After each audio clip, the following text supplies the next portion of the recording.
It's going. Yeah, Zoom was granted access to your linked Google account. Lovely. So now we're streaming. Are we live? Yes. We're live. Perfect. After some minor technical glitches, I would like to wish you good morning, good afternoon, and also, of course, good evening to all the viewers around the globe. Thank you for staying with us while we figured out the technology. My name is Regina Schiposch, and I'm a research associate and PhD candidate at the Technical University of Berlin. And as the moderator today, I would like to welcome you to our Critical Making Consortium Co-Ideation Mini Conference. So in the name of openness, we thought it would be useful to have most of the first part of this mini conference made public for everyone.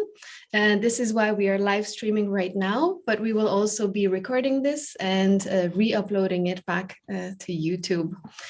We also have a caption function enabled for a little bit of added accessibility. And this is in the Zoom, but I think it should also be available on YouTube. And we want to make this event as participatory as possible. So whether you're here in the Zoom with us today, or you're going to be on the YouTube live stream, please use the shared Miro board where we will be collecting our questions or your questions for the speakers, but also different ideas and feedback that you might have. So check out the Miro board link that we shared with you. So now, after going through all the logistical details, I would like to ask to come to our virtual stage the head of our consortium, Barbara, who will be presenting our goals with the consortium. You can already see the 5 partners who are also here with us in the Zoom today. And in the next 15 minutes, she will be talking about what we are planning with our consortium, which I think will also shed some light on why we are organizing this mini conference today. So over to you, Barbara. Thank you, Regina. Yes, hello, everyone. My name is Barbara Kieslinger from the Center for Social Innovation. I'm here today in Vienna, in Austria.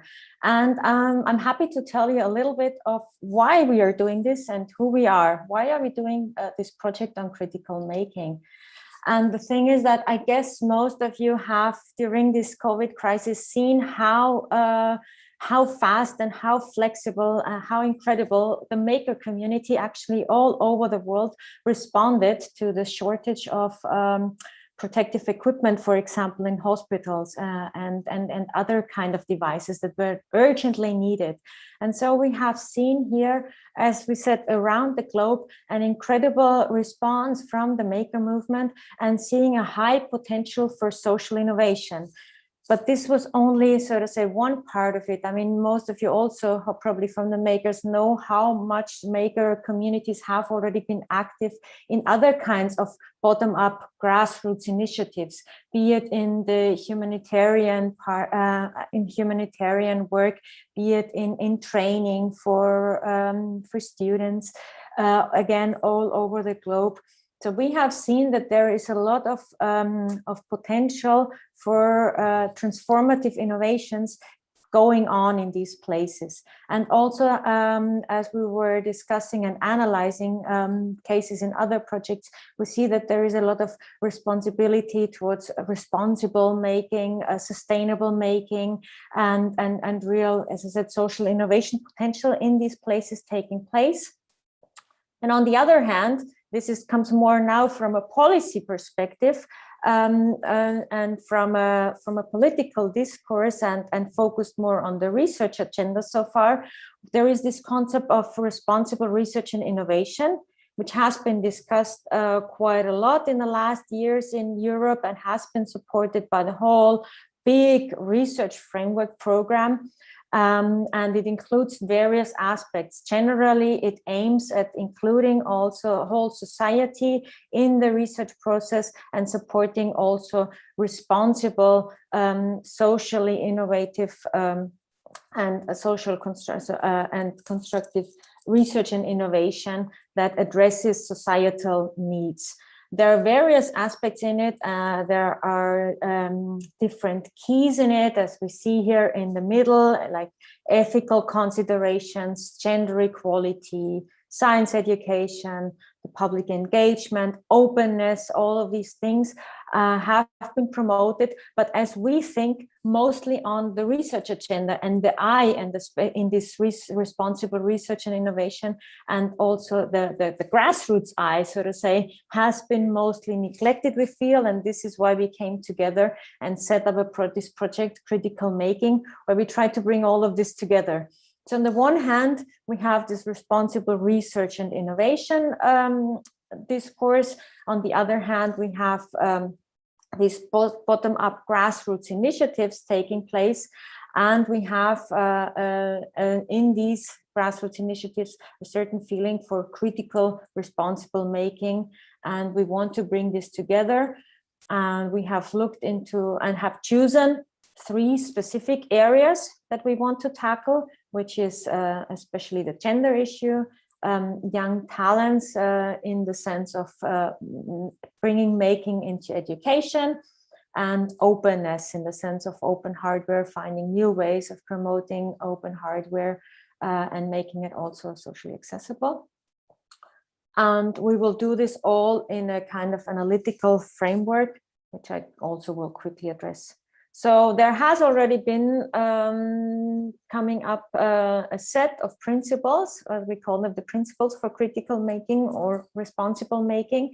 It emerged from the DOTS 2019 get together, and we also in other projects then adapted it a little bit. Important thing is that, you know, that there is a consciousness of what you do when you make something, like make things that make sense, don't produce extra that is not needed, for example, share the knowledge when you're making, build for the continuity, share how you make it, and all of those things are principles that we want to study in how far these are really taking play, being applied, and how they can, for example, be further applied for the benefit of society, so to say. There is a theoretical analytical framework behind it also that is based on the grassroots innovation movement by Smith and colleagues. And it's kind of, it helps us to situate our work also and see how we want to look at certain things, you know, not only from one angle, but really look into the different angles, different histories, different narratives that are actually, that it actually brought us where we are, and in the pathway, so to say, also where we could go into the future. So we will on the one hand look into the context, or how and where things are happening, including also the political, historical context of it, and where are windows of opportunities, where are the spaces and strategies that are that give room for these grassroots innovations. And then, for example, as I said, in the pathways, for example, also look into alternative futures. We, as we said, we are looking into we picked from this RRI framework three very specific keys, as they are called. The first one is gender, which is, and there is a gender action being led by the set aside by my colleagues Teresa and Lisa. We're also here in the meeting today, where we want to co-create 3 to 4 measures to counteract this existing gender gap or gender imbalance in makerspaces, online and offline. And we want to experiment here and find out what are good strategies to overcome this gender imbalance. We have a second action, which we call Young Talents, which actually looks into the making in education and how can that be further expanded and bringing maker skills into the standard curricula. And this one is led by the TU Berlin, and I also, Regina and Melanie, her colleague, is also here today in the call. And the third one is on openness, where we want to look into, again, piloting a program for very small but still open hardware projects, and how these can also contribute and advance to, to these goals of the Sustainable Development Goals and open science, finding new ways of opening up this innovation process with open hardware. And this is led by GIG, and Sandra and her colleagues are also, Sandra and Vicky and other colleagues, I think, from GIG are also here joining us in the call. This is just a quick overview that our cases are case actions. They're all in a very co-creative way designed, and this we will kick off tomorrow more in detail in co-creation workshops.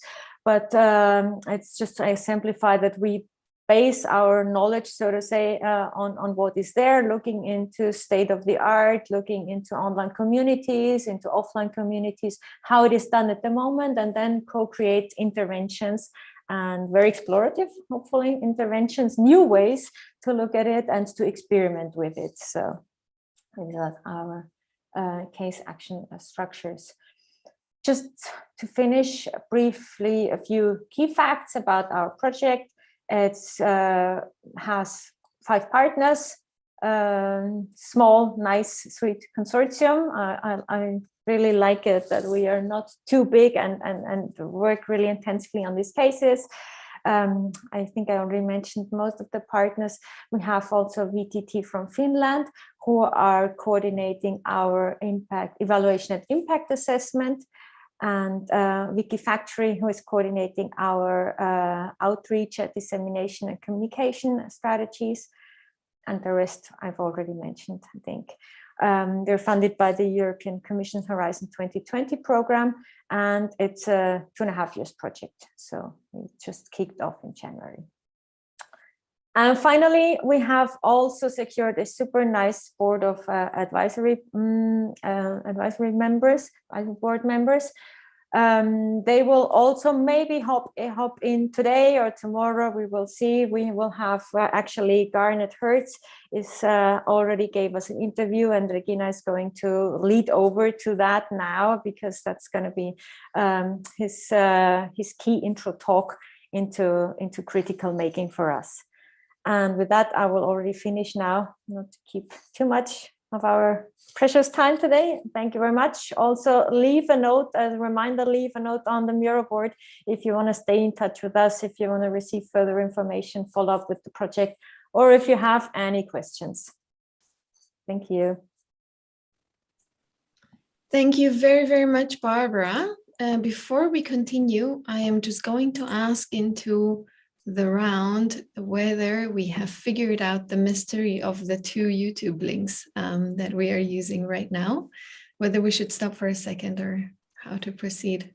Yeah, we're trying to send to the people who are in the other link, the new link. Actually, it doesn't show apparently in the live chat. It looks like if you post a link in the chat, it's not visible. Yeah, what I thought. So how I'm editing in the story that we have about the webinar, and people can find the new link. Could you maybe who created this YouTube page? You can just put the correct links in the comments. That's what I want. Not in the comments, in the description. Or in the. I'm trying. I'm doing that right now. I first tried to forward us from the wrong URL to the correct one. I'm now putting it in the description.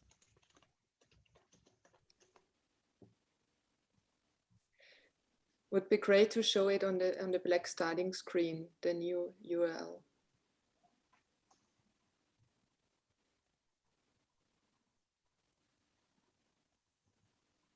Okay, the story is there, so people can find for now. We still have 13 people waiting here. Let's wait for a bit.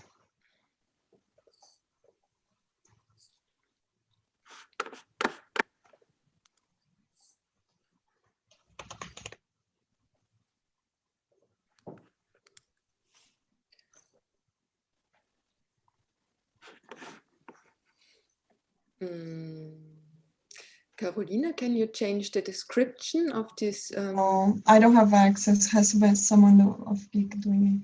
Okay.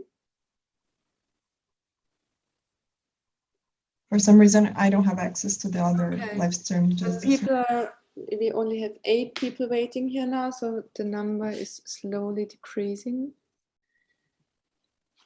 So maybe they're moving to the other channel now. Let's see, yeah, slowly.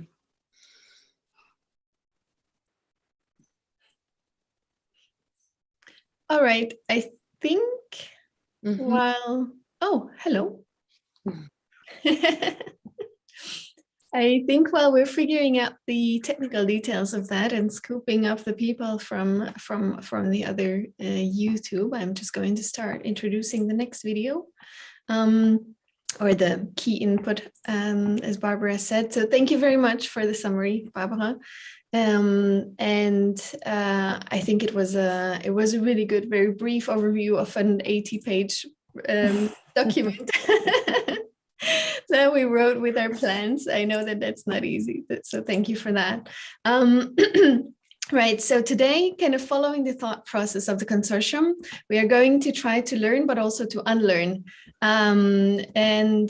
It's all going to be about new experimental and different types of participatory action research methods that are either addressing social issues or, for example, are asking critical questions about how we do research and how we think about the world.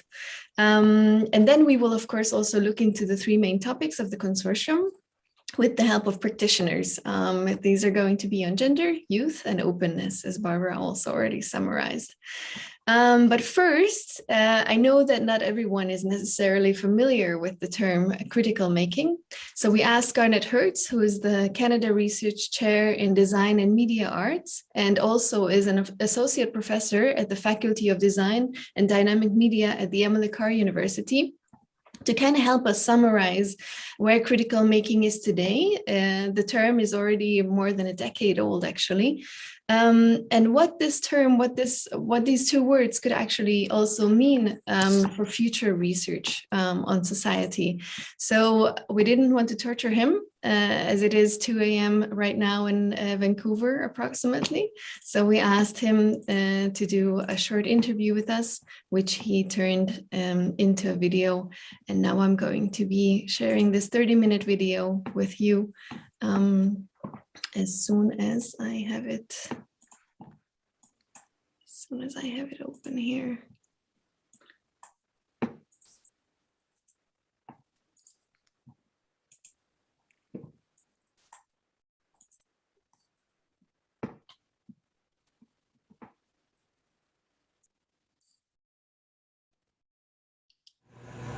Okay, Google.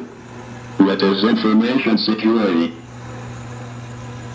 According to Wikipedia, computer security, cybersecurity, or information technology security is the protection of computer systems from effective or damage to their hardware, software, or electronic data, as well as from the disruption or misdirection of the services they provide.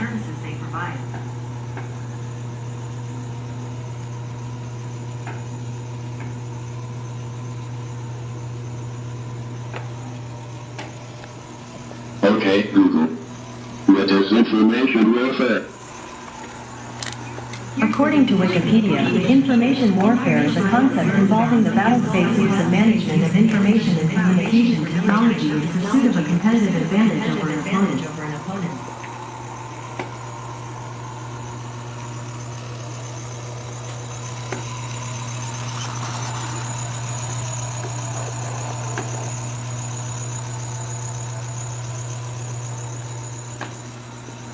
Okay, Google.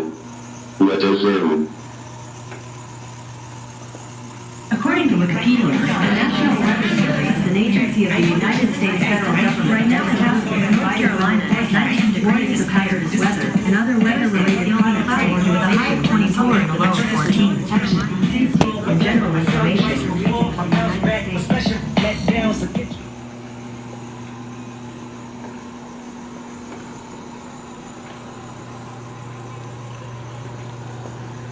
Okay, Google. What is this?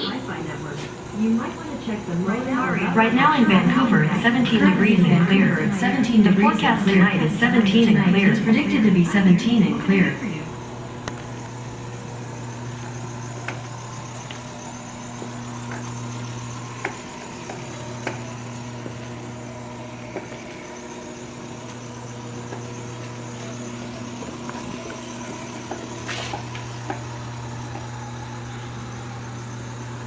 Okay, Google.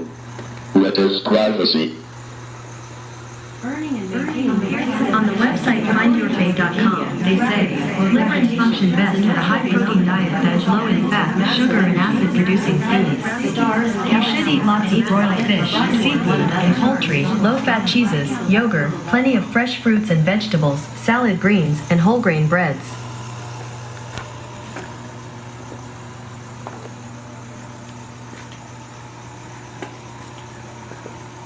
Okay, Google. What is information terrorism? According to Wikipedia, terrorism is the use of intentional violence generally against civilians for political purposes, and even life are brought toward one another. On Earth, gravity gives weight to physical objects, and the moon's gravity causes the ocean tides.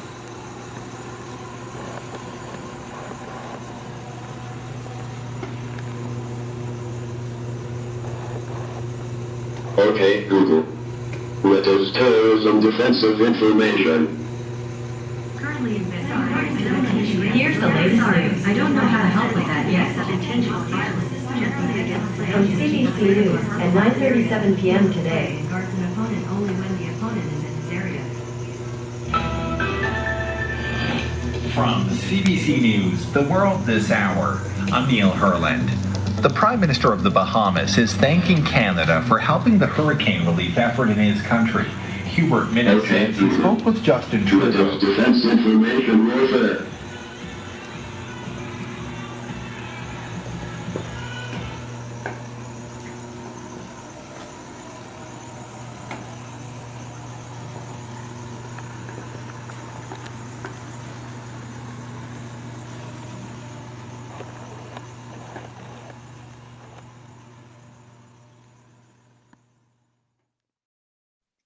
Making is very inclusive as a term. And I think that is one way that it actually kind of works. It's actually kind of a brilliant intermediary, interdisciplinary category for a lot of different things. I think if we can take one thing out of the whole maker movement, I mean, hackerspaces are really phenomenal cooperative workshop kind of concept that is really commendable. I think another thing is just the term of maker. It really kind of, for me, summarizes much of the attitude of that I had seen in the past of people working in between disciplines. And it's nice because it's almost like a category for an amateur. It's almost like a category for a non-professional, amateur, interdisciplinary, hands-on, kind of serious, kind of not, kind of in between a number of different things. And in that way, the term maker is useful.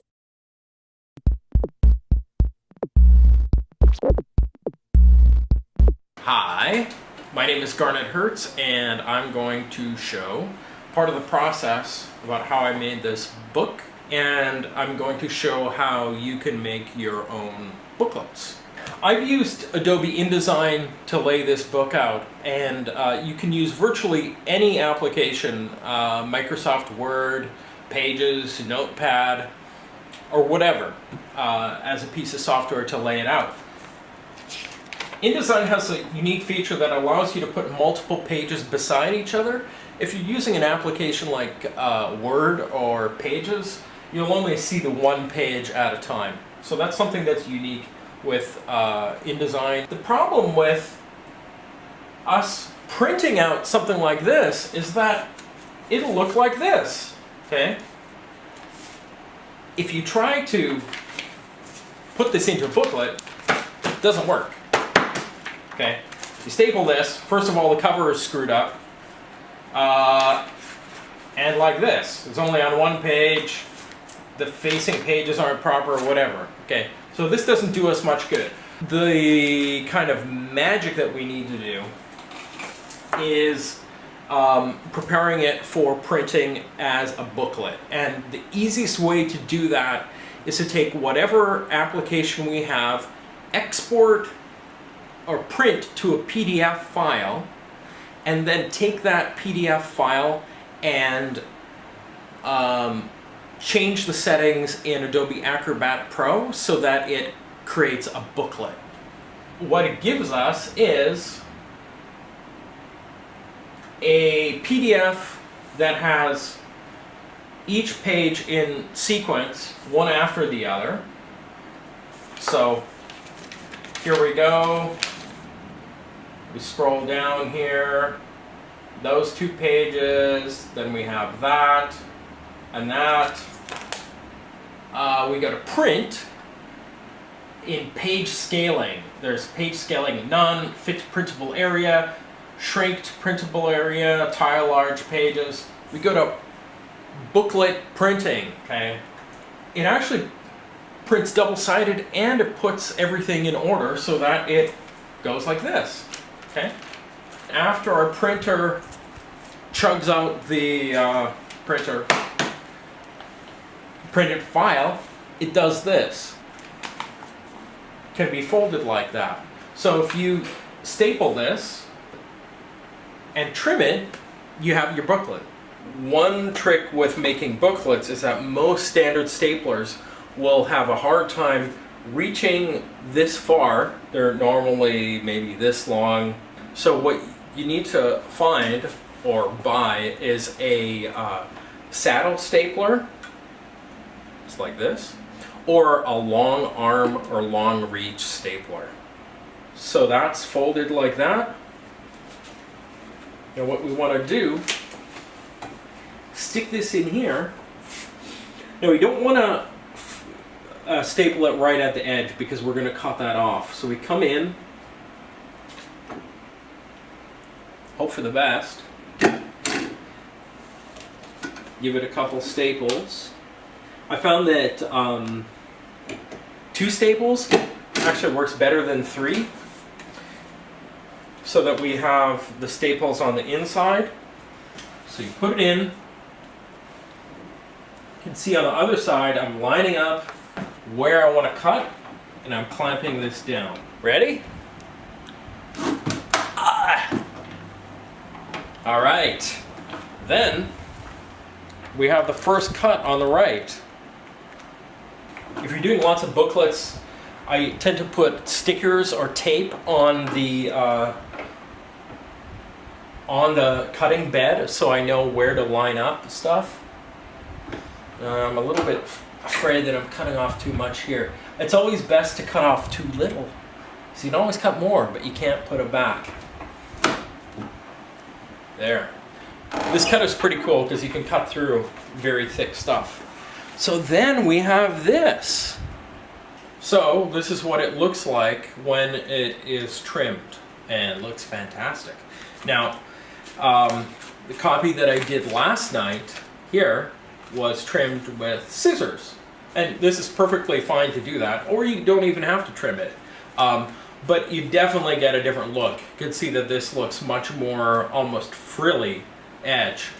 And part of the reason there is that it's just really difficult to cut through this many sheets of paper at the same time with a pair of scissors. So that's it. Thanks. There are tons of other terms that are fabulous. And in some ways, it doesn't really matter. There's lots of different terms. Interrogative design is something that Krzysztof Wojcicki had at MIT Media Lab had articulated. And that's actually one of the first verbalizations of how I see my influence as coming from is interrogative design.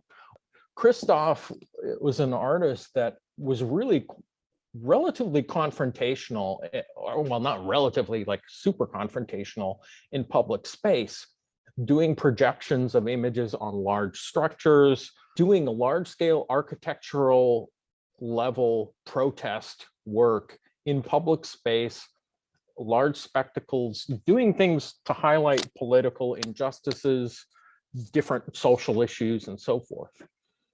He had actually published a great 2-page essay called Interrogative Design that outlines, a lot of what we have here in either critical design, critical making or whatever, however you brand it. I don't think the brand is particularly super important, but I feel that the attitude is.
I think in some ways you can say it's a good idea to have people designing technology, you know, let's include people in making technology. And that's good actually for getting grants.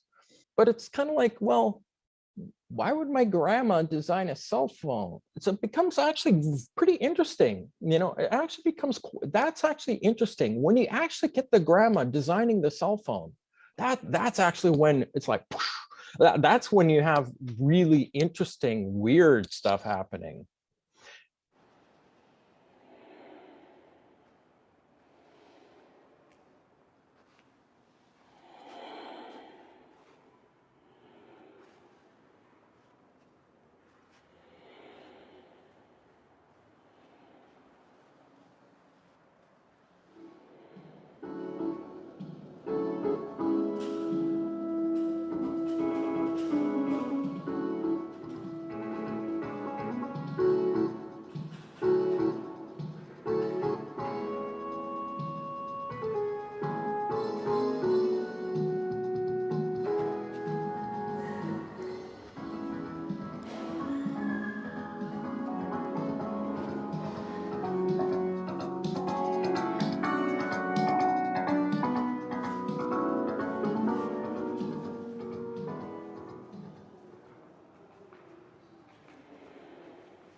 After you get any tool working, whether it's a table saw or a 3D printer or a laptop, you know, you boot it up and you get it going. After you understand the basics of it, you hit a crossroads after going over the technical, you know, demo, what to make. And with making things, you hit a crossroads where after you've, you know, built the box or the object or the printed thing, it's like, what's the application of it? And you end up at a crossroads where it's like, is this thing gonna solve a problem? Then how is it kind of design work, you know? Or is it going to inspire somebody? Does it maybe fall more into the category of artwork? The problem of what to do with the makerspace is in many ways continuing with the program of what's already been established of design and with art. For me, I think that informal kind of production is important. I think hands-on production is important. Constructivist type of hands-on approach, informal science education is important. And I do think actually that the arts and media arts and those areas have a lot of potential. And in this maker stuff, I really see a lot of potential in bringing those kind of media art type of things to a wider public. I see that this work that's happened at places like Ars Electronica, Transmediale, and these different festivals, that it's a really interesting avenue to think about that work, you know, spreading out through hackerspaces and in a different kind of way with new audiences, and also with new producers and people, you know, feeding off of that work and building their own work.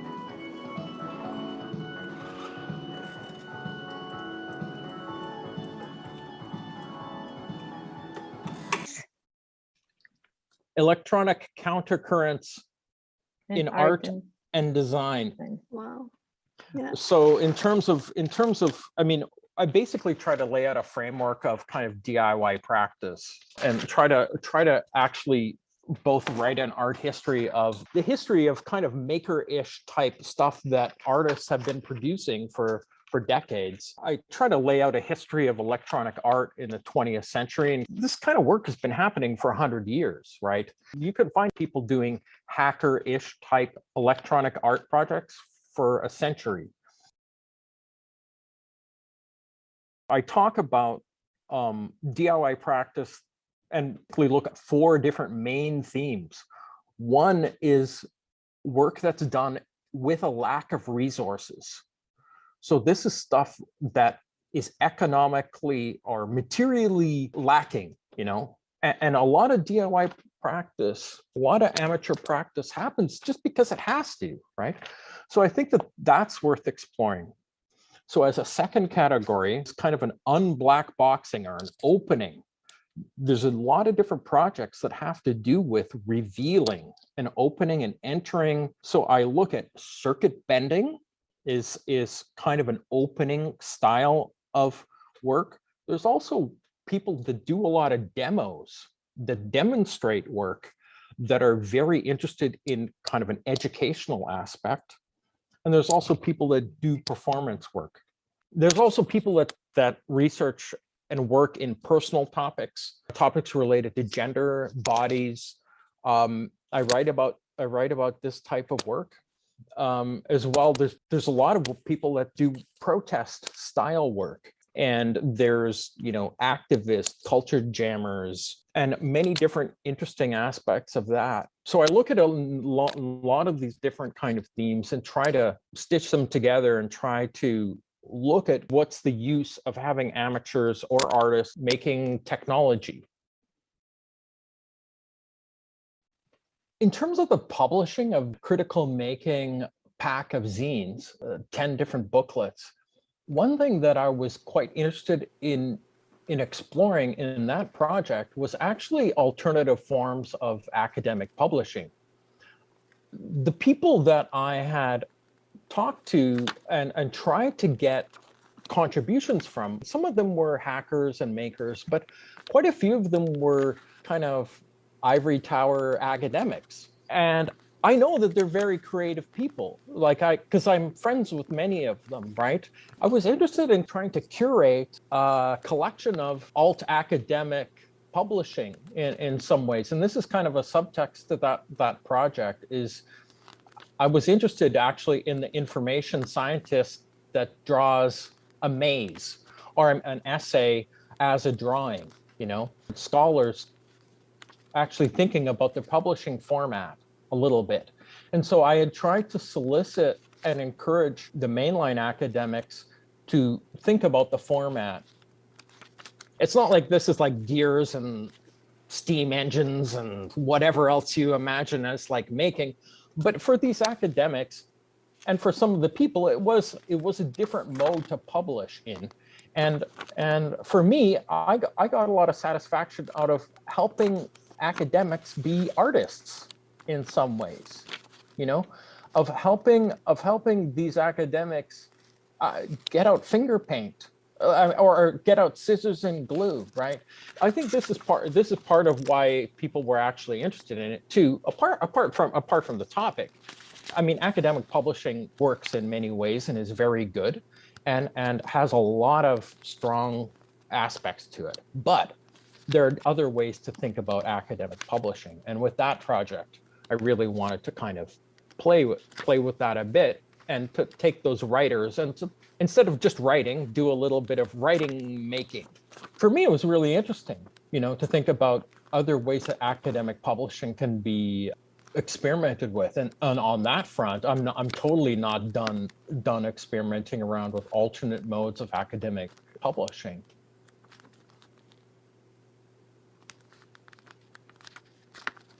I had worked on a project when I was at University of California, Irvine, called Toy Hacking. It was funded as an informal science education research study into doing workshops with girls. We didn't do large scale kind of studies or anything, but we had seen that there was quite a bit of positive uptake from the female participants that in the electronics workshops that they were doing, their perceptions of whether they felt included in technology was actually impacted more by participating in a hands-on electronics workshop than the guys were. In these workshops, students learn how to disassemble toys, how to work with electronics, and how to customize the devices with switches, knobs, and light sensors. We authored an innovative instructional guidebook to introduce students to circuit bending in English, Spanish, and Chinese, and have held workshops in Los Angeles, Pasadena, Irvine, and Berlin to test and refine our curriculum. We are currently translating our guidebook into more languages, creating a kit for students and teachers, and envision this. One dynamic that I see a lot of in different hacker spaces, there's quite a strong, what I'd almost call an anarchistic sense. You don't really care about degrees, but you do care about skills. And this helps you rise to the top in the kind of hacker scene. What I see many times is men in these spaces use meritocracy as a microaggression tool to control spaces.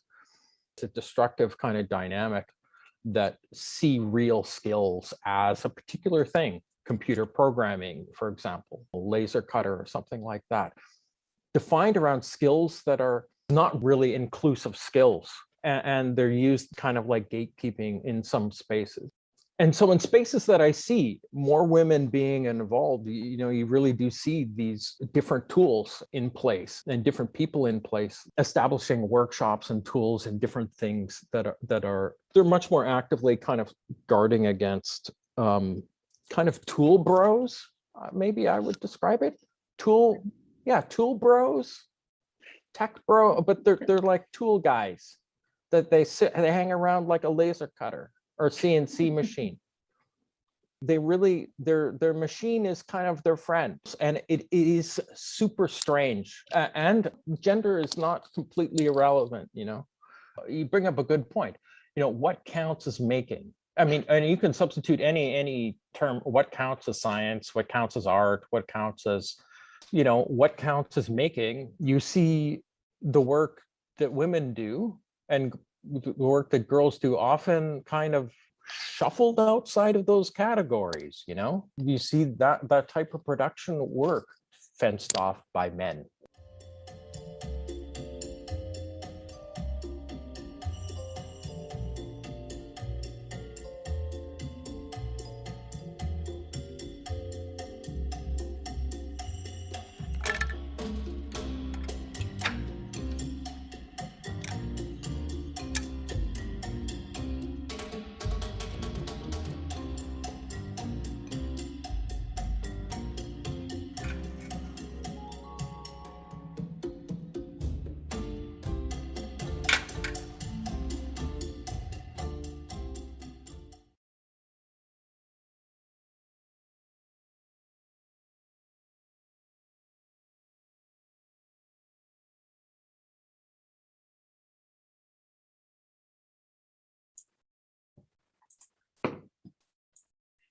So this was our interview with Garnet, and as we've heard from him, the brand or what we call practice is not necessarily really important, but the attitude is. And so in the next 2.5 hours and a bit, we will learn from 4 different researchers about how they use participatory methods in their research, in building communities, and as you will see also just for a lot of other different purposes. Right, so as we briefly mentioned before, the case actions that we have planned in our consortium on gender, youth, and openness, they will all be organized in participatory manners. So in the next 2 hours, we can hope that we will learn new types of engagement from these practitioners, from the researchers. And each researcher will have 20 minutes to present. And these presentations will then be followed by a 10-minute Q&A. So we would like to remind you that we have a Miro board. The link it should be available to everyone by now. And we would like to ask you to share your questions over there in the Miro board. And now we are going to come to Angelika Strohmeier. I can already see her name here in Zoom. Hi. And she should not forget to unmute herself while she's telling us about her practice and also about her new book, which is called Digitally Augmenting Traditional Craft Practices for Social Justice, the Partnership Quilt. Over to you, Angelika. Thank you very much for that introduction and also for the invitation. That video we just watched was brilliant, and I'm a bit sad I'm not talking about zines now as well, because I love a good zine. But yeah, I'll be talking about something slightly different. So let me just share my screen, because I have a couple of slides, and just cut me off if I talk too long. There we go. Yeah, so as Regina said, my name is Angelika Strohmeier. I'm a lecturer at Northumbria University School of Design, and I work in the UK, so in England, specifically in the Northeast. Today, I will try to talk you through some of the projects I've worked on in the last few years, some of which have been collaborative and participatory, but some of them have also been more individual and personal, to explore meanings of this participatory work for myself as an academic working in participatory ways. So unlike this colorful picture by artist Sarah Coe, whose art has been an endless source of inspiration for me during the pandemic, most of the projects I'm going to talk about relate to textiles, some to technologies, and increasingly they're kind of multidisciplinary approaches that combine methods of making, thinking, collaborating, and entangling of various different worlds. These will include projects that relate to fieldwork, but also some that help me think about research in new ways, that allow me to unpick my own involvement in a project, or that have engaged others during difficult times. So there's a short section in my talk where I talk directly about violence against women, just because of the nature of my research. And I'll point out again when we get there, it should only be a minute or so, but just in case you have any experience that might be triggered, feel free to step out for that minute.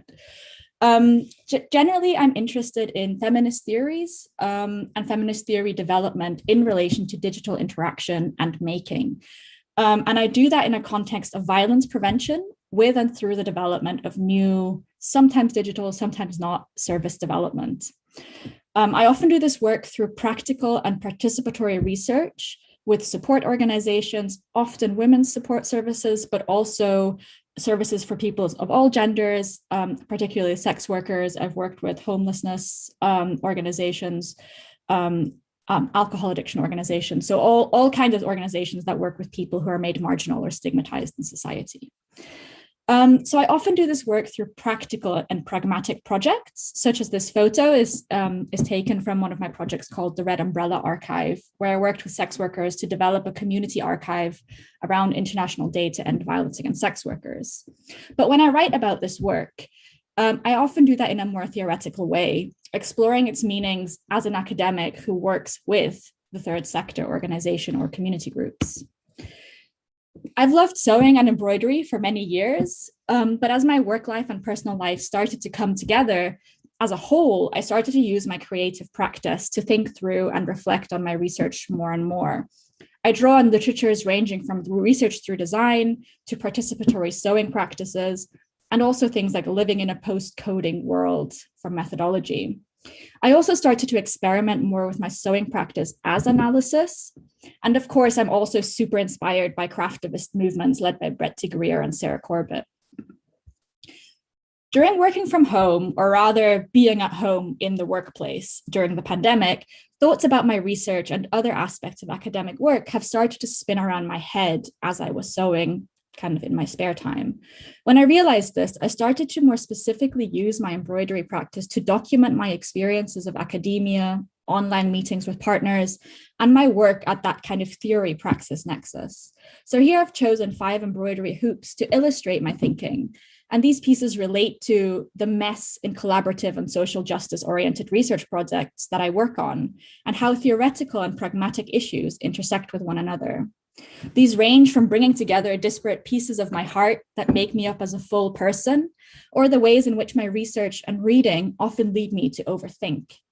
In the bottom right hoop, I reflected on the many loose threads that arise in the research process. And in the top middle, I thought about the many interlinking paths that we take with others when doing our work and how those intersect with others' paths. Perhaps my favorite piece is the one in the top left, with the many intersecting light blue spirals, but I'll come to that again later. However, my thinking about work in this way was not a personal activity. I did this in conversation with others.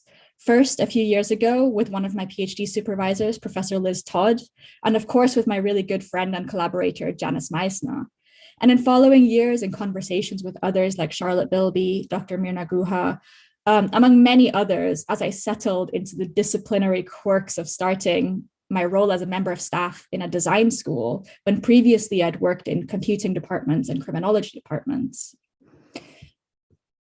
And in the last year, perhaps a little bit unknowingly, talking to Dr. Miriam Sturdy, Dr. Kata Spiel, and Professor Isabel Nogueira played an integral part to my development of thinking about these kinds of embroidery hoops as part of my practice, or even as an artist, perhaps, or maker, I'm not sure, but developing that identity and thinking through its meanings. But this kind of thinking started off with a partnership quilt project where I worked with professional quilters as well as women who use and facilitate support services to sew a digitally augmented quilt to express their experiences of service delivery.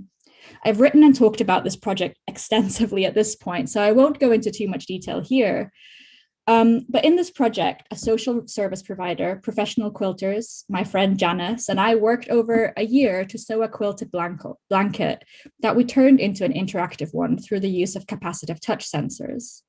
Among many other things, this project changed my research trajectory, built a genuine partnership between the organization and myself, and also bonded the two of us together to further explore the relationship of craft and making with trauma-responsive service delivery.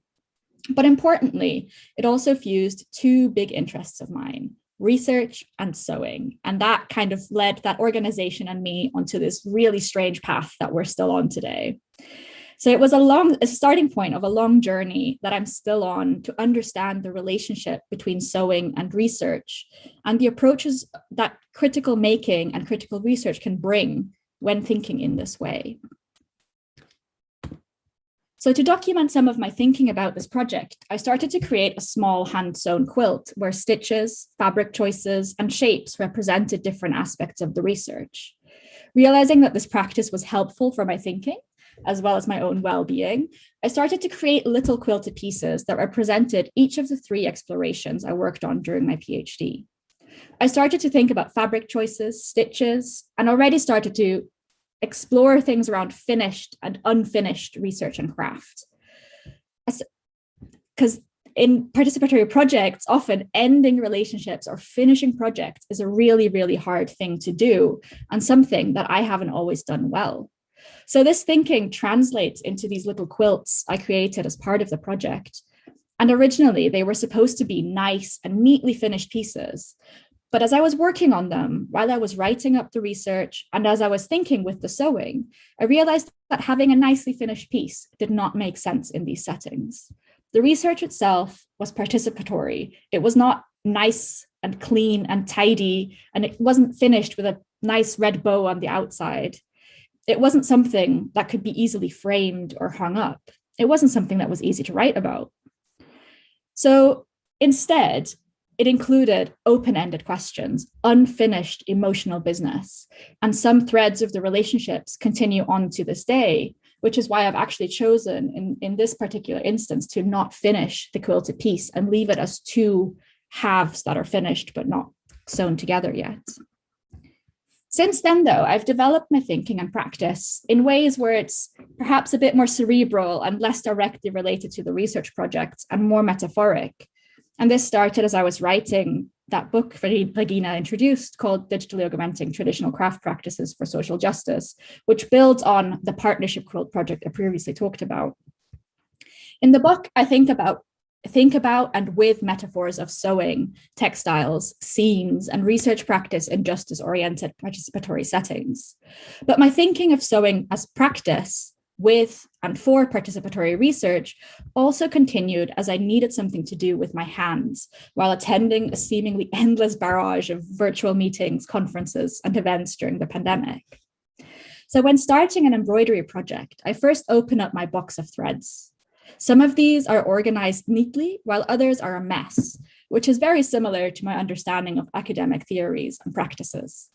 Next, I choose some of the colors and start by cutting off a piece of thread from the spool.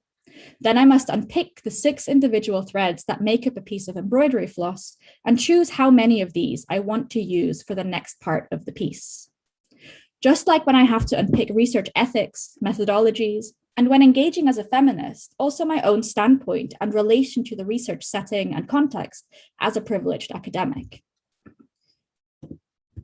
Like in an action research project or a participatory action research project, I can have a plan at the start of my embroidery or at the start of the project. But I must be flexible enough to change that plan based on what my hands and the hands of others produce and make and do. Just like in my research practice, it is seldom that I follow a plan from start to finish in my embroidery without going down new paths, rewalking paths, and taking a step back to pause, tie off the threads, and start over. Sometimes I have to flip the project on its head, its theoretical underpinning, to get a new perspective, to actually understand what it is I'm doing. Just like I did in this blue spiral hoop here, where I literally flipped over the fabric and used the back as the front and the front as the back. The majority of my research, as I already said, is collaborative, and the projects themselves usually include other researchers, and more often than not include third sector organizations or other non-academic partners and community groups. For example, at the start of April 2020, I worked on a project called Sewing Through the Pandemic, where a women's support organization and I worked together to develop a sewing kit for women at the start of lockdown to document their thoughts and feelings in a mindful way, where each color represented a different emotion, helping these women who live really complex lives name and document their feelings in a way that is also mindful and giving them a little bit of rest and reprieve. It wasn't supposed to solve any of the huge problem the women were facing due to lockdown, but it gave people a reprieve from their reality, or even just a few minutes a day. And the photos you see here are some of those results. Very surprisingly, it also offered staff new opportunities and engagement with the women they support and provided them with a kind of purpose in their jobs when they were no longer able to do them how they used to. And so this was really unintended, and we were quite surprised to hear staff say that it gave them this new purpose when they had to reimagine ways of supporting people in these remote, COVID secure or COVID enabled ways of working. So this collaborative approach, even when being remote, was intended to support solidarity, hope, and care for one another at a time that is incredibly isolating. And there is no difference of collaborative practice in my own critical making as well. Even when I make pieces in isolation, in our spare bedroom come home office, and making space in a way during the pandemic, these are never made in isolation. They are metaphorically, theoretically, and physically co-constructed in conversation with others, by writing and thinking with others, and by learning from those who give up their time to help me better understand. This has included many uncomfortable conversations that left me emotionally raw, mentally drained. But it also includes conversations that have made me excited, carefully curious, and many have left me remembering that I must always continue to learn and unlearn oppressive practices, learn unoppressive and unlearn oppressive practices of academia. I truly believe in the of research and making of academia. For me, it's about the collectives of thinking, writing, learning, and unlearning that give me hope for our world and academia specifically in design and technology research when we are met by histories of abuse. And in my research, this relates to co-writing, co-thinking, co-working, co-caring, co-designing, and of course, also co-making, among many other things. So to illustrate this, I want to share with you a work in progress I'm currently working on, how paths have crossed time and time again, only to really meet properly very recently. A Brazilian sound artist and I have been in conversation for the last few weeks after I initially found out about her work a few years ago when she submitted an abstract for a journal special issue I was putting together on feminist human-computer interaction with some friends and colleagues. Sadly, her proposal was unsuccessful, but a year later, I was able to invite her to write a piece for another venue I co-edited. After this, we finally talked in a video call and realized our practices, while disciplinarily incredibly far apart, relate to one another in strange ways. So the piece is not finished, but I'm working on it as part of a conversation we're having via email and as a kind of letter I am sending her to draw on her thinking while listening to her art. Often what comes out of our critical making practices are these wonderful, beautiful artifacts. But what happens when we look beyond that outcome and think about the emotional, tactile, hard processes of making them? For me, looking at the back of embroidery hoops or at the seams of patchwork pieces is one way of asking these deeper, more personal questions of the process. So let's have a bit of a look at this particular piece and what was happening in the weeks I've been working on putting down the stitches and while making all of those little French knots. I was also working on this piece not only to think about feminist artivism, as my collaborator calls it, but also during what was probably one of the hardest weeks of the year for me as a woman living in England. So this is the part where I talk about violence for a minute. And I'm not sure how much of this came through international media channels, but in a single week in the UK, the Meghan Markle interview aired where she shared her experiences, followed by a barrage of hateful and racist comments aimed towards her again. The remains of a murdered woman, Sarah Everard, were also found the following day, who was thought to have been murdered by an off-duty Met police officer, followed by police violence at a vigil organized for Sarah, and many, many stories of violence against women and girls being shared on social media and friendship groups. To make matters worse for that week, it was all in 1 week, that week was bookended by International Women's Day on Monday and Mother's Day in the UK on Sunday. All of this while actively working on research projects that address different aspects of violence and trauma. It was not a good mix for me that week. So that weekend, I was unsettled, angry. It reminded me of the Black Lives Matter movements the previous year and other instances of police brutality and how violence against women and girls has increased during the pandemic. I retreated into my working room with a wall of embroidery hoops in front of me, one of them telling me to exhale, which read more like a passive-aggressive and tokenistic approach to institutional well-being than the caring workshop in which I created it. I looked beyond this and started to paint. I painted these 3 pieces that weekend, all of them using the spiral once again. But as I was painting them, I was thinking about women's safety, the many near and not so near misses I'd experienced when walking down the street, the demeaning comments I've heard about me and my work, times my bodily and emotional boundaries had been crossed.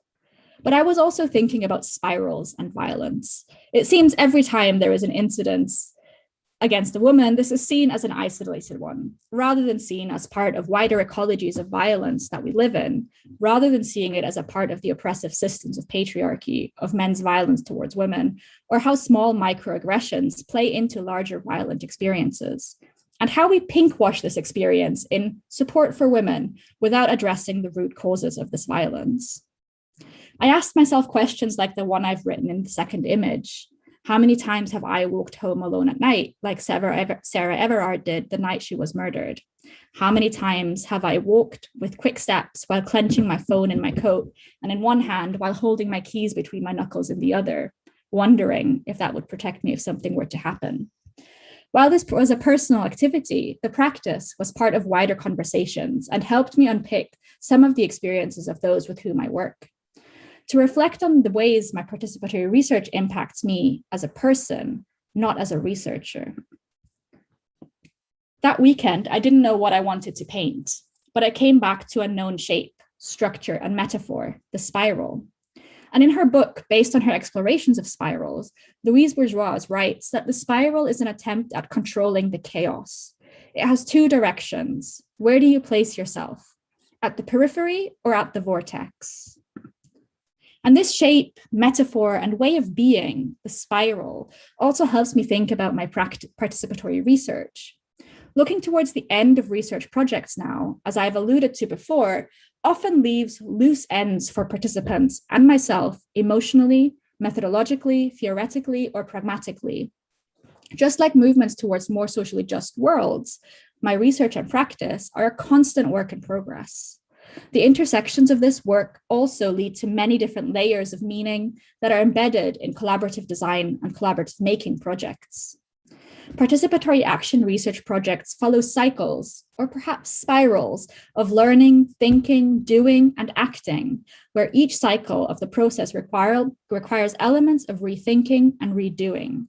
Taking a critical feminist stance on this kind of action work, it also requires undoing and unlearning. It requires breaks in the work, time to digest and understand, time to hold the tensions. And this is where embroidery, painting, and patchwork sewing come in for me. I'm sure as time goes on, my repertoire of making and research will continue to grow, but it's this critical making with others that gives me the space to pause, make, and unmake, and hopefully also does this for the collaborators with whom I work. It entangles threads and thoughts with one another, not just for us individually, but as a collective working on a project.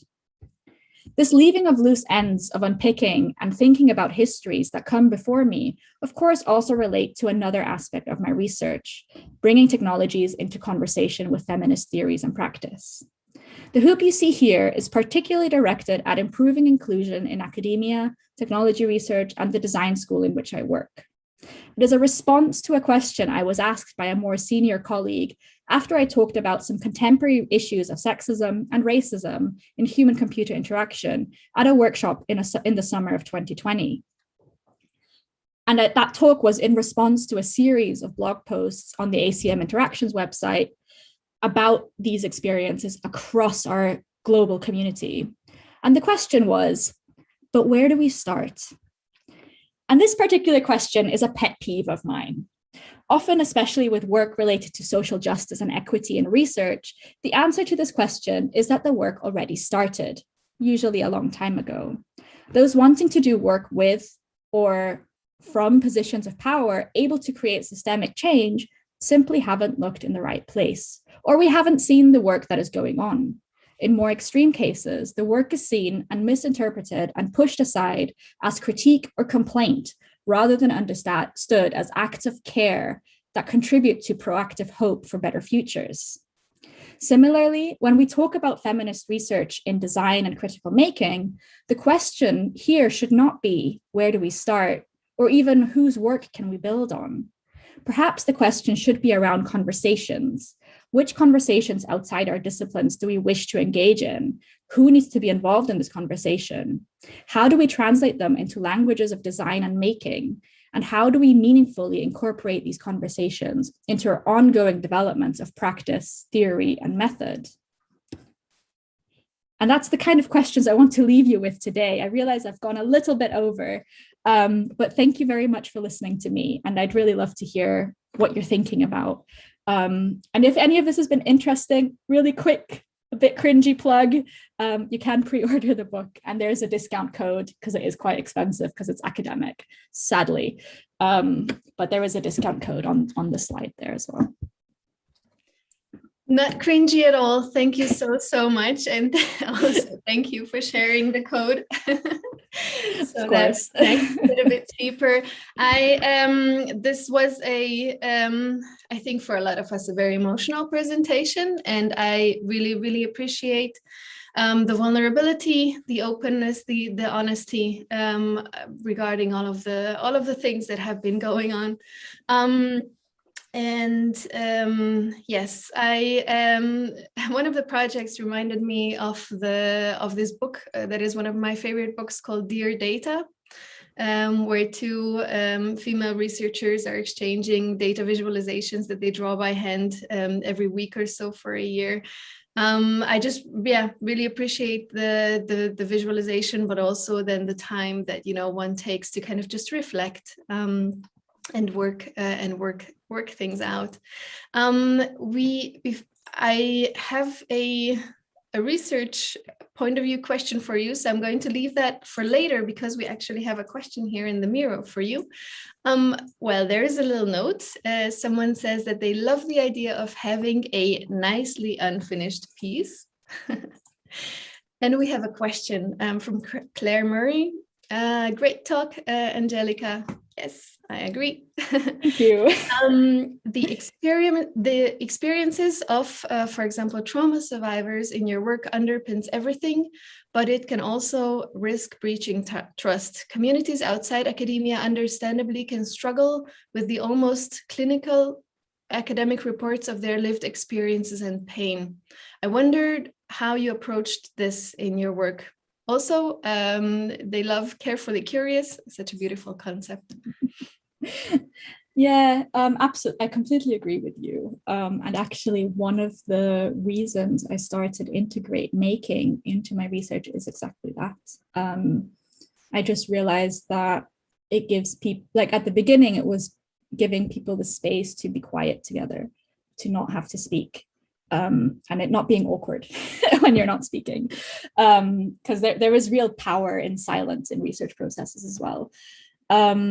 But actually what came out with the partnership quilt is that there are stories that need to be told, and people want to tell their stories. Of course, not everybody, and we shouldn't force anyone to, but the people that do want to tell their stories often do so. And the organization I worked with, they deliver, for example, training to police officers and training to nurses and a lot of other staff who might be in touch with the people they support, but might not take a trauma-informed approach to that way of working. And as we were working on the quilt and embedding the touch sensors into it, it actually allowed us to share people's stories in an anonymous way where, you know, they didn't have to share their identity. There was no need to share their backgrounds. You didn't have to see their faces, but you could hear their voices. And in the voice, you can hear emotion, and you can hear, in the UK, often cultural background, class background is often in the accent on the voice. So you could hear all of that without knowing who was speaking. And often when they do the kind of training that they do, they have these videos, because the people who get the training always want case studies. They want people's lived stories so they can understand the trauma. And it is like, it's a really weird thing to work in, really weird. But we thought and those videos often are like to keep people anonymous. You know, you have like dark shadows over people's faces and filmed from the back, and it's so dodgy. But it's like, it's what works. So with the quilt, what we actually talked about, and we haven't tried this, but what we talked about is, what if you had a police officer sat on a comfy chair with this blanket over their legs and some headphones on, and when they touched pieces of the quilt, they listened to women's real stories of how they interacted with police. Like, that would be so powerful, and it wouldn't have that like dark shadow to anonymize somebody, because that person is immediately anonymous because they are part of this quilt, they are part of the fabric. That story is part of the fabric that they have close to their body, that they're being intimately interacting with their hands and their touch. So it's like a way of rethinking that trauma in the research process and really honoring those experiences rather than writing a clinical report and finding statistics about it. It is putting it in front of people and forcing people in powerful positions to interact with it in a way. Yeah, I love that, turning that around, trying to see how, you know, also what kind of, you know, it just has a different impact on the people sitting on the other side. If it's not a clinical, clean, some sort of storytelling, so to say. That's where I'm trying to go, like trying to do that at the moment. Yeah, see if it works. We have another question for you, anonymous. Can you share about your process of emancipating yourself from academic power structures and traditional ways of researching, or do you feel held in the academic sphere in your ways of working? And this actually also is exactly what I wanted to ask you when I was applying for my for my scholarship to go and meet critical making communities in Indonesia. I could tell that the panel of older men in front of me were kind of shocked that I was so also just emotionally engaged in, you know, getting to know these communities. And this is something that you also mentioned before. And the question that I was asked was, okay, but if I'm there and doing all this participatory action research, who is then going to be the objective part in this research? Yes, the struggles are real.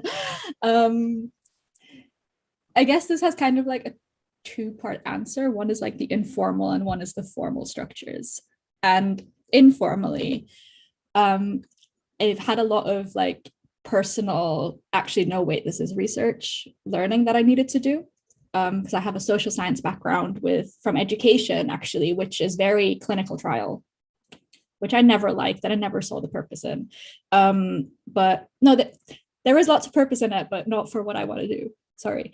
But it's, yeah, so like that unlearning of actually, no, you can do work in this way has been a long process. And it's still often, I feel like what I'm doing is not research, when it very clearly is.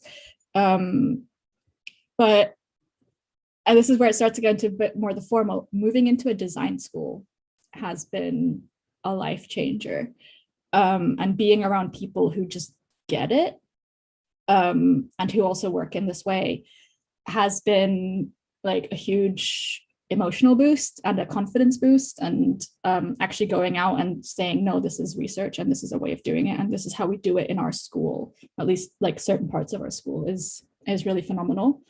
And having the partners that really get it, and that took a long time. So I've worked with a lot of organizations, and some, you know, don't see it, and that's okay, and then we do a project together and it works and it's fine, and then that's kind of done and that's okay.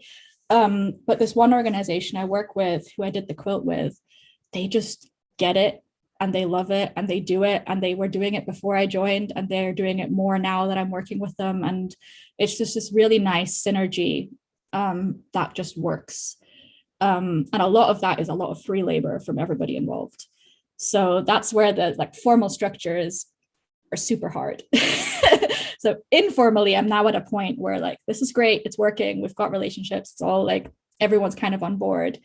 But formally, getting funding to do this kind of stuff is hard. Yeah, I've had a year of rejections, so many. But like, it's, I guess that's part of academia. And, you know, continuing to work in it and continuing to have hope in it, I think is really important. And just yesterday, I was talking to someone about how can we infrastructure that hope. You know, we talk a lot about infrastructuring in hacking and making and tech communities, but how do we infrastructure ourselves to be able to do work in this emotional and creative way? And what do we need around us formally and informally and structurally? So yeah, funding is hard. People don't get it, but the communities that do get it is the ones I try to stick in, and building those coalitions that I was talking about as well, like with FemPower Tech, which I didn't mention, but was on my slides. That's been amazing. It's like it's a feminist technology collective, international, in academia and outside, that anyone is welcome to join, little plug. But it's, yeah, having a group of people who just, even if they don't fully get it, support you in doing it, is really powerful. FemPower Tech, lovely. Thank you so much. Unfortunately, we have to move on to the next one. Not unfortunately, the next presentation is going to be very interesting too. Thank you so much for your input. Sorry that it took a bit longer. Really appreciate it once again. Thank you. Thank you very much as well. See you soon. See you soon. Thank you so much. And now we're going to move on to our next speaker, Yuko, who is actually working with and for one of our consortium partners, the VTT Technical Research Center of Finland. I will not say the name in Finnish, even though I'm Hungarian, I should be probably able to, but I can't. And so he will tell us a little bit about interesting different types of foresight methods that he has been working with to help participants in his research explore alternative futures. And we are continuing to collect questions for our speakers in the Miro board. So please join that. And now, please go ahead with your presentation, Yuko. Thank you very much. I'm trying to sort out my slides here into a presentation mode. Let me see if I can make it happen.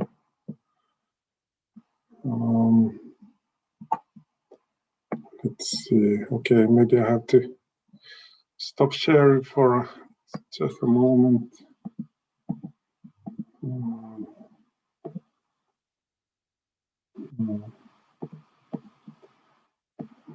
You probably don't see the slides so in a presentation mode yet. No, we see the complete. Yeah. I think there's a small icon on the top next to the third from the save icon that kind of looks like the presentation mode. Which on the top. Oh, where is it? Further up on the left in the here. Brownish reddish. Stop sharing. Okay, maybe I do it this way and I put my presentation here, slides from beginning. Do you see it now? No? You need to reshare the screen. Yeah. It should be showing at the moment, but sure. I don't know how to sort it now. So display end slides. So I will try again. Share screen.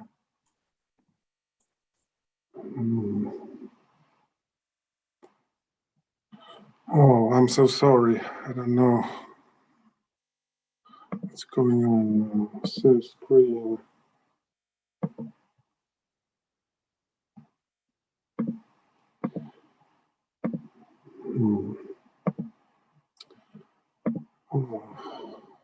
Is your presentation in our Nextcloud by any chance? No, but of course I can. There's an option that I can send it to you, but that will take one more minute, of course. Then I'll try once again. Share. Okay, now you should see the presentation, but I don't know how to get it into the presentation mode now. Now you have this little thing called from the beginning on the left, and that should be the right. Oh, okay, yeah. Here. Do you see it now? We also see the moderator notes. Moderator notes. Go to display settings next to show taskbar. Here. And then swap presenter view and slideshow. Are you now? Yeah. Okay. Finally. Okay. Very good. I'll start going now. First of all, so inspiring presentation from Angelica. And I noticed that you were referring that you were combining sewing and making research. And so what I'm doing here is I'm basically combining future studies and dramatic arts. So it's kind of the same. And to state first that critical making is a new context for me. So it's very inspiring to be aboard in this project, and so I see this presentation also kind of like building a bridge towards critical making from the angles that I've been working before, or we have been working here in VTT for. So first of all, a couple of words about myself. I work in VTT Technical Research Center, Finland, a little bit more than 10 years working here. In the team called Future Proof Societies. And in this position, my work has related to, especially to foresight, which is an approach within future studies. And there, my particular role has been designing, facilitating, executing forest health processes, and using different methodologies such as road mapping scenarios in particular. And I've been working within a wide array of topics and themes, mostly. And in an overall, I could say that this project and this work, this project has been creating novel understanding, contributing change in a society. Lately, cybersecurity, circular economy, and so forth. And in parallel with my this kind of research career, I'm a theater practitioner, having experience in acting, directing, and also this kind of what could be called as applied theater, which is basically a topic for today's presentation as well. Anyhow, my ambition is to combine the future studies and making arts and making dramatic applying art drama. So I here crafted a couple of like keywords from both of them, and then tried to put together in order to map somehow the interface in a way. So a couple of words about future studies first. So basically, it aims at most of all, holistic modeling and capturing also the idea of this kind of process of shared understanding, getting people together and creating shared understanding of our possible futures and desired futures. So it embeds multiplicity of perspectives. And lately we have been, this development has been turning towards more and more about talking about innovation ecosystems, where this participatory and getting involved different stakeholders into the same topic from different aspects has been like significantly been improving, and it has been a very key topic. From the viewpoint of capability building, forest health processes is also about this kind of organizational schema in a way that it builds up anticipatory capabilities.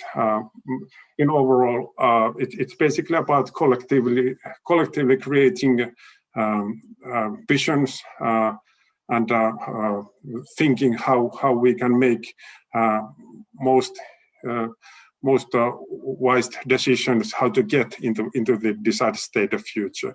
About the arts-based methods then, to put it short, releasing imagination is one of the core things of applying arts in making research, in other words, inspiring. But from the knowledge perspective, it's also kind of embedding different kind of knowing, for example, embodied knowledge, or getting our on the surface, getting our like attitudes and values also on the table in a way. So it's also a subjective approach from the knowledge creation aspect. In the meta level, it's certainly about learning. It's learning about ourselves, and it's learning about the world and ourselves in it. And it's about looking also our actions and putting together future studies and arts-based methods in together. They both do aim for, as I see it, aim for understanding and contributing changes in a society. This understanding aspect takes this process aspect here like essentially in forward. They are both interested about holistic and knowing, as or would I put it in the way that like looking the interface, they both come across from a little bit different aspect, but they create and nurture each other and create more holistic knowing in together. And as such, methodologically, we can go towards this kind of hybrid forest health method. And I see that there's lacking one word there, but I think it's transformative learning, which actually combines theories from both arts and the future studies. Then just a couple of words about this. So this is very used to modeling within future studies.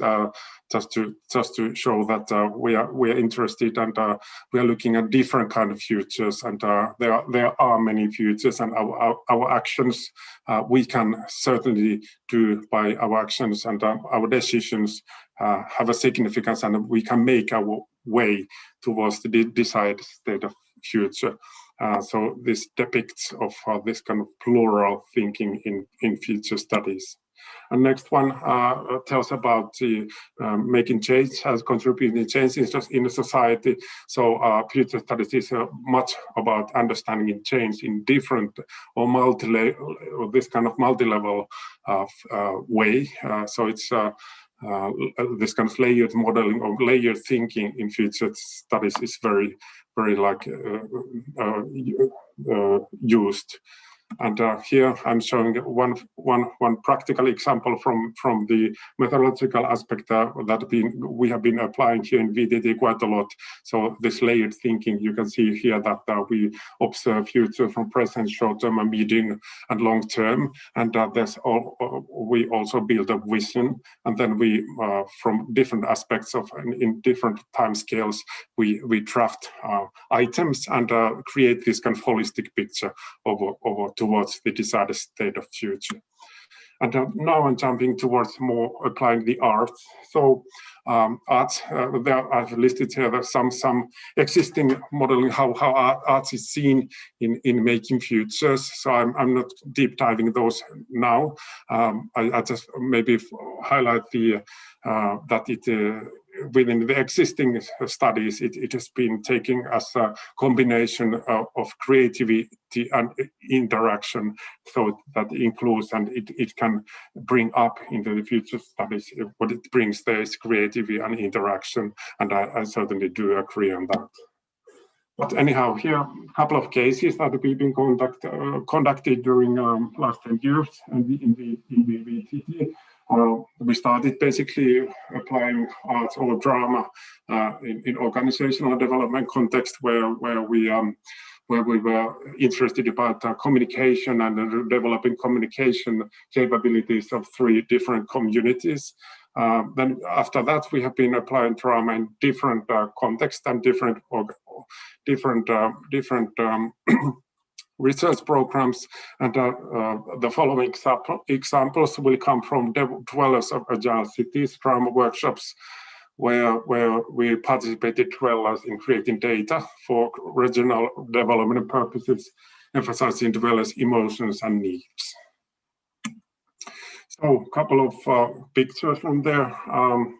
First of all, view of dwellers is traditionally attempted to capture by expert-driven methods. So what drama can certainly bring up there is that it can bring up experiential knowledge of dwellers' needs, hopes, fears, and joys.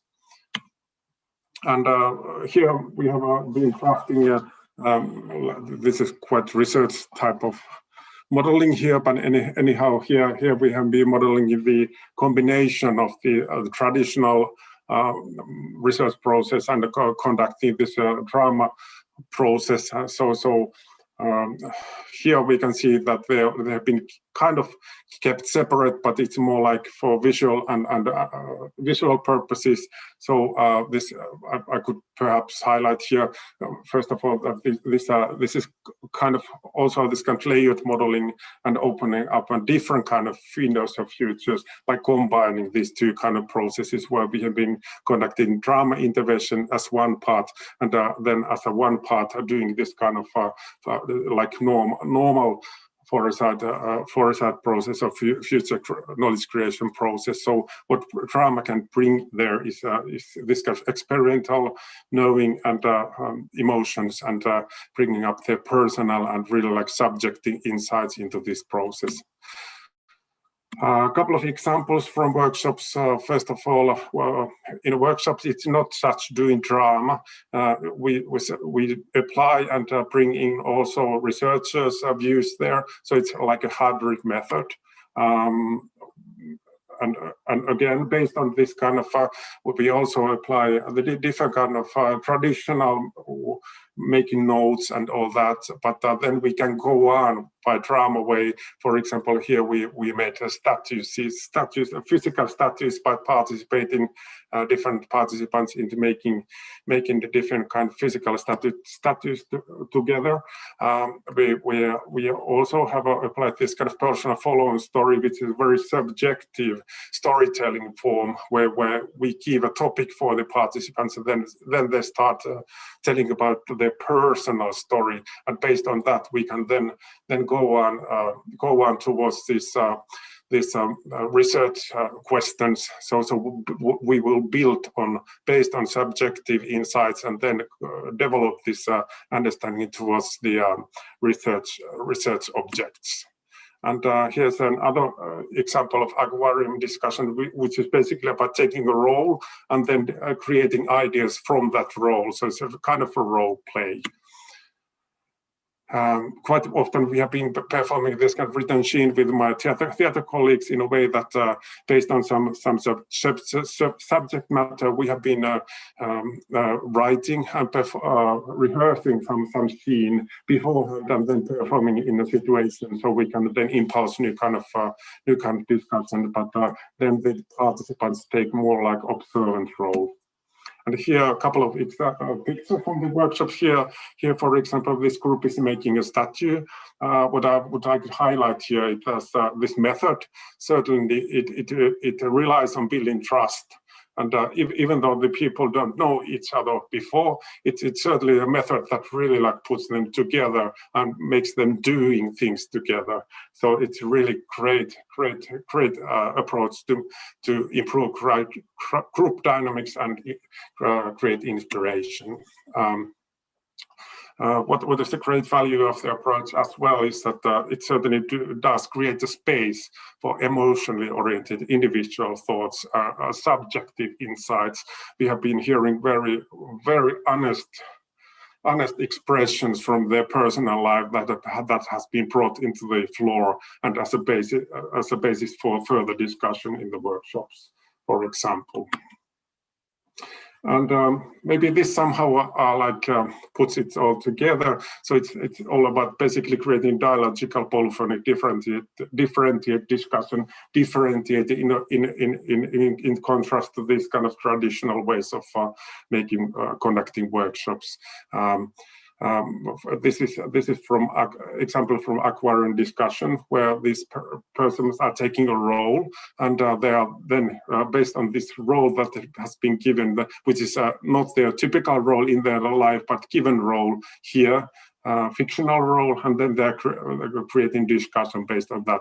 So we aim for here creating it aims one part for learning, but one part for also to creating differentiated discussion.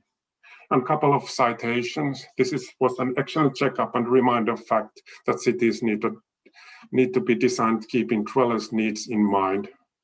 At first, I was confused, but I thought, oh my God, this is going to be playing. And so the whole way, little by little, I started to realize that this method brings up a huge amount of ideas, experience, continuing living in a city. Finally, I feel extremely positive. Personal stories were powerful, deep, and enriching. And you may also need that note wall back there. So like in traditional workshopping web methods, we also make notes, and so documentation is one like a tangible outcome of these workshopping methods. I'm coming to the final slide here. Drama methodology represents action-based, embodied, participative way to imagine, simulate, and design realities collectively. And they can keep, in comparison to the traditional methods, they can create parallel complementary understanding into these knowledge creation processes. In a way, it can be put short in a way that it's basically diving under the surface. And from there, we are bringing up subjective insights for the collaboration and collaborative learning. Well, I could perhaps one more thing to say, that these applied techniques of drama are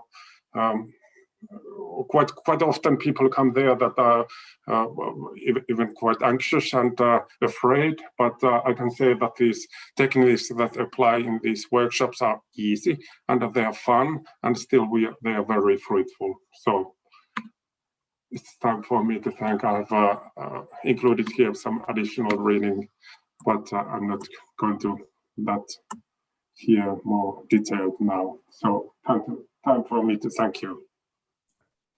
Thank you very, very much. I feel like we might need to set up a new page on our website that might include interesting resources for people, like the readings that you recommended. Thank you so much for this. I saw that there was a question being shaped here. Right, in the Miro board, so I will just transfer that.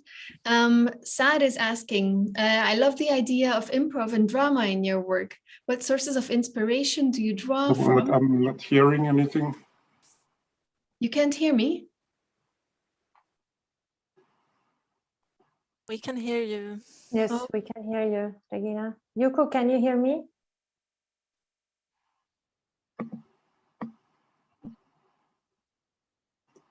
No, Yuko, can you hear us? I cannot hear you. Maybe I have to stop sharing. Maybe. Let's see if that helps. Let's see, can you hear me now? No. No. Oh my. And we had so many exciting questions prepared for Yuko. I had some follow-up questions as well.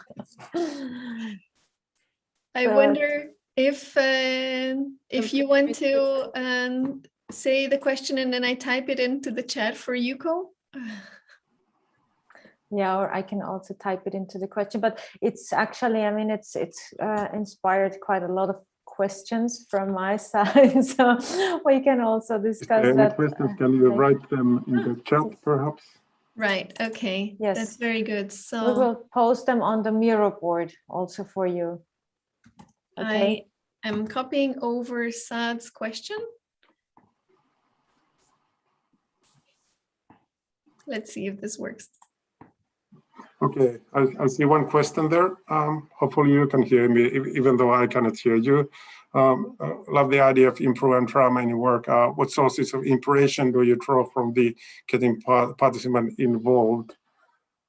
Well, compared to these foresight processes and drama and workshops that have been conducted quite several during the years, this method certainly I see more joy in there, and I see more like this kind of like moments that people certainly do and get inspired and they feel that they are part of learning themselves. So it's very inspiring to see these kind of things happening. And as mentioned earlier, at the same time when you see this kind of joy and inspiration going on, also the knowledge outcome is of course different. I don't have any like specified data, but it's certainly different. And after the workshop, people feel very like motivated and inspired also. So it's a great gift from doing getting from the participants, seeing them enjoying doing the work basically. Yes, and someone asked us about alternative ways of documentation. Well, we have been taking pictures there, we have been taking videos there, and of course we have to be careful what to share. And we have been also taking audio recordings for research purposes. So like this kind of like, I would call them still quite traditional way of documentations, but we have been certainly paying attention to capture the flow of the workshops in many ways. So we have been certainly doing this kind of data inquiries also, not just for learning purposes and not for I mean, the workshops hasn't been only for learning purposes and methodological experimentation, but really for data processes and new data creation.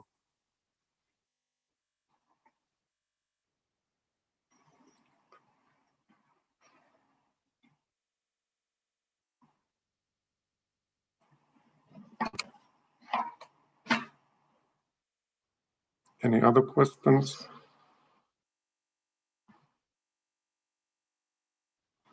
Two, okay. It works this way as well. Are there online digital versions? I wonder, does this question concern about this presentation? I suppose. So of course I can share my presentation.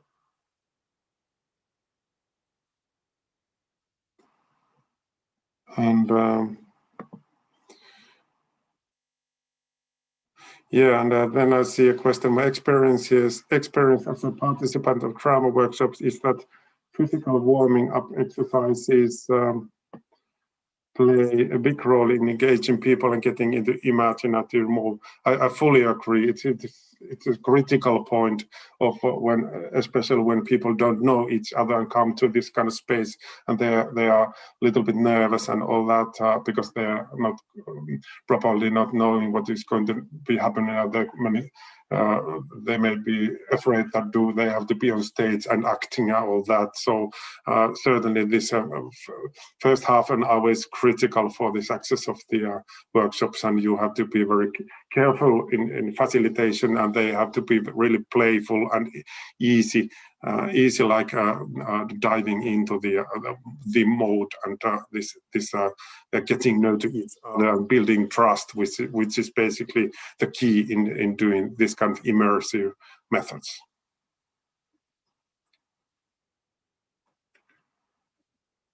And one more, can you imagine that drama workshop could be something a community does to find new ways of critically making together? Drama has been applied in a form of this kind of community work. I know, for example, in Africa, there's been this kind of tradition of doing drama in the communities, and it certainly do have much to do with this kind of community spirit and community finding community being together and community to making visible their own wishes and own attitudes and all that. So it certainly do have a lot to do with this kind of community spirit, and also I would say that in the research context it would have a lot of potential in the early stages of people getting know to each other as well, and like putting on front what kind of knowledge desires and knowledge needs there are that from different perspectives of different individuals.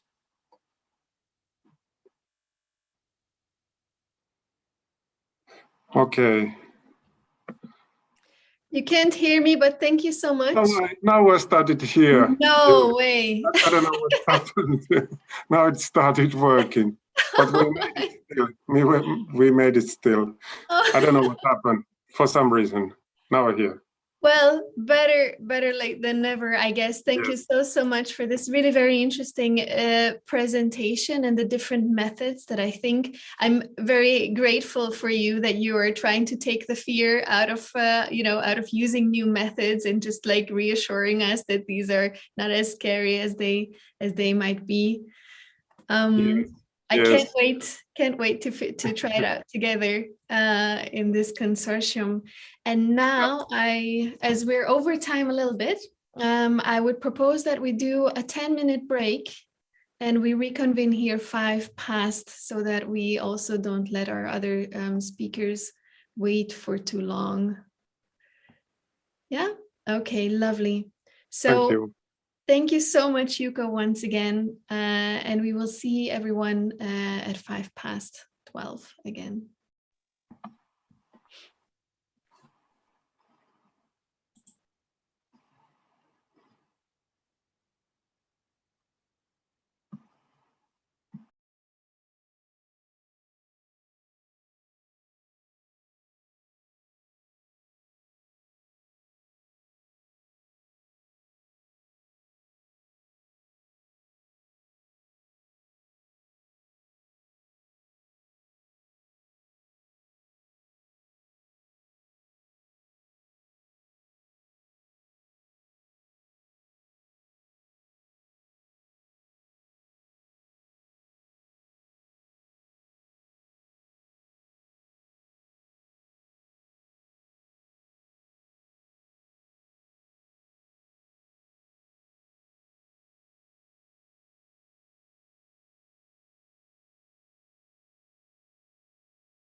Hi, everyone, and welcome back. This was a short 15-minute break, but I hope that you still had some time to relax and maybe stretch yourself. That's very important too. So we will now continue with the next two presentations on where we're learning about hands-on methods for critical making.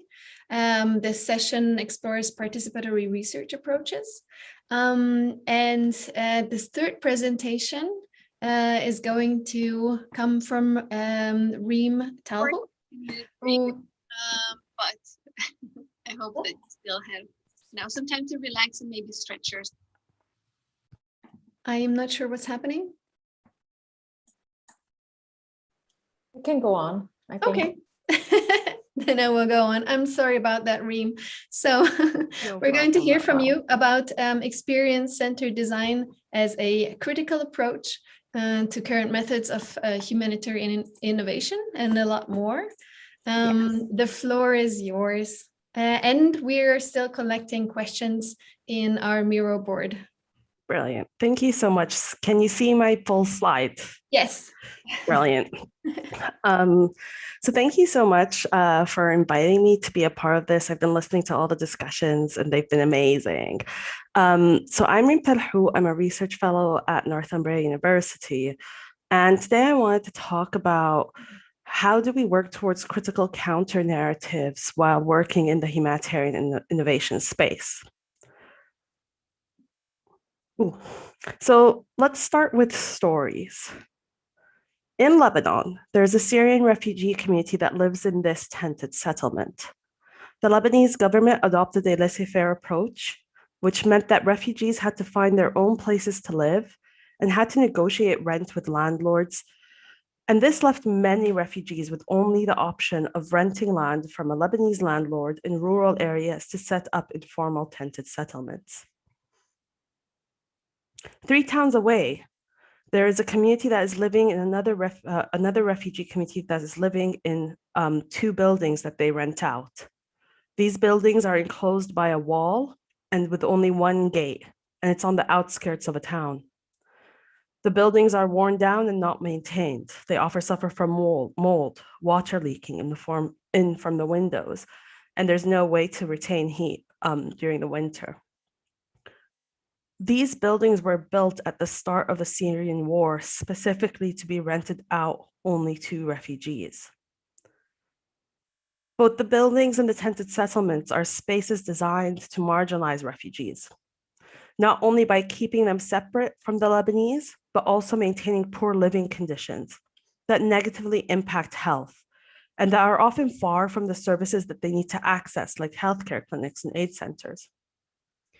More importantly, it is in these spaces and the wider system that they lose their agency as individuals and as communities.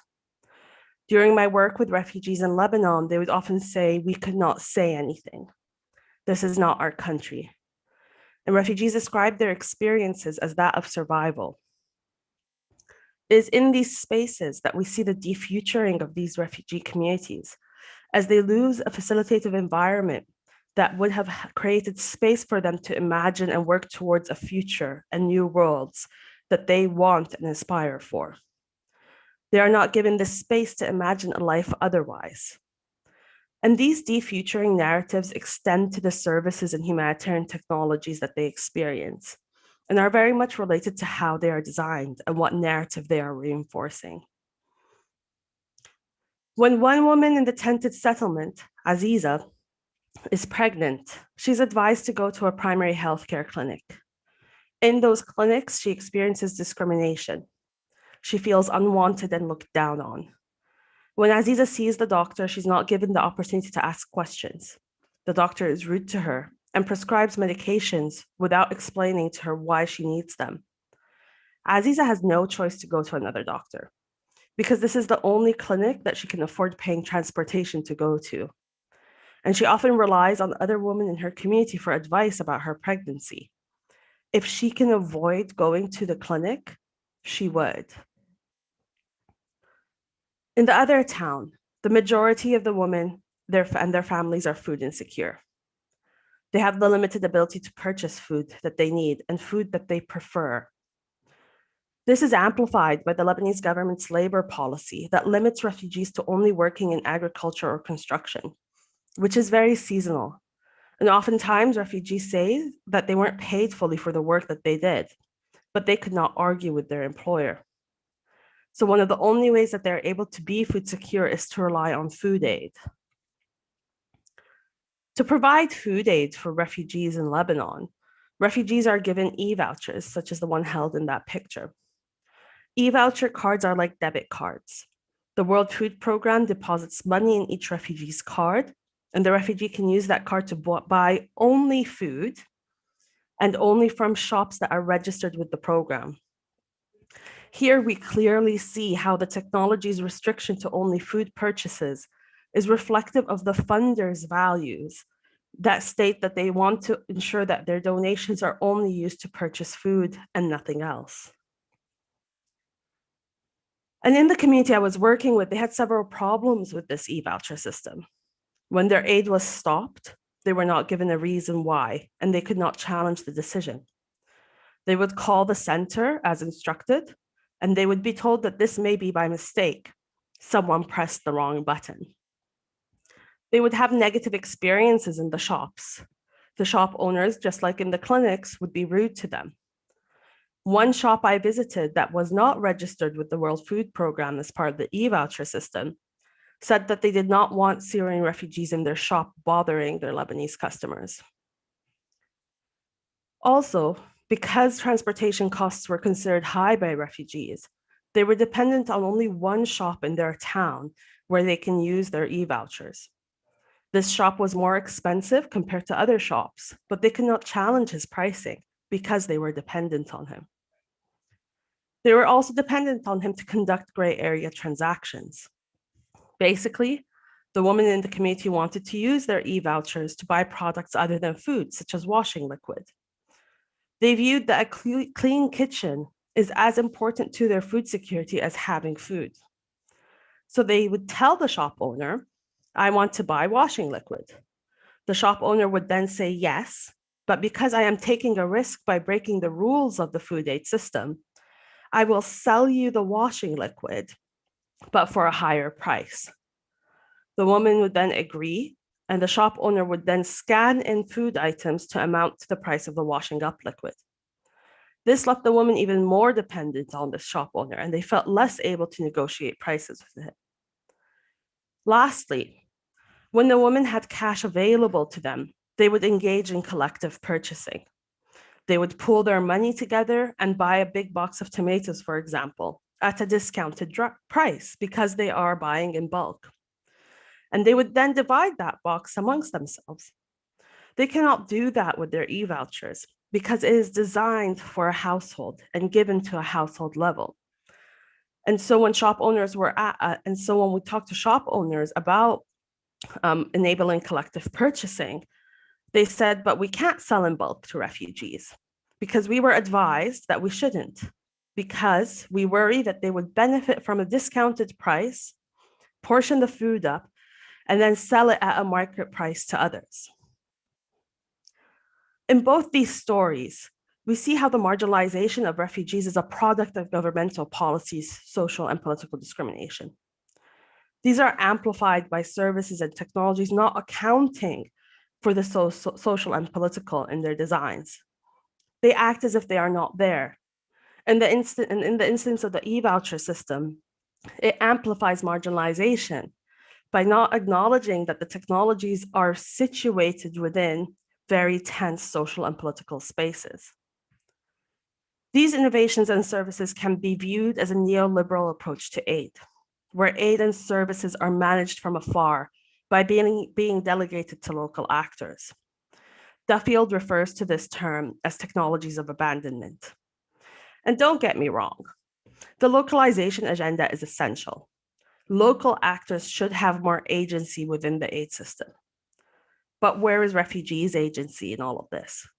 Where are refugees' values and practices and the experiences that they want to have embedded in the innovations and services being made? So in my work, I wanted to restart these stories from the perspective and experiences of refugees, and with them inspire, design, and create innovations. For the case of accessing healthcare, through conversations with refugee women, they expressed that they want to have more meaningful and dignified conversations with healthcare providers, conversations that differ from their experiences in clinics. They also highlighted that as women, they share health information amongst each other, and there's usually one person that they all go to for advice. They envisioned a way to communicate with healthcare providers as a collective, without having to pay for transportation unless indicated by the doctor that they have to come to the clinic. So we went about designing a community health radio show where refugees are in charge of the conversation. How did it work? The women selected the health topics that reflected the health issues they are facing. We then partnered with a local NGO that had clinics in the vicinity, and we recruited doctors and nurses from there. Through a mobile phone, a refugee woman would be a host for the community radio show and would steer the conversation with the doctor. The listeners, i.e. the other women in the community, would then indicate that they have questions and proceed to ask their health-related questions for advice. Through this medium, the women reported being more comfortable voicing their concerns to healthcare providers. The host was able to point out to the healthcare provider that they need to provide clearer responses. The woman also coordinated their questions. And in some instances where one woman was shy to ask their question, the other woman would encourage her. More importantly, the healthcare providers reported changing their perceptions of refugee women. One healthcare provider said that she was surprised by how engaged the women were, and that she now knows that they are not ignorant. So what we see here is that by centering the experiences that refugee women want, and embedding it in the configuration of the technology, we were able to increase refugee agency within the relationship with healthcare providers and work towards changing the narrative around refugees. For the case study on food security, we worked on designing a blockchain-based technology to enable the practice of collective purchasing by mocking up the potential interactions that refugees wanted. Why blockchain? Well, it was because the World Food Programme was trialing out a blockchain system that functioned in the same way as the e-voucher system. So bringing in a new technology, but not exploring all the different potentials it can have in terms of interactions. As we mocked it up, we witnessed refugee women coming together to negotiate as a community what they want to buy. Even through this mock-up study, participants started forming groups that would go food shopping together to share transportation costs and benefit from discounts. Shop owners offered discounts to the community and even offered to provide delivery because of the large purchases. Women started extending the process to other refugees outside of their geographical community. And they started voicing what points they want to negotiate on with shop owners and agreeing that they will not buy from shops that have discriminated against them before. Here we see that the configuration of the potential technology enables refugees to action collective practices that gain them negotiating powers. In doing so, we would be shifting refugees from being individuals that aid is acted upon to collectives that negotiate aid. So what is underpinning all of this work is the experience-centered design approach we used, where we asked, what are your experiences? What are the experiences you want? And what are the values and beliefs that you want to shape your experiences? We did this work in a dialogical manner that was responsive to the aspirations, anger, and frustrations of refugees. We explored the emotions that result from experiences and interactions with technologies, services, and the aid system, and the host community. In doing so, the intersection of the social and political with refugees' everyday lives became the center of the design process, because their experiences, values, and beliefs are shaped by these sociopolitical factors. This centering enables the design of technologies that, while deliver aid and services, create spaces for refugees to practice their agency and their beliefs. This in turn creates a counter narrative to neoliberal approaches to aid that view refugees as individuals or household beneficiaries, rather than active collectives with aspirations, rights, and demands.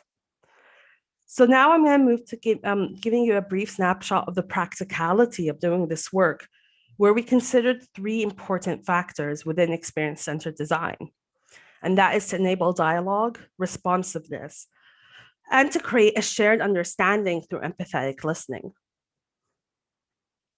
So looking at the case study around food security, when I first went to the community, I knocked on every door and sat with each woman interested.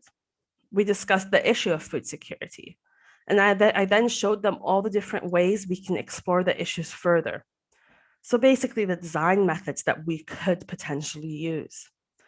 And we discussed what the design process might look like as a whole. Refugee women wanted time to reflect on it and also wanted to understand, well, what does it mean to participate in a design process? What would it feel like?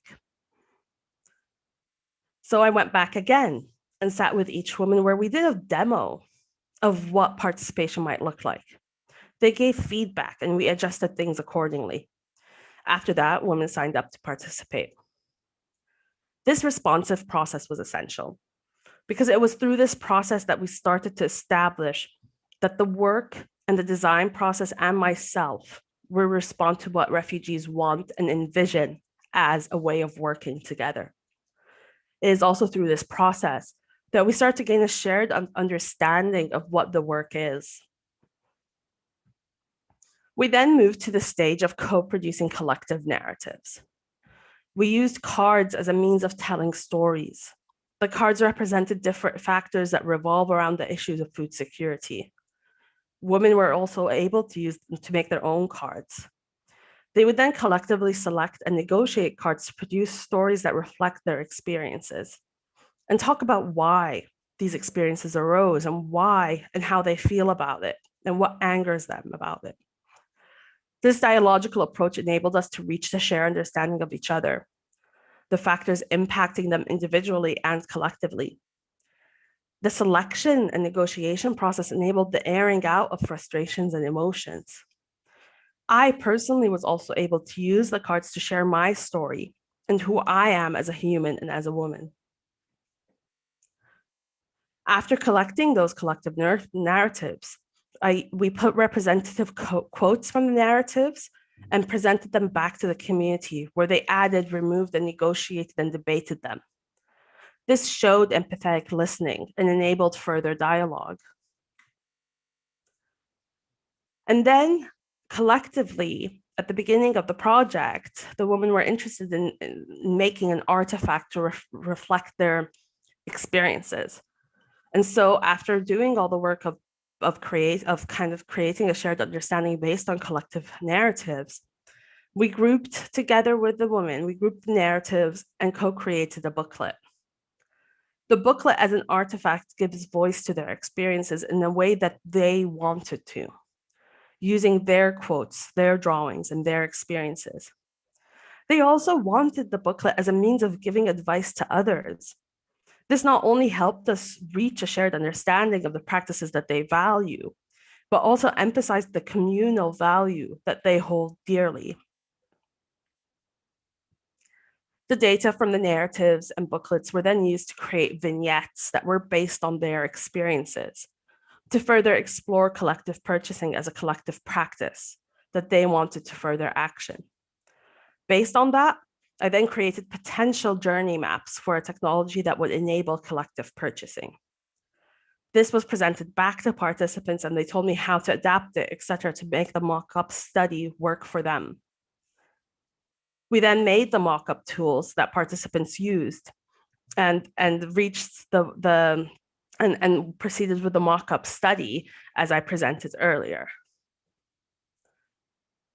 In conclusion, when using this approach, it is important that the whole process is in dialogue with participants and responsive to what they want. So we're not only empathetically listening to create a new innovation, but also empathetically listening to how communities want to design and innovate. This builds relationships and safe spaces that are conducive of sharing experiences, values, and beliefs. Spaces of care where we can be critical. I've put this picture on my last slide because I think it fully reflects the approach. When the women were working on the community health radio project, we were making paper tools to coordinate the health conversations. And they opted to use colors that correspond with streetlights for go, wait, and stop. Because they had never had the experience of driving, they had the colors reversed. So red was for go.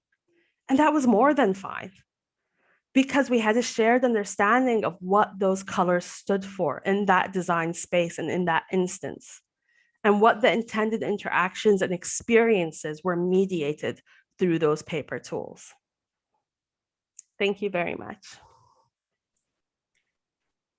Thank you so much for this very, very insightful presentation. And thank you so much for actually taking the time to explain to us what, the local situation that we do not necessarily understand, or a lot of us don't understand. I really appreciate that. And I also really appreciate just that you're creating opportunities for exchange and for the voices and to be heard, whether it's via radio or, I'm a huge fan of community radios, or just other tools. I am seeing that some questions are coming in, so I would maybe ask my colleagues first if anyone in the video stream has a question. I think one question was posed by Vicky, right? So Vicky, please go ahead. Yes, thank you so much, Reem. That was so good, so inspiring, everything that Regina said and more, and also so instructive because you were so kind to share how you did it. And I particularly liked how you used the new technology, blockchain, to also question the system behind it. So not just put tech, keep the system, but also to question that. And I wanted to ask whether and how the reaction from the World Food Programme was. So what was really interesting with that work is that when we approached the World Food Programme to tell them about the work and to involve them in the work, we were told that they are currently not engaging with researchers outside the World Food Programme. It was, I think, during a time that they were re-looking how they do research with actors and their data sharing. And so that in itself shows that there's this barrier between those of us who are working outside the institutions to be critical and those within the institutions. And that's a very difficult divide. So what we have been doing is that when, so one of my collaborators, she does the food assessments and the food needs assessments for refugees for the World Food Programme. She brings it up in every meeting about collective purchasing, about the vulnerabilities that are arising from the e-voucher system. And soon after our work, the World Food Programme launched the Dalili project, which aims to kind of publicly show food prices and so on. And I think it's an ongoing conversation and it's an ongoing barrier that we need to break. But the reality always is that funders will have a say on what they want these innovations and services to deliver. And another barrier is that when I speak the language of rights and social justice,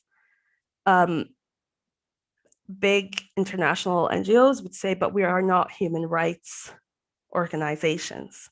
We are aid organizations. When I'm talking about discrimination, they cannot bring that up because that means tension between their stance and that of the Lebanese government.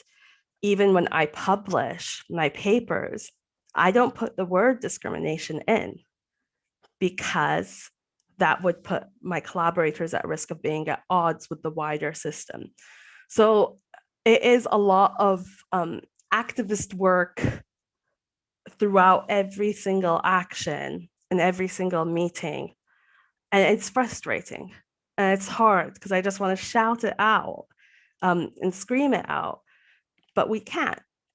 And so it is trying to kind of constantly push against the system, push against these technologies at every opportunity that we can, to say things can be different and refugees want them to be different. So let's listen.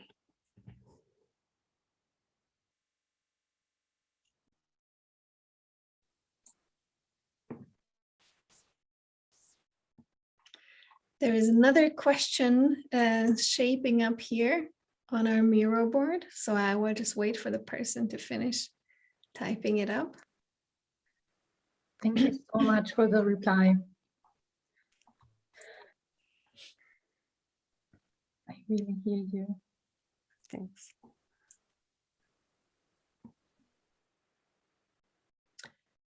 I think it might be ready.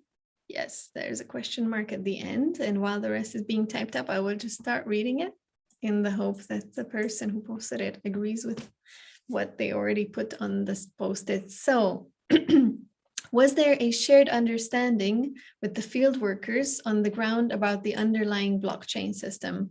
What were the challenges with the smartphone devices? Right.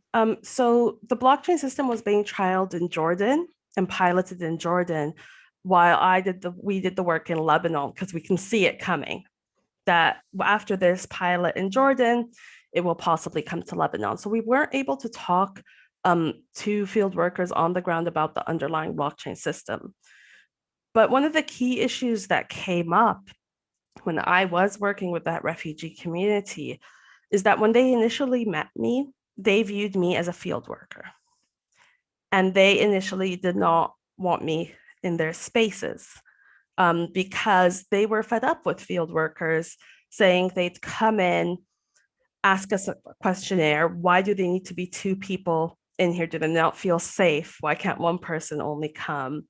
When I was doing that work, I would sit. So the Syrian communities that I was working with, they like to sit on the floor on like special kind of sofas that is of their culture. So I would naturally sit with them.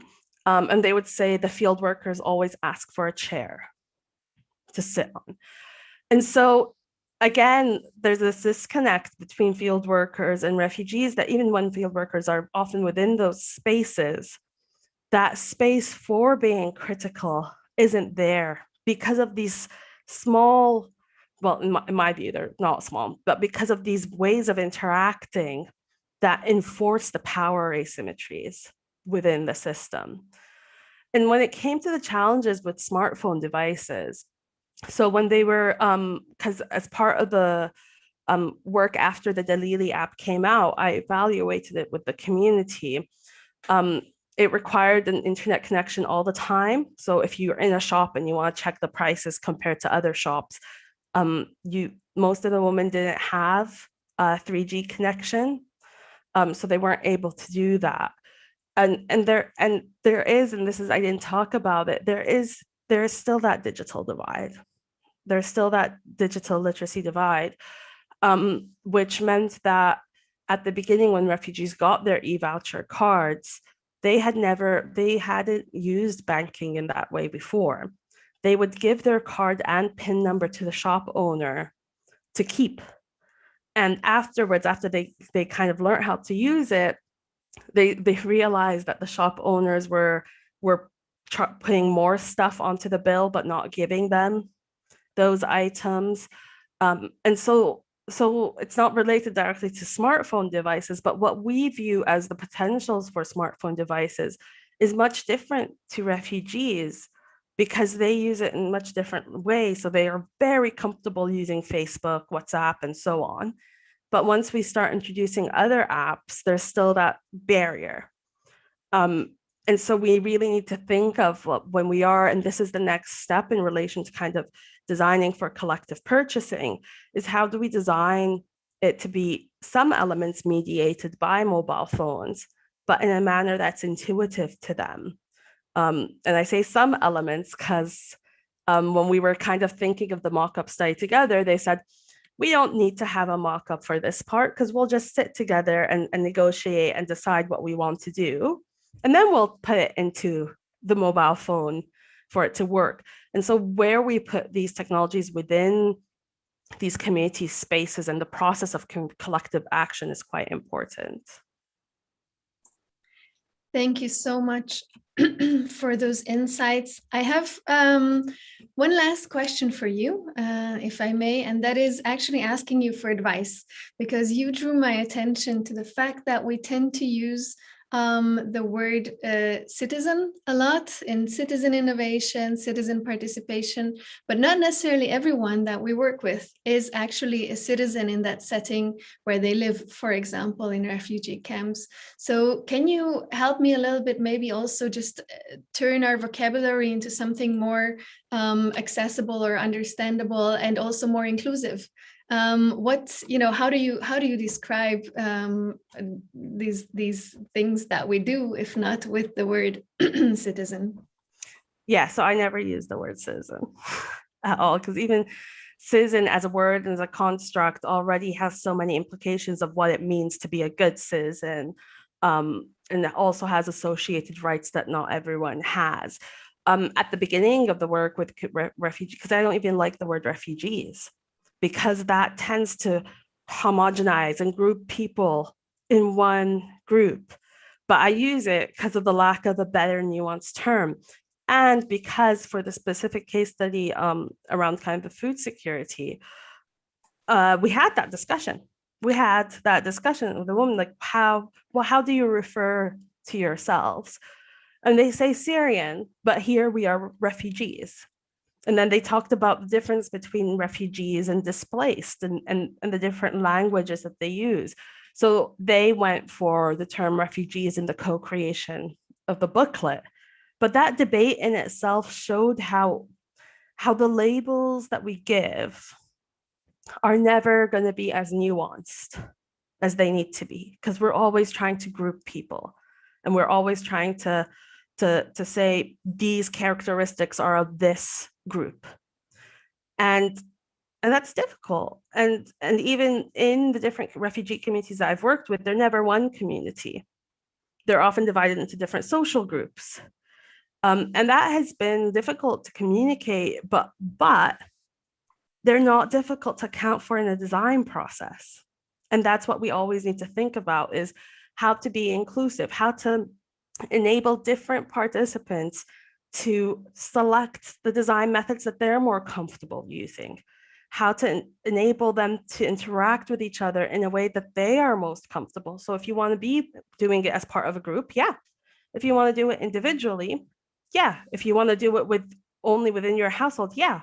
And then it's my job as a designer to bring it all together into conversation with each other. And hopefully through that means start bridging between those communities. And here I think a lot about Arturo Escobar's work, where he says, we're not saying that everyone needs to be one community, like in a cult fashion, because there is going to be tensions in the community. But the community agrees to be within a community that can live alongside another community that might have different values, ways of being, but they understand each other and respect each other and can connect to each other in one way or another. Thank you so much for this insight. I really appreciate the fact. I mean, to me, it really translates to ask the people, what they want to be called, what they're using for themselves. And now, if we had a bit more time, I would ask you to play the guitar for us a little bit. I'm not that cool. My partner plays the guitar. I am not that cool. I wish I was. I'll practice next time, Regina. Lovely. Thank you so much. I will take you up on that offer. Oh, yeah. Thank you. Thank you once again, Reem. Really, really appreciate your insights. And I can see that our next speaker, Siname, is also already here. So that is lovely, lovely news. Right, so this is going to be the last presentation for today on a hands-on method for critical making. Siname is a trained architect, as far as I know, and is now currently setting up his third technology hub in Togo.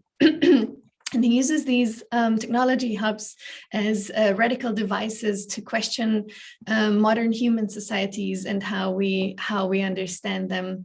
So 20-minute presentation, then we will have a 10-minute Q&A. We would continue to like to hear from the audience in our Miro board, what their questions might be for Sename. And go ahead. Thank you for being here today. Hi, you hear me? Yes. Okay. Thank you for the invitation. I'm very happy to connect again with the GIG community. And I apologize in advance for my English. I would like to share with you some elements of some aspect of a research I'm interested in right now. I could not talk about everything, but it should be like just an introduction. But if I have some question, I can develop. So in the background of this project, there is the thesis that the computer age thereby puts our future under tension with an unprecedented total imperiality, the danger of which is enter in its potential for accomplish a project of annihilation constraint of the reality. And it is a project inherent in the capitalism.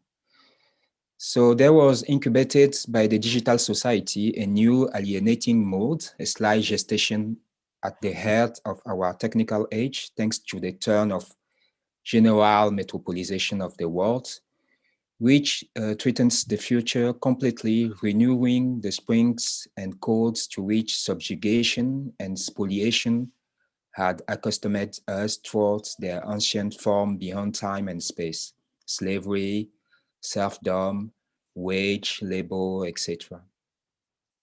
A new situation of coloniality that I called Colonna to distinguish it from all the others. The most that this experience is carried forward, it is the very moral autonomy that will be subverted for an economic logic.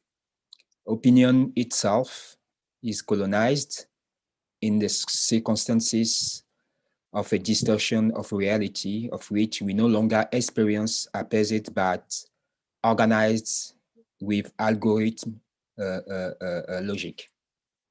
Could I share my screen? Is it possible? Thank you. I'll try that. Do you have it? Yes, perfect. Okay. So the complete amalgamation of the machinic in the world and the algorithmization of bodies and thoughts is the movement of this new technological extremism. And I would like to approach this question with the subject of the virus. As you know, for a single neurosis center, an infection developed with such rapidity that very quickly there was not a corner of the planet that was not contaminated with it.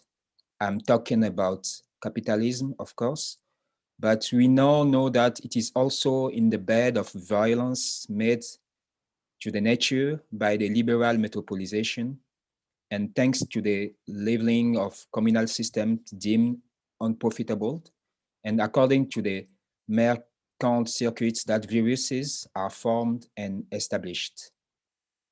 Both pandemics, natural one and socio-economic one with the capitalism, both pandemics also maintain an identity of method through the inconstancy insinuated in the system, in all the organic system of the nature or of the traditional social structure. But it is not all with the virus. Colonists, the virus proposed itself almost more stimulating to think about with the techno-industrial cyber system industry. So what I would like to say is that with this situation we have now, what we can observe is a 3-level of virus, surprisingly embedded. You have this perturbation in the natural structure, in the biospheric structure, who give virus pathology, biological virus, but you have also a perturbation in our structure, our social structure, with this neoliberal system, and a third virus, which is what I called Colonna, to distinguish it with all the older form of spoliation or occupation we are used to know. And this last form of occupation have this specificity to be the occupation of the reality itself. So there is, even if this thing I'm talking about seems very, I don't know how you say inquiétant in English, there is also, it is also a sign that these 3 levels of structure, natural structure, social structure, and the technological structure have some elements who can allow us to think that we can mix them. And our preoccupation right now should be to develop device or to develop technology who have this ambition, this ethic to mix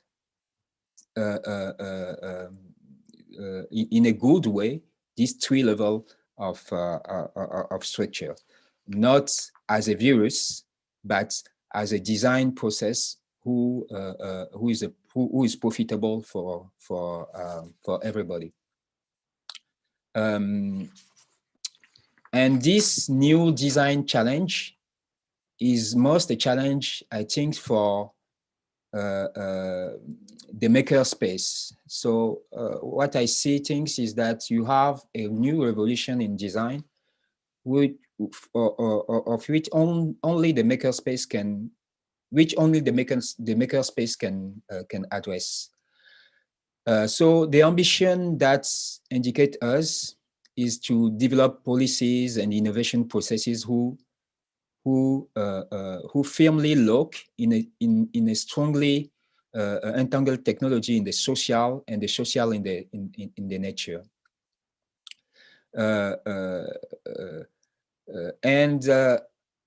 So what can be what could be the resources we can use to launch this new idea of design, who don't use the old tools of measurements we used to use, and who let the place to this ambition to put together these 3 levels of complexity. And I would like to give a sort of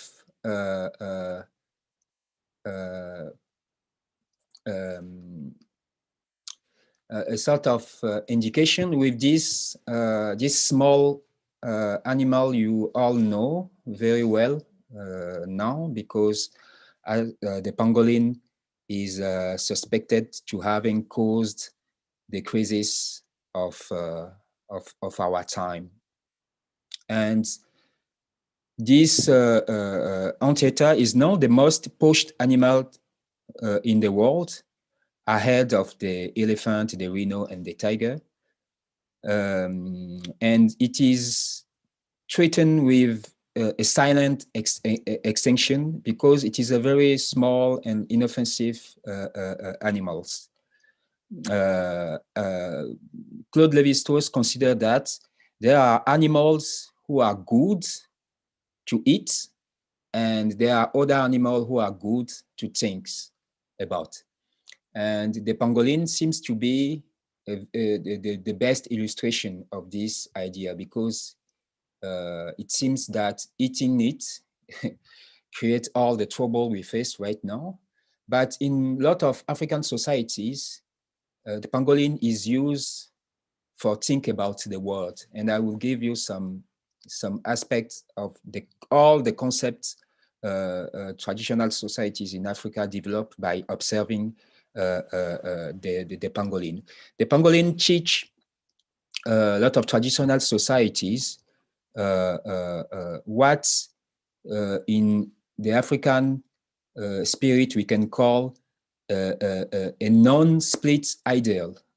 This idea to have everything together, because you can see the pangolin as an animal at a border. It is an anthropomorphic animal. It is the only one mammal covered with scales.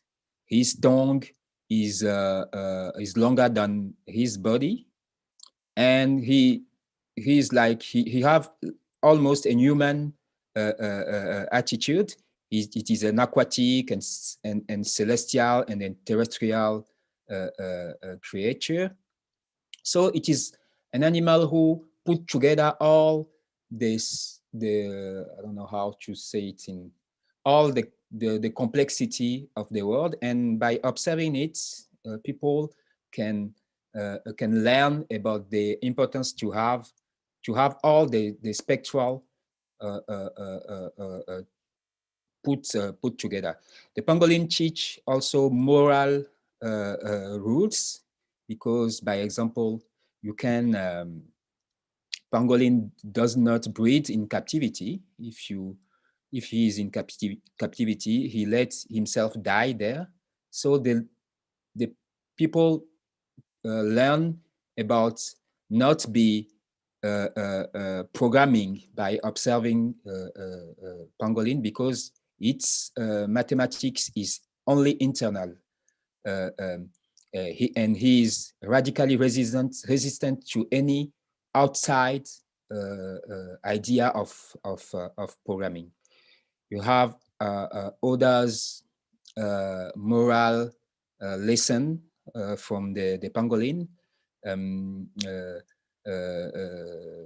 People think that people see is like a quality of conscience, because they say that pangolin is the only one animal who feels shame, because when you discover it, he used to hide his head and curls up.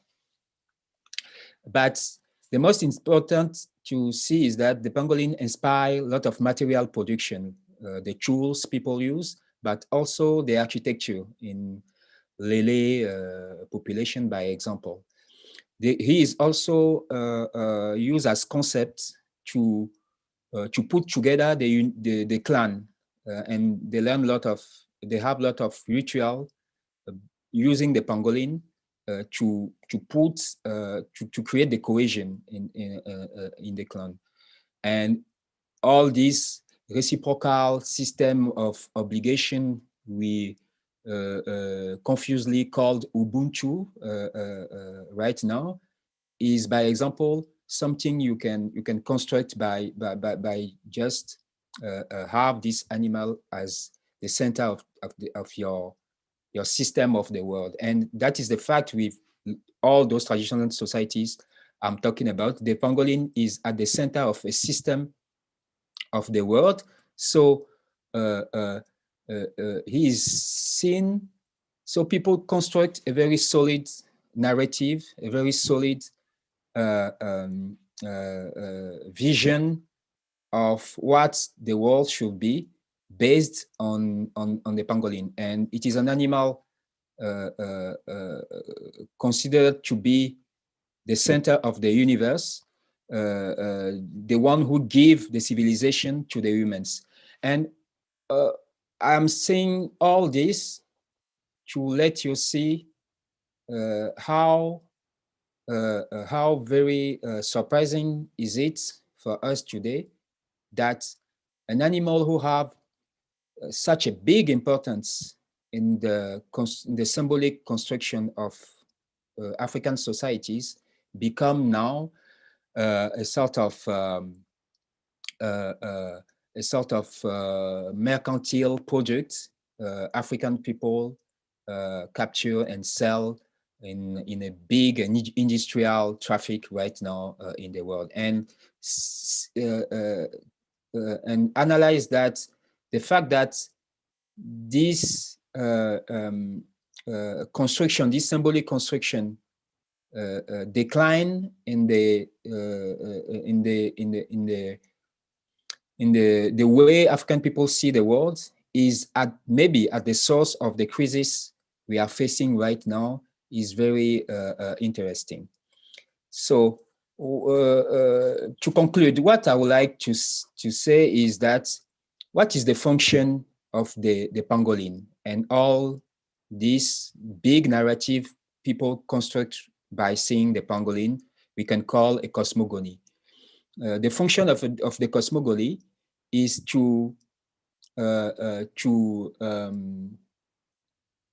create a very good imbrication between the social structure and the biospherical structure, so that any action you do as a human is considered in his impacts on the all and on the global creation.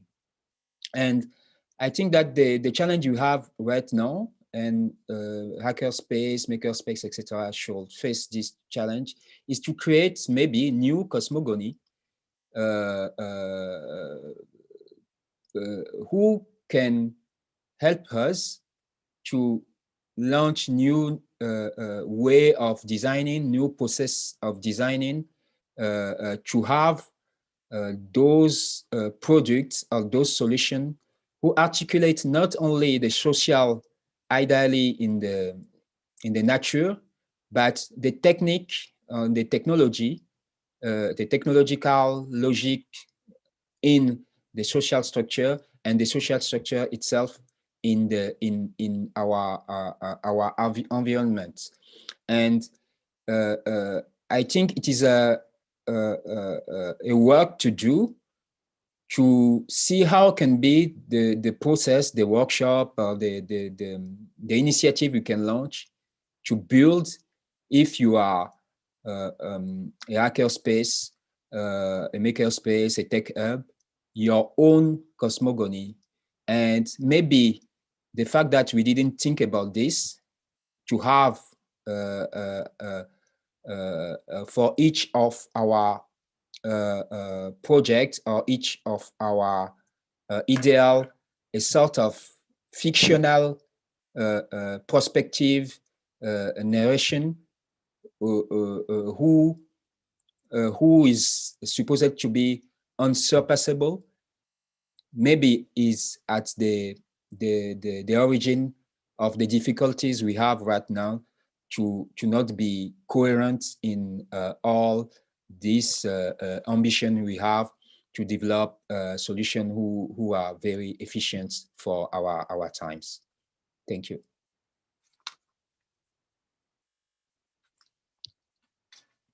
Yeah, now you can hear me. Thank you so much for your input. I really appreciate how you came to this conclusion from a very different point of view, and it was also just lovely learning about our relationship with the pangolin. I am now going to open the floor for any questions from our audience.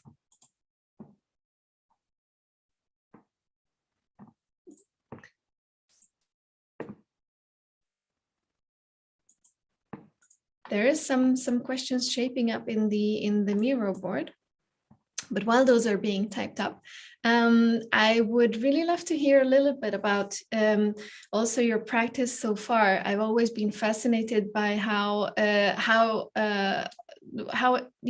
maybe it is because your background is architecture, but you always think of communities, of cities, of different settlements on different levels. as well. So I remember that you were telling me once about how in one of the technology hubs that you opened up, you actually encouraged people who were learning there, gaining skills to also engage with the communities around them. I can't remember if it was 1 or 5 kilometer radius. Can you tell me a little bit about how you can inspire people to engage with their environments?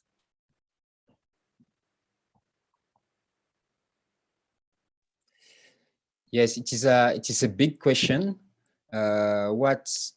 Maybe I can answer on an aspect, which is the low tech ambition. We all have this low tech, low high tech, high low tech ambition ideal. And if the problem with the low tech is a problem of if an issue of scale. If you want to develop very efficient low tech, if you are in a big scale, it is very difficult. And so to be efficient in developing what we call low tech, you need to change the scale and create a scale which can be which can facilitate what we call in French the génie du lieu, the intelligence, which can help the intelligence to level up. So it is an example of the idea who push us to very work with the community. If you want to develop low tech, you can develop low tech in your lab as an industrial people. You need to develop at the scale with people. If not, you can have a very good low tech. You will be forced to think at a scale of which you will fatally develop industrial and very high tech solution.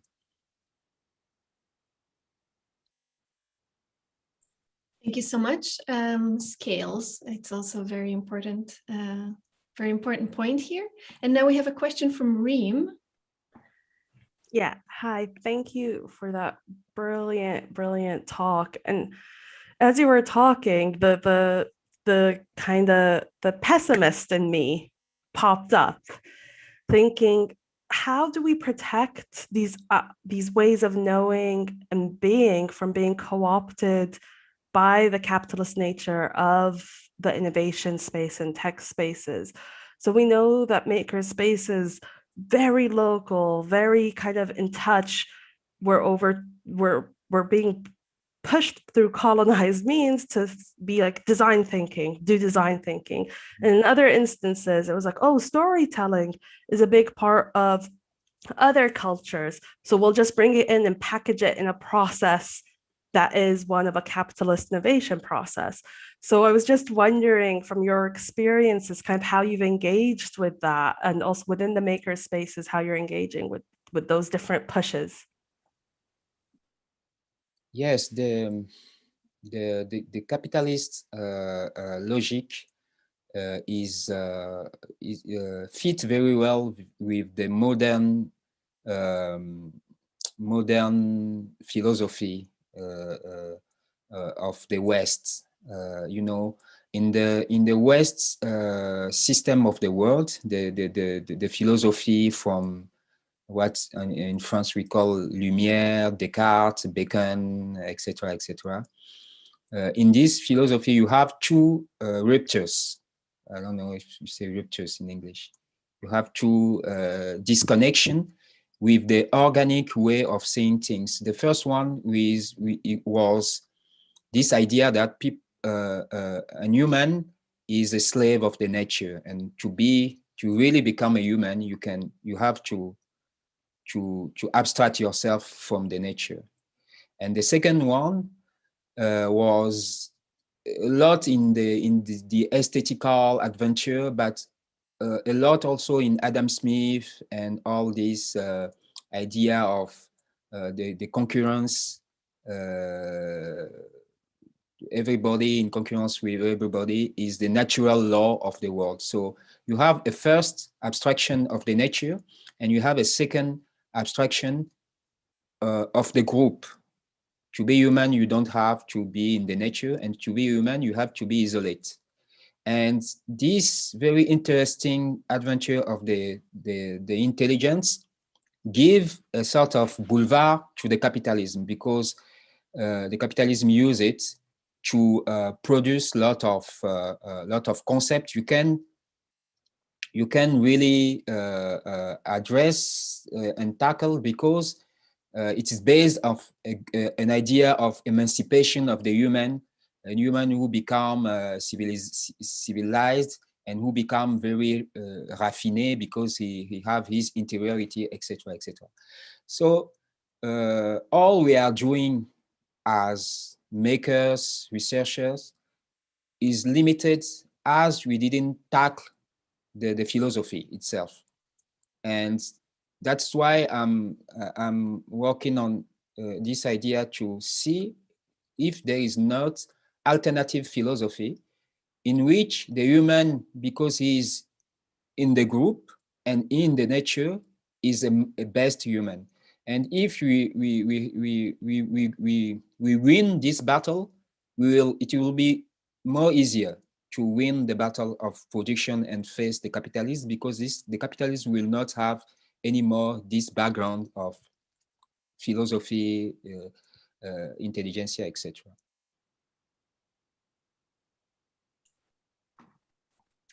Lovely. Thank you so much. Reem also says brilliant. I think that a lot of the things that you're saying are just so inspiring. And so the feedback that is also happening here in Miro is one person wrote, "Thank you for raising the importance of embedded social ecological ontology for critical making.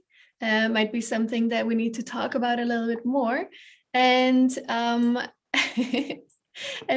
just going to read this out loud because I think it's very nice. The Sunda/Malayan pangolin is sometimes encountered in parks here in Singapore. And the poster had no idea it was seen as the source of humanity, and they're never going to be able to see a pangolin the same way again. Thank you for the excellent presentation. Right, so would you like to maybe say a few more words about this idea and the importance of embedded social ecological ontology for making, critical making, for dismantling capitalism even? Yes, what I used to say is that in the new technological and digital solution we have right now, we don't have complexity. We have complexification. The complexity itself is in the nature and in the social structure as the traditional societies develop them.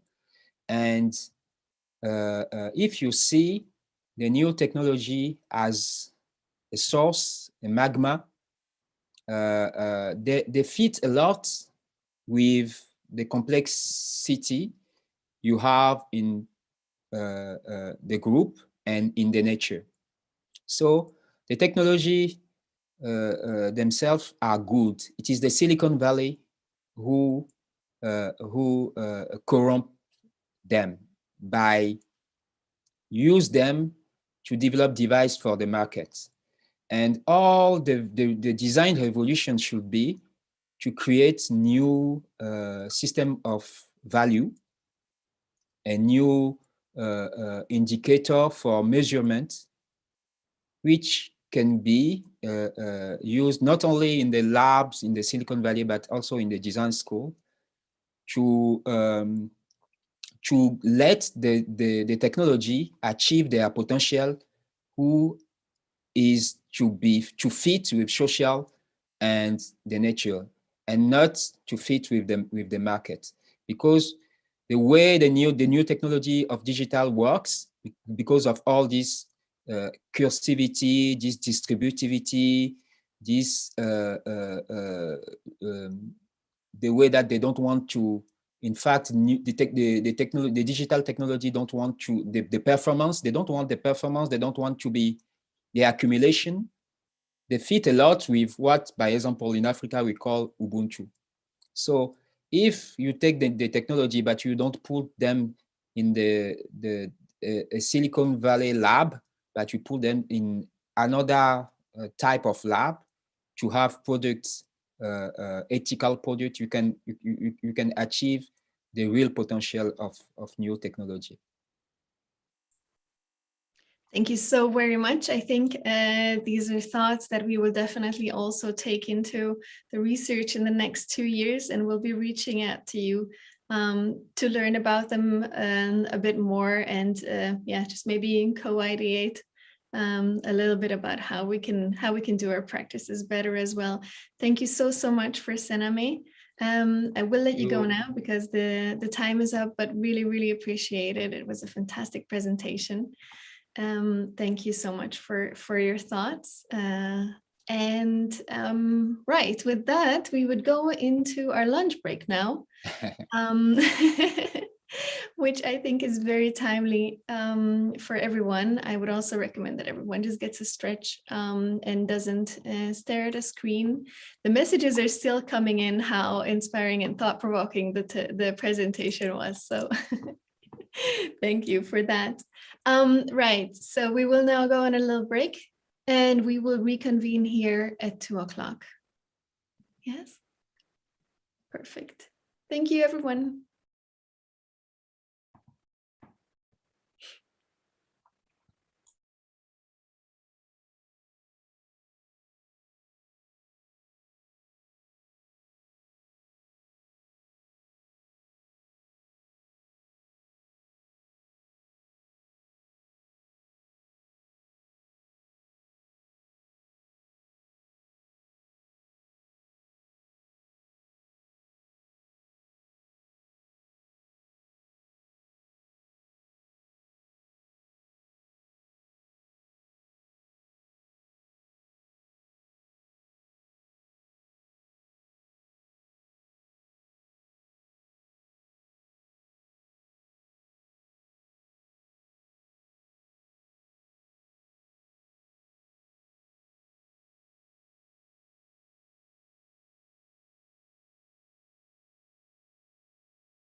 Hi, everyone. Lovely having you here and lovely having you back here. After our little lunch break, for some it was there was probably a dinner break, but anyway, lovely having you here again. We're very happy that you rejoined the session, and of course a warm welcome to any new people, any new viewers, and all the participants of this session who have just joined us now. I would like to remind everyone that the session is recorded, and we will be, while we're live streaming it on YouTube, we will also re-upload the recording to YouTube. So that's an important thing for privacy. And we also have a Miro board. The link of that is available on YouTube and in the emails that we sent out. And this is where we're collecting the feedback from our audience, also different ideas that people might have, and the questions for our speakers. So the way that this session is going to happen is that we will be spending an hour and a half together. And in the first hour, we have room for 4 presentations. And then we will have a 30-minute Q&A. And so we will be getting questions from the consortium members who are here with us in Zoom, but we would also really love to hear from other audiences through the Miro board. So that we have interesting questions for our speakers. While we spend most of the morning talking about, looking at what critical making is, and hearing about different participatory action research methods. So it was very kind of, research centered the first half of the day. We have now asked for practitioners of what we call, what we identify, what we brand as critical making, to share their experiences with us and how they actually work together with their communities. And the focus of this session is going to be our 3 main topics that we have identified for the consortium. So it's going to be gender, youth, or education, and openness, open hardware. And in this session, we will hear from, let's see if everyone is here. Yes, I can see Mathilde. I can see Ira, whose presentation I have with me. And Jenny is here as well. Lovely. And we have another speaker who will join us later. We will be showing a video of the presentation from Ms. Balthazar's lab. Right, perfect. So let's get started without much further ado, so to say. And I think that the first presentation that we have scheduled was the presentation of Jenny. Hello. Hi. Thank you so much for joining us today. How are you? No worries. Very well. Enjoying the sunshine. Apologies that I've got a bit of back facing here, but hopefully you can still see me okay. Yeah, I'm glad. Should I kick off? Yes. I think that you will be able to share your screen, and please kick us off. Thank you. Perfect. Great. So thanks very much to the organisers for inviting me. I unfortunately couldn't join the morning session, so I'm going to describe what I do, and you can decide if it's critical making, because I was not around for the definitions. But yeah, I'm going to give an example of some co-creation activities that I've been doing with various collaborators on biomanufacturing. So it's sort of hardware. There are hardware aspects to it, but it's all hardware that is geared towards making stuff with biology. And specifically, we look at basically frugal manufacturing of biological tools, primarily for research use. The access for researchers to biotechnology reagents and tools is quite limited in many places in the world. And so the main mission of our work is to try and overcome that by a local manufacturing approach. However, over the last year, we've also progressively got more into projects around diagnostic production, which kind of adds an extra edge to all of that in terms of quality assurance and in terms of kind of regulatory procedures as well. So we don't have a kind of primary focus on diagnostics, but I've been working like myself quite a bit with efforts to sort of share that technology through a UN Technology Access Partnership and other aspects. So happy to touch on that, but the presentation is primarily about manufacturing stuff for research use, and part of the goal is to work with groups and communities that are not just researchers at universities. I personally am based at university. I'm here in Cambridge in the Department of Chemical Engineering and Biotechnology, where I'm a research fellow. But I've also been involved in setting up a makerspace for biology in Cambridge, and now we're actually merging with our local kind of normal makerspace, the hardware version, to form one big community. So I have some background in kind of being involved in biomake spaces and make spaces around the world, and have kind of done some community projects around biosafety and other aspects of that. And on the hardware side, I'm one of the co-conveners or the Gathering for Open Science Hardware, which is a global community looking specifically at issues of open hardware in the sciences, and kind of, for example, we've recently run some policy workshops with the Woodrow Wilson Center in the US. We're looking at kind of technology transfer offices and what they do and don't know about open hardware, and how we could potentially support that as a community. And we have a forum and a number of events that happen around supporting developers and users of scientific hardware. So I'll talk a little bit about some of the approaches that we use. So as I mentioned, we're really looking at kind of how to make biology as a sort of future technology, or actually really a present technology for sustainable manufacturing. How do we ensure that that technology is for the many and not the few? And as we're all aware, biology is foundational to manufacturing a lot of health products, including diagnostics and vaccines, which have been high on the political agenda for the last year. But it's also, becoming progressively more useful for manufacturing all sorts of other things, be it smart materials for different industries. I know several colleagues working on, really more sustainable practice in the textiles industry through using biological production. A lot of high value chemical production is now being shifted towards biologically produced chemicals rather than petrochemicals. So it's really a foundation of quite a lot of sectors. And we want to have that at a sort of at every level more accessible. So some of the kind of thinking that guides our work is really that, like, the production of the means of production is not very democratized for biology. So I have a nice quote from an essay, quite old now, 1990, from Pauline Puntonji, who's a Beninese philosopher, and talks about, scientific dependence in Africa today, which at the time was 30 years ago. And some of the stuff that he describes in his essay, which effectively describes 13 different ways of recognizing scientific dependence, is now improving. Some of it is not so much. And so he talks here about kind of the sort of having the means to actually do the analysis of scientific data rather than just collect it and use the results, is really important in terms of not being dependent on external kind of organizations or countries or input. And so really equipment is kind of one of the forefront pieces of that puzzle. But at the time of his writing, he talks about even the simplest technical apparatuses in our laboratories are made in the north.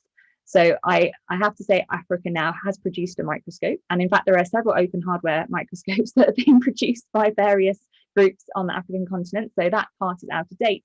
But I think still this idea of like the production of the means of production is really a key to really democratizing some of these technologies. And so we look at that in a biological setting, and really try and kind of join together the technology piece, a bit of the social organizing, and then try and look at good governance. And I guess part of that is, I imagine, a critical piece of the critical making is how do you kind of govern those relationships and those partnerships in a way that really does lead to co-creation, as opposed to one group dominating over another, even in a space like mine in academia, where there are very clear differences in terms of resources and power structures between a lot of our collaborators and me and my group, and so we're often trying to do our best to get around those, not always fully successfully, but I'll talk a little bit about some of the practices that we try and put into place. So just to paint the scene, but I will run through these very quickly. So we're building technology which is intended to be useful and also modular and reusable and redistributable, and can be reinvented by the end users. So although we focus on a small subset of things you might make with biology, the idea is that it could be expanded by people if they're interested to cover a whole extra set of technologies. So our kind of flagship project is the Open Enzyme Collection, which is basically a whole series of biological parts, so literally bits of DNA in tubes that people can put together and enables them to make certain useful things. The useful things we focus on are primarily of interest to researchers. They're research tools. They also happen to be the enzymes that are used in testing for a lot of diseases as well. So they do have a dual use. But our major focus is people who might want to use them for their own research and innovation activities. And we hope that those research and innovation activities are themselves, some of them at least, geared towards having a downstream impact, whether it's developing diagnostics, better crops, screening for pollutants, or screening for particular the presence of certain types of biodiversity. The downstream use is something that we don't work so much on. We try to sort of co-create an environment in which that research can happen.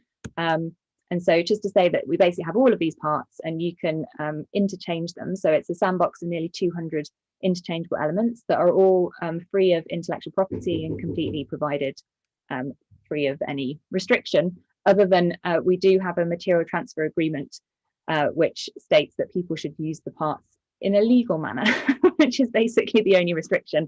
Although it's a very weak tool because people can then send things on in their own agreements. Anyway, they're literally free at the moment. We have a project with the University of Stanford who are making these parts completely available. So they've now shipped to over 40 countries in the world. Over 100 labs now have the collections, and we're hoping to grow that significantly this year as well. And so once people have these tools, they also need to do stuff with the tools. And again, I'm going to kind of just paint the picture that you basically have to put the DNA that you receive into an organism, typically a bacteria, to grow and produce the biological substance, in our case enzymes, that you want. And that involves multiple steps. We'll just talk about kind of how that actually looks in practice, and say that we have been piloting the project with Maboa Lab in Cameroon, who are a makerspace and innovation space. So this is, we also have worked with Kumasi Hive in Ghana. I know both of these spaces are kind of part of the global innovation gathering community. And basically we worked with the teams there to set up the labs from scratch and to start this work. And now the two spaces have gone in slightly separate directions. So in Ghana, the space is much more focused on educational initiatives, and in Cameroon we're looking much more at production, but there's a bit of overlap in both spaces. So I'll talk about Cameroon, but just to say that there is also activity going on in Ghana, and separately, I mean, I have collaborations with mostly academic groups, but we do communicate with sort of people who are working outside of academia as well in a number of other countries. Maboa Lab is a social enterprise, and Maboa Lab Biotech is a kind of department of the Maboa Lab, which is focused on making biotechnology research and tools more accessible. So all of our technological processes, protocols, educational resources are all open source and available online. How quickly they're available online is a little bit of a function of how busy things are getting, but we do try and get stuff out as soon as we can. And we also collaborate extensively with research organisations. So, for example, we have a project between Maboa Lab, University of Cambridge, and Boya University, looking at prototyping a typhoid diagnostic, which would, with locally produced enzymes. We also have a project with CRESAR and CRID, which are two research institutions and COVID testing centres in Ghana, and Maboa Lab to test out a particular COVID test, which can also be manufactured locally. Still, caveat that it will be a long way to actually manufacturing it locally, but this is the first step. So we have a number of activities ongoing. One is training. So we have interns that join the space for a number of months to work on their master's projects or to just work for the work on projects generally. And that's been, really successful. We've had some great interns coming through. Actually, almost all of the interns have been women, which has been fantastic as well. We have a number of hardware projects. So these are 2 locally produced transilluminators, which are used for looking at DNA. The enzyme production I already mentioned. So this is actually a biological assay that has been run with our locally produced reagents there. And Maboa Lab is setting up a business which will sell these locally produced goods alongside other goods that we're importing to local universities and research institutions. So that's the next phase. Is we want to move towards diagnostic application, but that's a kind of step-by-step process. And so here's just some more images from around the lab. You can see the team hard at work, and I'll pick up a little bit on how we grow the bacteria. So if you look along the top row there, you'll see the 4th image is kind of a flask here. So this is our bacterial culture in the bottom. This is a sort of small scale growth. One of the challenges is keeping the bacteria at a temperature that it likes, and also shaking it repeatedly to get aeration into bacteria thrive on oxygen, so you have to kind of keep them moving around. And so I'll touch a little bit on this instrument in a second, which is a locally made shaking incubator that does exactly what I just described. And then once we've done the whole process, we basically dry the enzymes down in silica and end up with a sort of stable room temperature stable formulation that can be shipped around Cameroon without needing a cold chain. And so this is really where I guess the co-creation side has come in our partnerships, is really trying to use both organizations or both groups of people and their knowledge of what's required and their technical expertise to kind of come up with something that we think will be impactful and is currently not so accessible to local researchers. And so again, it's just an example that they do work, which is good. This photo's got very stretched, but it's also so that wherever possible, we're sourcing materials locally as well.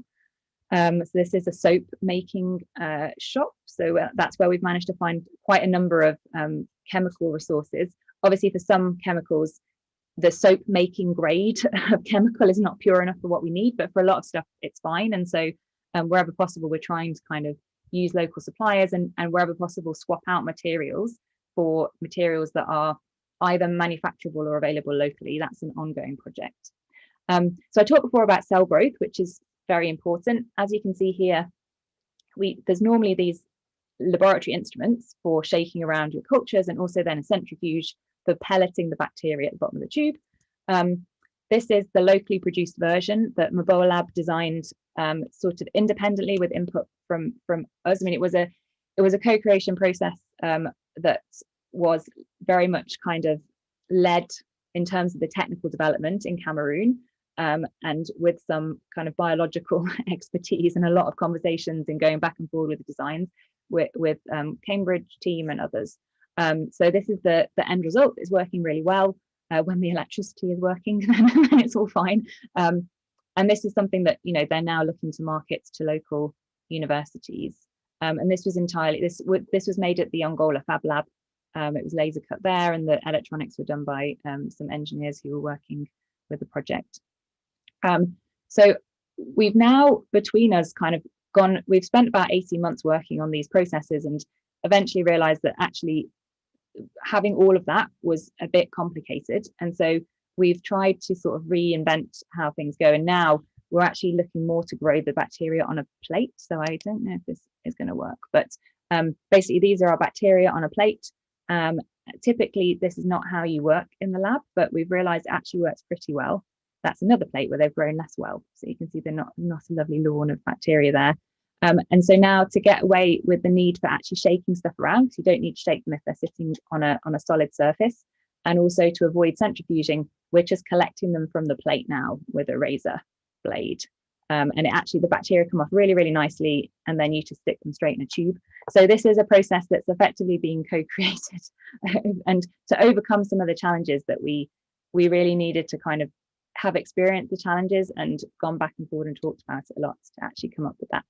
And for some reason, my Google Docs doesn't work very well with recovering from showing an image. So I'm just showing a video. So I'll just go back here. So that's just one example of kind of a co-created technology that we've worked on together. We do try and take open approaches, and I'm happy to talk about to what extent I feel we've been successful with these. But I often use the open kind of definition from Open ICT for D, Smith et al., which is really that it kind of, it's not just about licensing. So we do focus a lot on licensing and ensuring that all of our work is unencumbered by intellectual property. All of the 200 elements of the Open Enzyme collection, we have screened through patent-based databases to make sure that we're distributing stuff that people have complete freedom to operate. Even though we work primarily with partners actually in countries where a lot of this material was never patented to begin with. So in Cameroon, a lot of it was just never, the patents are not enforced because they were never filed in Cameroon. But we also want to have this material accessible to community labs and to small businesses and other institutions in the US, in countries where quite likely the patent was filed, but we make sure that it's unencumbered when we distribute it. Universal versus restricted participation. And so I think this is somewhere where, again, I'm interested in your perspectives on how much our project fits into the paradigm of critical making and working with makers, because we do work with Maboa Lab, which itself is an innovation and making organization. But most of the people that we work with are either full-time members of staff that work at Maboa Lab, or they're interns that come in from local universities. And so they themselves run quite a lot of workshops with members of the public, with other students, with high school students, primary school students. They do a lot of community outreach work.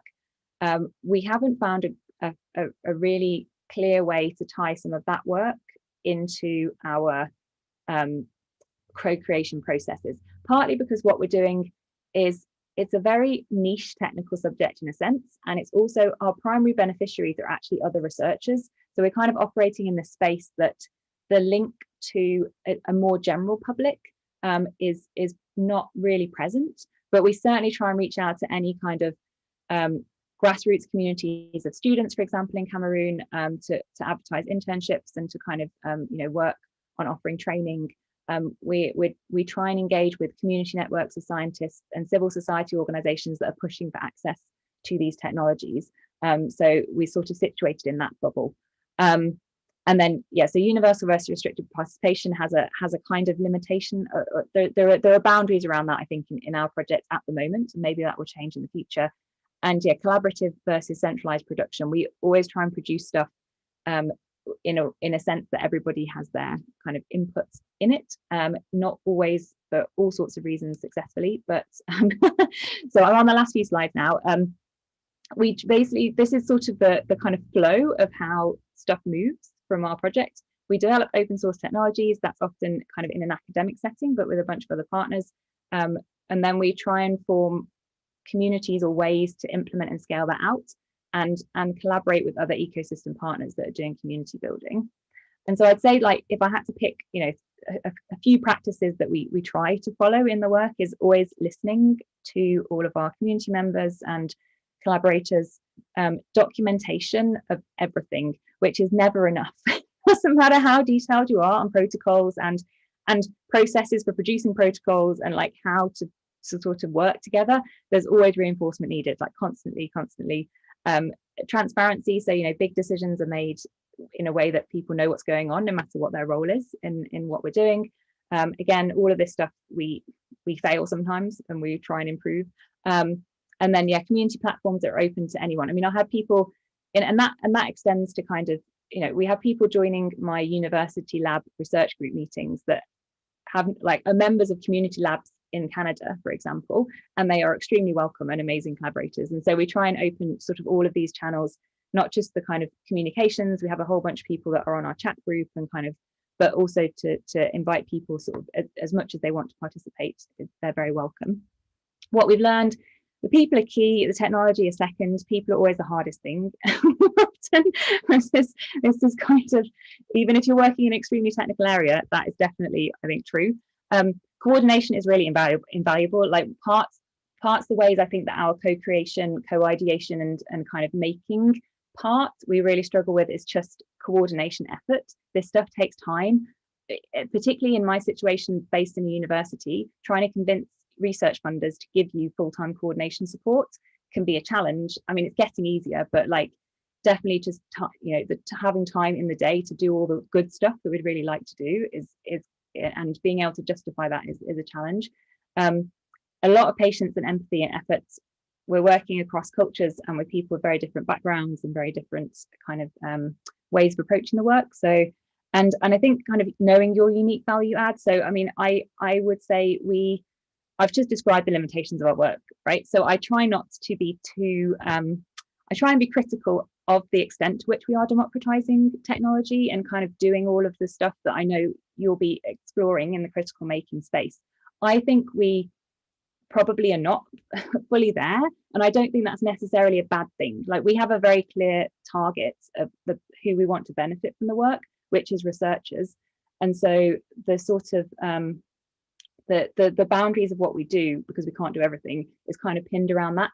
So I always feel a little bit awkward in the sense of like, are we really kind of in the field of working with makers and grassroots organizations? We're certainly working outside of institutions, but I will leave you to judge how far you feel we've gone with that.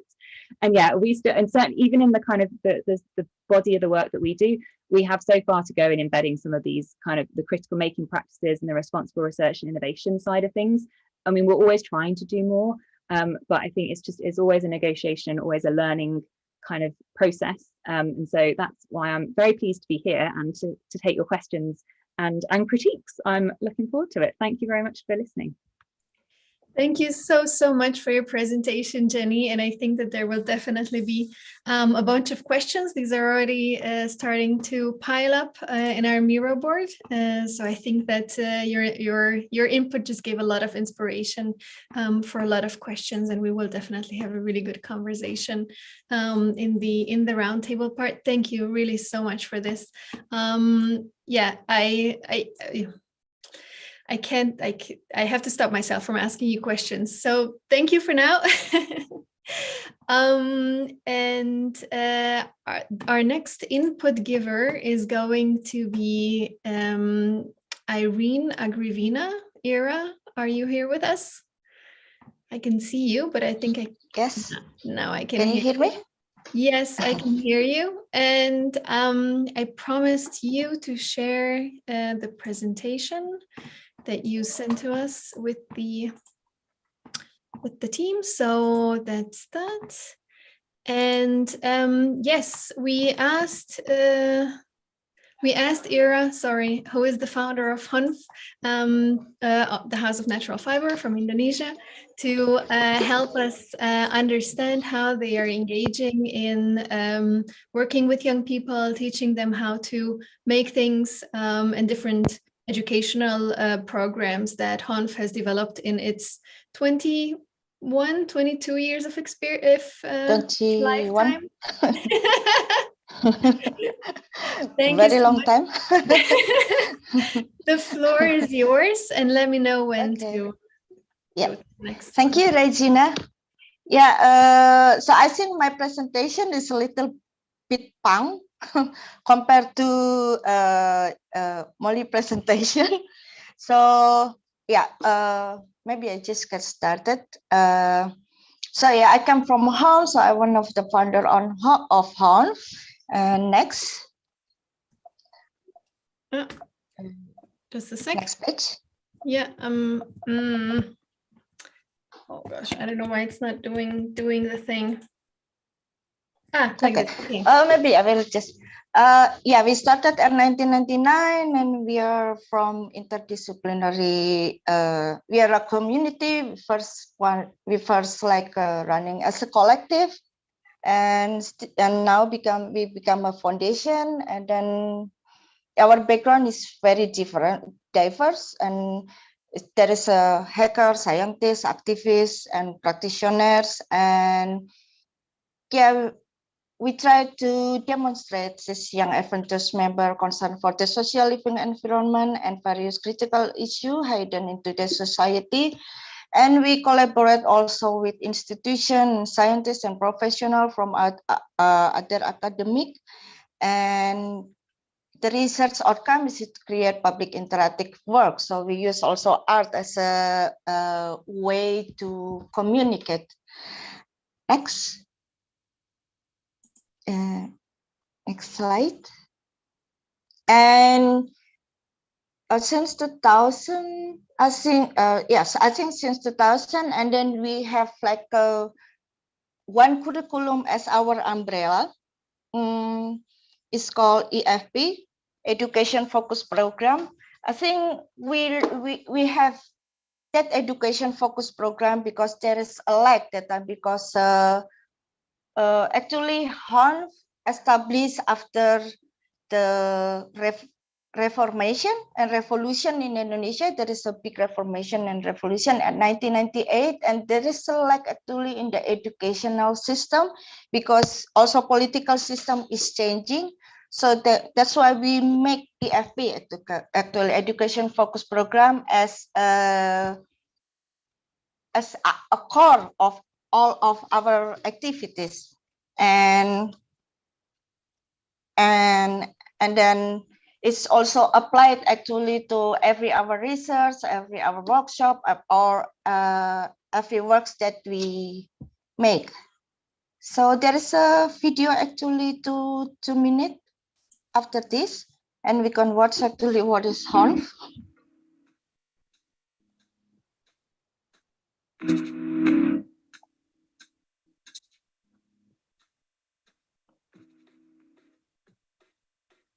And I said, actually there is a sound, but because there is no sound, so I can just explain. So we are actually have 3 labs. So one is Fab Lab, and then there is FUFOP that's focusing on space science. And there is other one is HON Factory that actually focusing on digital and media discourse. And then, yes, you can see we also work with a lot of universities in here to do a think tank project. I will explain later about that. And we do also some research in the lab and then we share the knowledge to public to some exhibition and work. So we combining actually art science and free technology. This is some pictures actually we do a workshop in the universities, or we do also like some discussion and debates in the universities. And then we have also a festival as the output of all our activities in the year. So we have 3 festivals. One is Self Button and Transform Making, and then Video Work Festival, and the other one is SETI, that focusing on the space science discourse.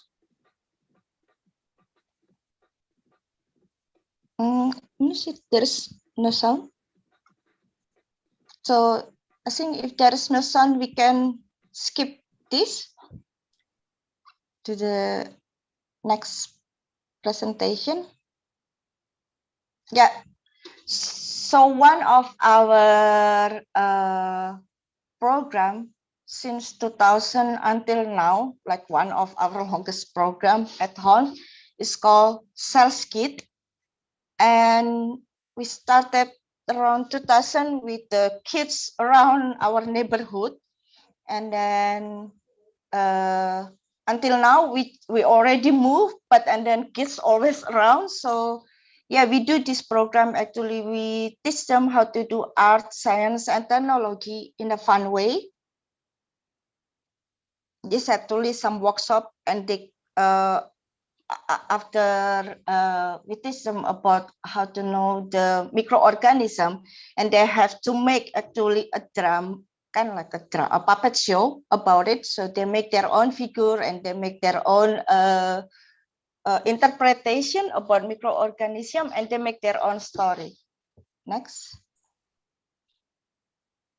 Yeah, so this is CellSkit, one of the publication of both CellSkit, and that's about there are 3 focus in this experiment, like making rocket and learn about space science, and then make a fermentation process for mosquito repeller, and then they can see through microscope and they can draw it, and then we exhibit it, and then they can also tell a story about what they see through microscopic world. Next. And this is like some of pictures about our activities.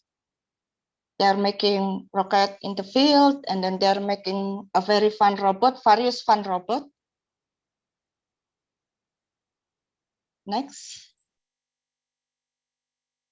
And this is actually a special program for mother and kids that they can learn. Actually, we call it romantic science because this a bit romantic. They learn about distillation in very simple way, and then make also fermentation also in very simple way. Next.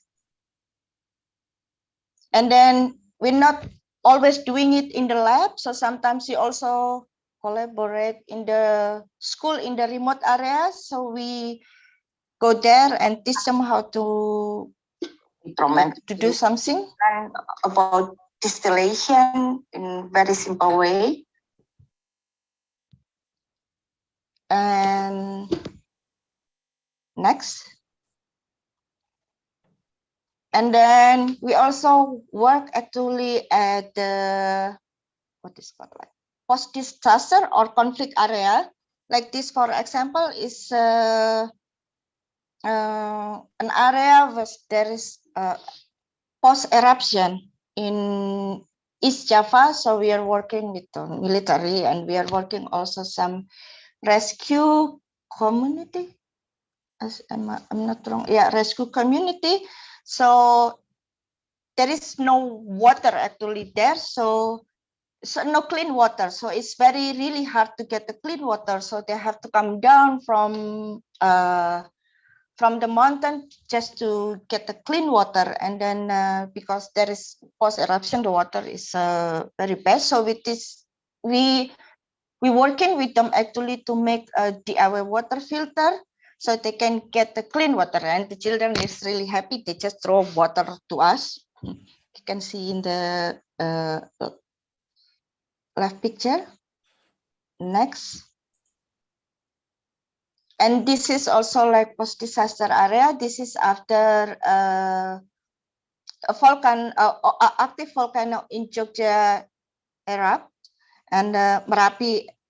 There is a eruption in Merapi at 2015, if I'm not 14, and then it's like really nothing there.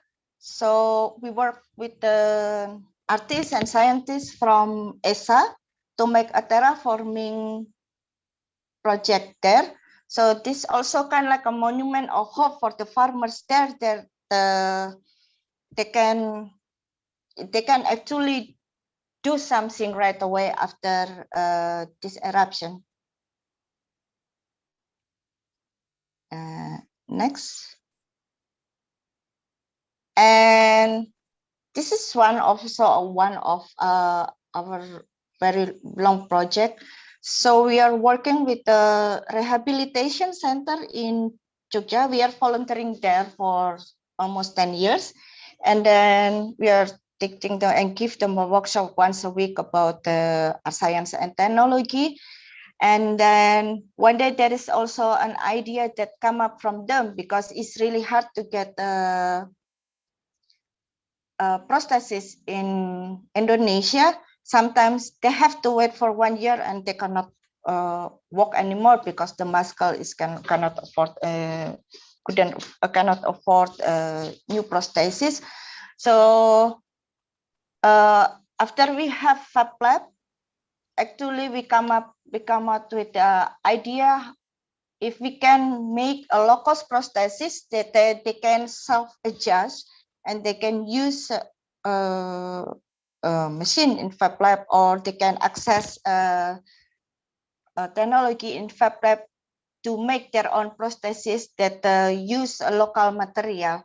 And then we work with the WAS Society in Amsterdam to realize this project. Next. So it's actually from 2009 until 2012, we do a long research to make these low-cost prosthesis, and it's actually really happening, and people produce it right now in that rehabilitation center. Next. And we do also a lot of think tank project with the universities. We do a collaborative research in various fields. For example, in the top, we are doing with the farmer, and then biotechnology at the Christian University in Yogyakarta. And then they do also open source hardware project with the practitioners from Southeast Asia top, and then we do also some workshops and collaborative research with the Nanyang Technology University for Space Science. Next. And this is also like we do some collaborative also research with some institution, not only locally, but also globally. The one is with ESA in France, and the other one with the National Technological University in Singapore. And we do also exchange, so they come here, and then we share also with them there. Next. And then this is one of our project at it's called Anyang Public Lab. So we are invited by an institution in South Korea to do actually a public art. But then we propose if we can actually do a monument of knowledge instead of just a statue, actually just, and then we do actually 33 workshop in 3-4 days. And then there is Anyang Public Lab creative research, and then creative incubation, and then science lab, open data lab, Geek lab, and kitchen science lab. We also collaborate with one kid to do a workshop with kids there that actually really happening. Actually, that's very popular workshop because sometimes because they don't understand each other language, and then if they share their knowledge, actually they know what they have to do. And then after this, there is a 1-minute video about this project.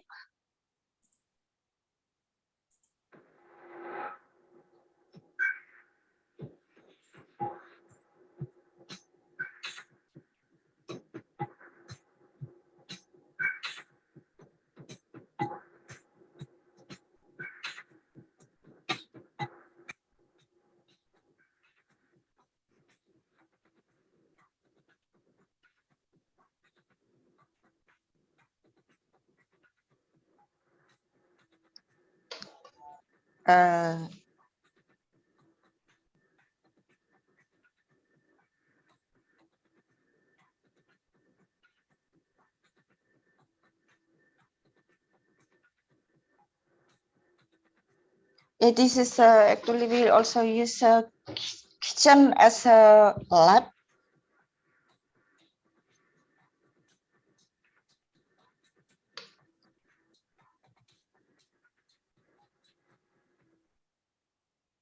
Okay. Next, this is actually like I said before, we work also with universities globally. So this is we work with ESA in France, and then with Indonesian Institute in Yogyakarta. So we do exchange they do exchange program, and we are actually facilitate about we work as a facilitator, and then we incubate them for 10 days in France and in Yogyakarta, and then it come out that it comes this project actually about 5 kingdom of life. So they make they do a research about Monera, Protista, fungi, plant and animalia, and they do in a Fab Lab in Yogyakarta, and they do also a Fab Lab in Pau, France. And then this is the showcase of the workshop, kind of like the ecosystem of this 5 kingdom of life. And next. I think we can skip this video. And then this is, we work with the biotechnology department in Yogyakarta, in one university in Yogyakarta, and we did the research about 4 rivers in Yogyakarta, 4 main rivers in Yogyakarta, and we also use DIY microscope from Hectaria project. That and then from this observation, we also make some devices actually how this, we also make a water filtration, and then we see actually how contaminated the waters in Yogyakarta, and we can see in here the result, and they can be generated also into sound so people can play with it, and then it's exhibit in here and then in the new museum New York. Next. This is, we work with one architecture department from UGM, Gadjah Mada University in Yogyakarta. So they do research about we do research about how actually a relation between machine and another species. So this is a trans-species project. And next. And this is Micronation. Micronation is a very huge project in 2012 that we involve some institutions and then some universities in Yogyakarta about democratizing the food and energy. So it consists actually supercomputer. We also work with some farmers in Jogja. We make a blueprint for smart farming in some areas in Yogyakarta. Next. Yeah, this is like the output. Like I said before, we have 3 festivals every year. One is pattern and transform making, that focusing on critical making, and then Sati that focusing on the space science. Next. So thank you. I'm sorry that I'm a little bit actually dizzy. I just got vaccinated today, so my body is a little bit weird. So I hope my presentation is okay. And thank you so much. I will give it back to Regina. Thank you so much, and I'm really happy to hear that you actually got your second COVID vaccination today. So yeah, yes.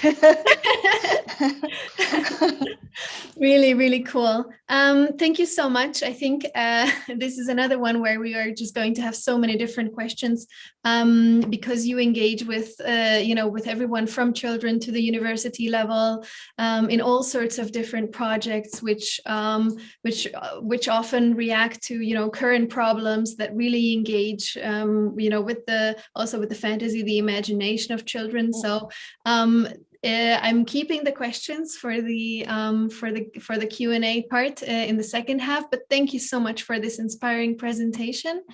And now I would like to pass it on to Mathilde from Future Fab. You're here somewhere, right? Yes. Yes, I'm here. Hi everyone. Hello. Thanks for inviting me over. I'm very happy to be here and hear those inspiring talks from everybody. So I have a presentation I can share. Let's see.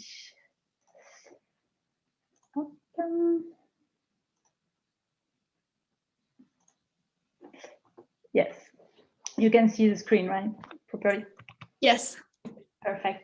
So what I wanted to talk to you today about is really my journey among makers and 3D printing communities, because I've been involved and participating to a really large variety of makers related projects for the last 10 years or so.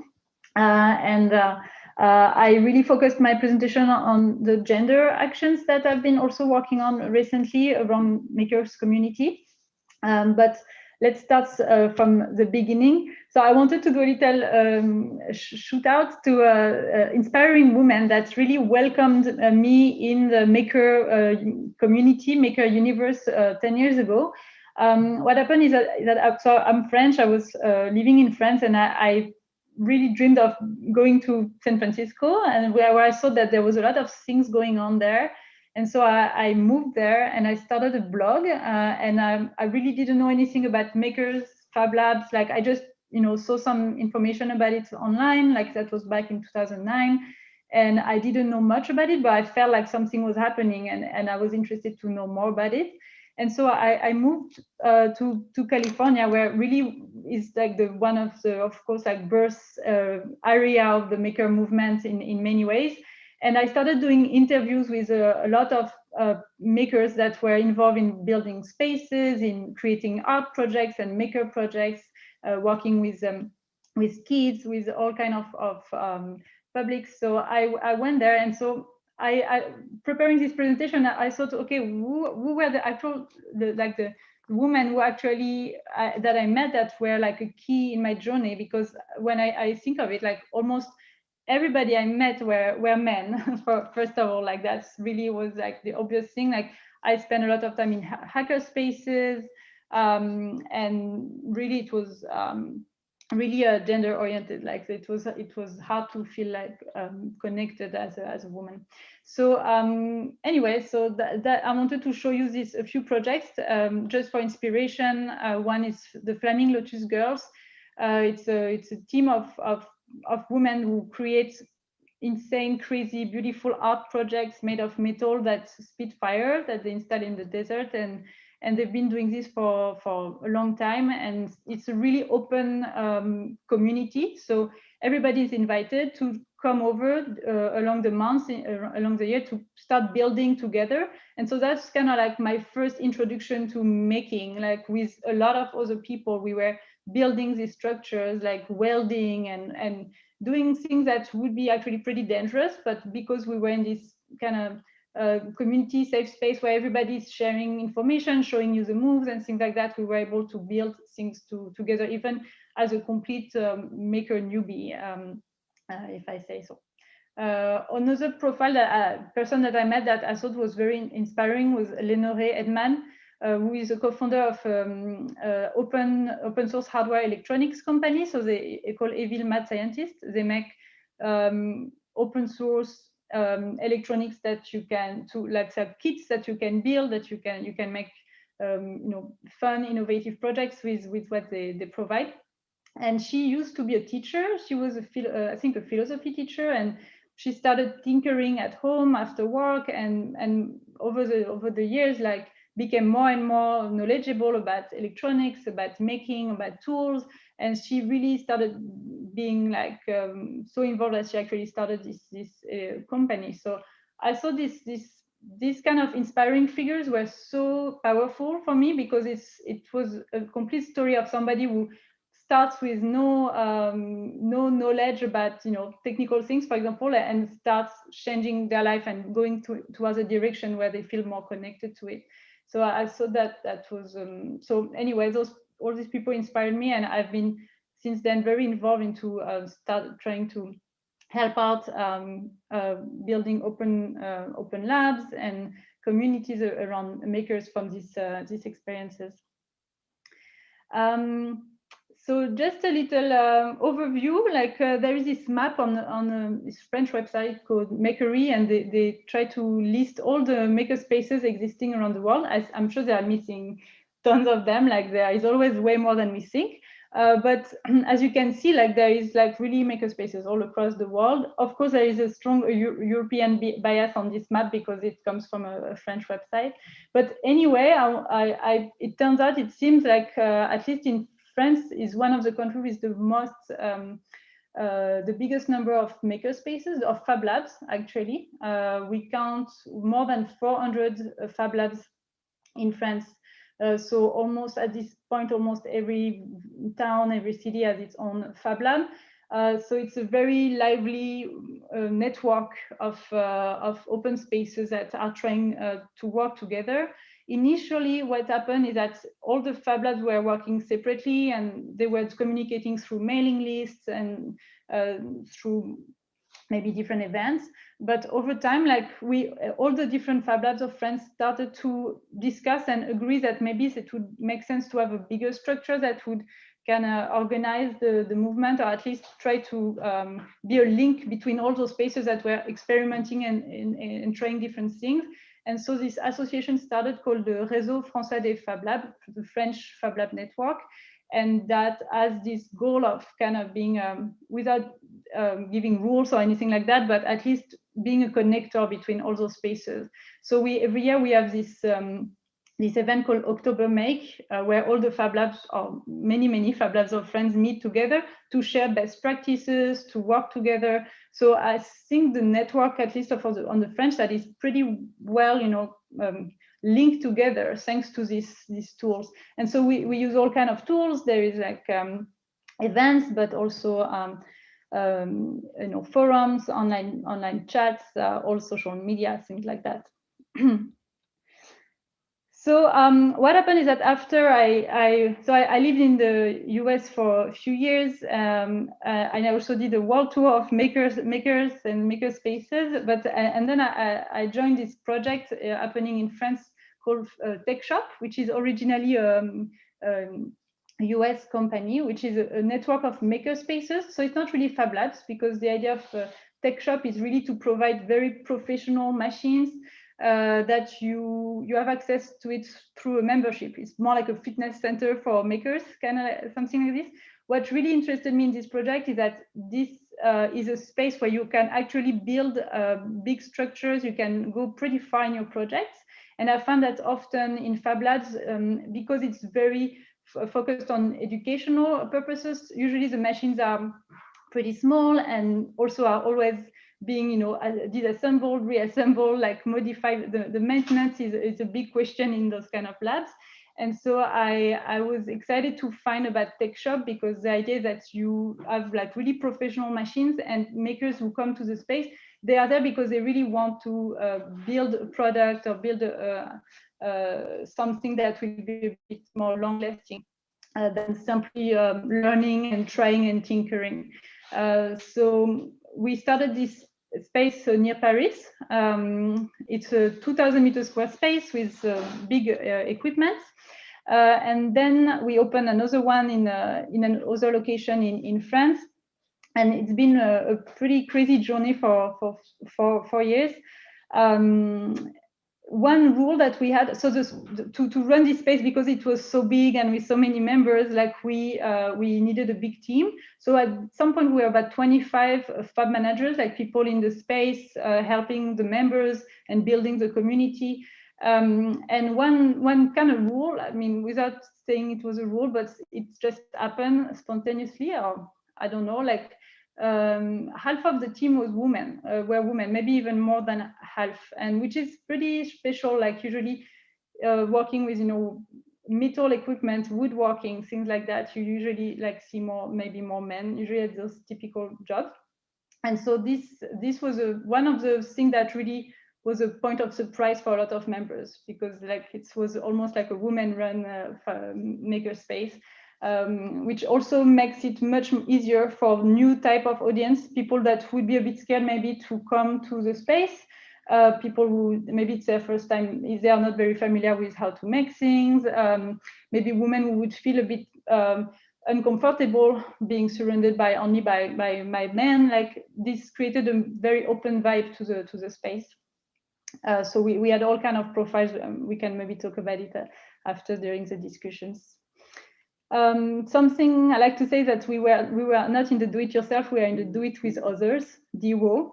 So that's something that I think has been an obvious type of behavior in the different spaces. Some profiles of members that were at the space. I really like the story of this little girl called Eva. She was so she's French, and she saw that the streets in Paris were too gray. She said it's too sad.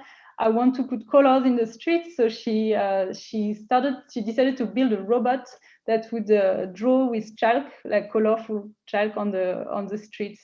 So she was working on a robot at a tech shop, like doing 3D printed robots. So super cool kid. Just an example of a project, a community project we did at the space, a project called Open Space, which was done in collaboration with a company that is specialized in rubber materials. And so they are the ones that provide rubber for the tires in cars, for Michelin cars tires, for example. And so what happened is that their factories had like more than 40,000 tons of extra rubber, like waste that was not used every year. And they were looking for innovative solutions to do something with this wasted rubber. And so what they did is that they built this open community, like a wiki platform online with their material scientists. And they shared openly the data about the different types of resin, the different type of grains, how to mix it, like really shared a lot of technical information about their materials. And then we did a big call for proposal, for participation, to find people, like citizens, that would be interested to find innovative solutions for this waste. And so, for example, we had designers, engineers, makers, people who just came because they like to be together and make things. And so for 3 days, we had more than 60 people that didn't know each other before, that just met and worked as teams and just brainstorm and make and experimented in the space to try to come up with solutions. And so 5 solutions were found. And then the company that we were doing this in collaboration with, they invested in one of the projects to make it more like develop it really as a real solution. I think it was an urban equipment solution. So I created this thing that I think I'm trying to sum up a bit like what happened in a makerspace. I call this the virtuous maker cycle. It's really a mix of it's like a ring where what happens is that you have a set of practices focused on collaboration, empowerment, like really giving people the tools and the mindset that they can do something, they can make it there. They don't need to be a passive consumer. They can become like an action-driven person that really is doing something and is changing the world around them. Also, of course, value of openness. And so those practices are linked to users, which is typically in entrepreneurship, innovation, fabrication, and that is linked to different type of methodology that we know, like the idea of fast iteration, fast prototyping, and that's really a big part of the maker mindset. Of course, is to try fast, to try to put the hand of your prototype, to put your prototype in the hand of your users very quickly, get feedback, fail again until you find the right adjustment and you make a product that really, or project that really fits your users' needs. And so that's a lot of learning by doing, really, and this fast prototyping methodology, which I think is nicely linked together with a mindset of I'm going to try, I can do it. It's about action and positivity. So part of this, so I think what I think that, so there is inspiring figures, right? There is spaces, and there is also events, and I think events are really a key component of the world of making and how you can really integrate and create a community. And so Maker Faire is of course like a big major event. I don't know how many there are at the moment, maybe more than 200 around the world. Maker Faire in France, so we were organizing Maker Faire in France. I mean, we're still, but of course everything is on hold, so it's going to come back. And so that's really a big focus point for the maker community to meet and to work together and to share knowledge and to showcase what they learned during the year. And I think that's really a big thing. Even when I was in San Francisco area, like Maker Faire was also such a big milestone in the year. It's those things that it's like a time rhythm for the year for the maker movement. So you know that Maker Faire is coming up, so you're going to finish building your product because your project because you want to show it to Maker Faire. It kind of creates this kind of deadline and motivation to do something and to share. And so the more there is those events, those regularity, the more like the community build, because it takes time, it takes motivation, it takes commitment to make something happen, find the materials, tinker. So that is good to have those time frames. Something I wanted to talk to you also quickly about, it's really just the beginning. So it's also related to events because we, so the part of the Fab Lab network in France that I was telling you about. So there is this regular, the team is super motivated and organized almost every month since the COVID situation, like they organize every month like a apéro. So it's an online event where everybody can join. It's streamed on Twitch. So it's very friendly, laid back, and you can come over with your beer, a glass of wine, and talk about making. And so it gathers like hundreds of people from all across France that like to make things, that work in Fab Labs or are makers. And so the theme of this month was actually apéro makers, which means it was really focused on the women who make. And first of all, so it was really the first time that there was this theme being put as an official theme. And also it was a great way to meet other women in the field, because it turned out, of course, we are not many. And also it was such a good discussion. It happened last week. It was such a good wake-up call that, like we need to do something about it. Like the inclusivity is really something that is starting to become obvious, that there is a lack of good practices, of guidelines, like a lot of Fab Labs or managers do not really think about those things, or it's not really integrated fully. And it turned out a lot of women do not fully feel comfortable, in maker spaces, not always. So so what happened during this event is that it was a launch moment for like a work study happening, that's starting on Tuesday for women, so in France, around this topic of makers. So we'll see what happened from it, but I wanted to mention it because I'm sure there is going to be some interest. It's good to go back and forth and learn. Like it's really just the beginning of a discussion. Okay, so still about events, like there is this association I've been pretty involved with. I'm the ambassador for the French community, but it's a worldwide organization called Women in 3D Printing. So Women in 3D Printing is an association for all women who work with 3D printing. So they can be from the maker, DIY or education world, but also from industry and research, things like that. So it's a pretty large community. It got started in 2006 from Nora, a lady who used to do a lot of trade shows and who found that it was really hard sometimes to be the only woman at this event and get a lot of wrong comments, and she was tired of it. And so she started this kind of casual meeting group, like a meetup, where any woman can come. It's actually also open to men, and to just create a professional network linked with the field of 3D printing. And it completely exploded. This association is absolutely huge now, even though 3D printing is such a small niche. But inside this niche, it's really a big association. We have more than 17,000 members, and it's all across the world. There is organization in chapters. So there is 75 chapters right now. So each city has its own, ambassador who organize events.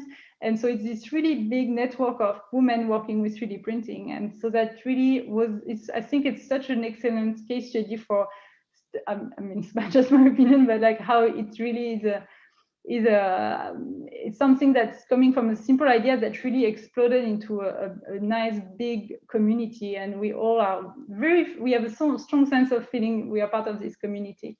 So one big goal for this association is parity in the number of women working in the field.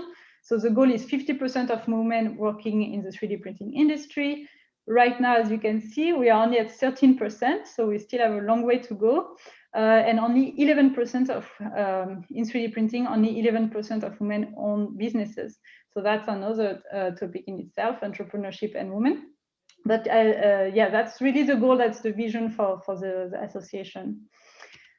Every year we run a big research project around women and 3D printing. And so the report from end of last year showed that actually there are a lot of women working with 3D printing. I mean, if you look at inside companies, inside research labs, there is usually the same number of, a lot of women are working in the field, and they also have, usually if they work with 3D printing, they also have already like a good education level. They are very knowledgeable about 3D printing usually when they work with it.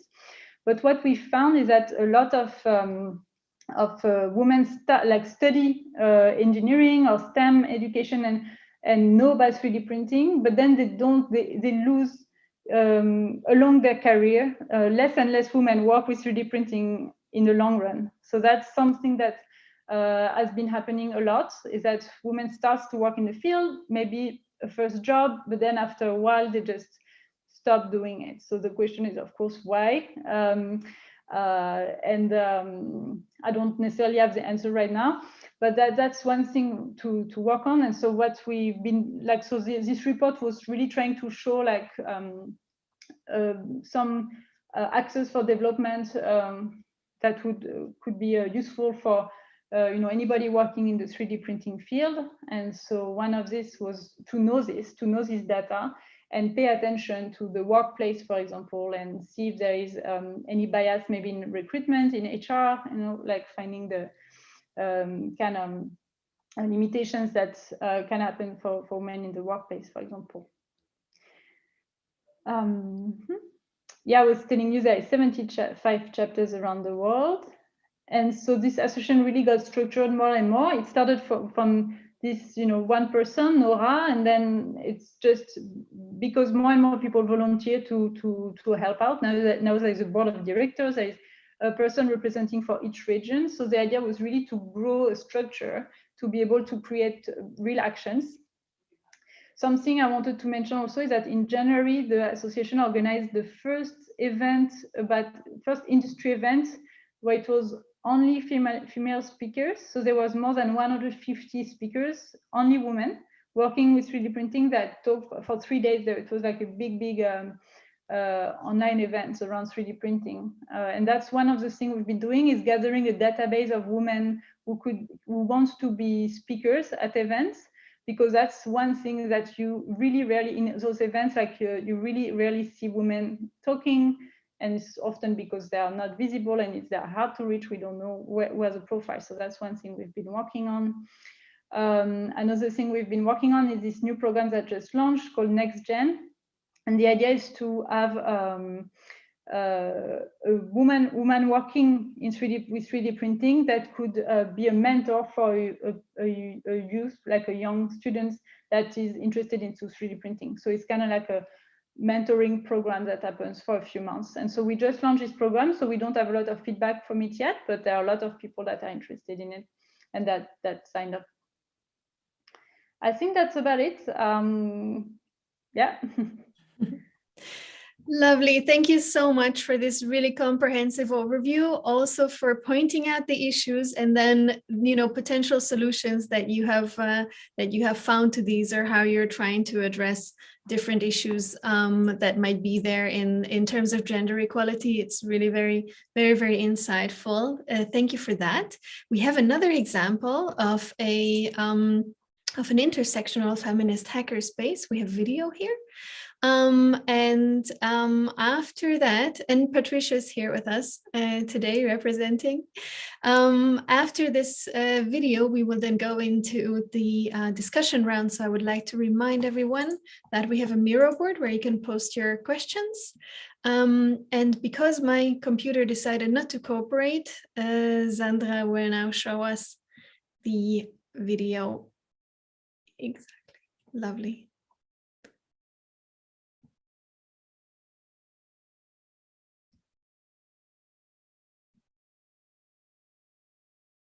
Sorry, that didn't work yet. I will try again. And I think I need to just show my whole screen. So, can I remove participants? No.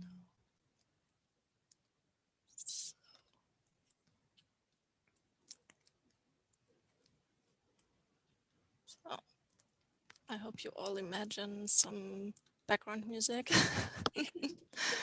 while I sort out the tech, and now it should show. Hi, very nice to meet you. I'm very delighted to work with all of you through this project. My name is Stephanie Wuschitz. I'm Patricia Reis. Really cool that we can meet and discuss these topics today. Sorry, We'd like Sandra, to give you a little tour around our research we cannot project. really see the video. And at we the have beginning, a nice audio, but the video is not really the way it should be. So, man sieht's nicht.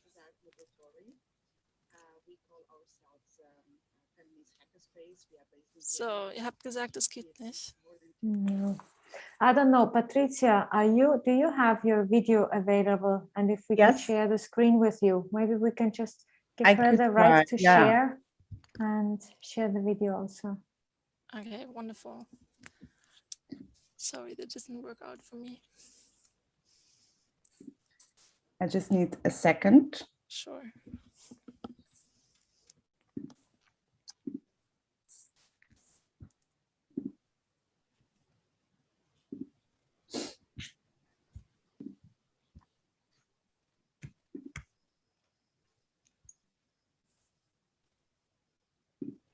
So we apologize. We thought we wouldn't make it in time. So we prepared the video for our presentation. And I will try to share the screen.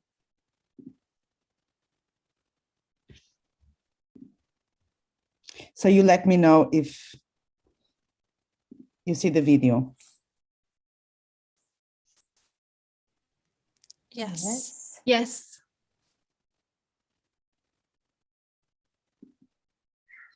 Hi, very nice to meet you. I'm very delighted to work with all of you through this project. My name is Stephanie Wuschitz. I'm Patricia Reis. Really cool that we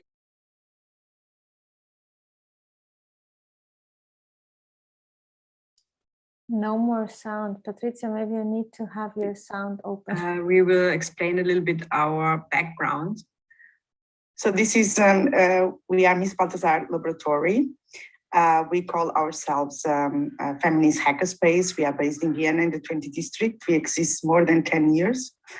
And this beautiful drawing from Stephanie aims to illustrate what we aim at our methodology.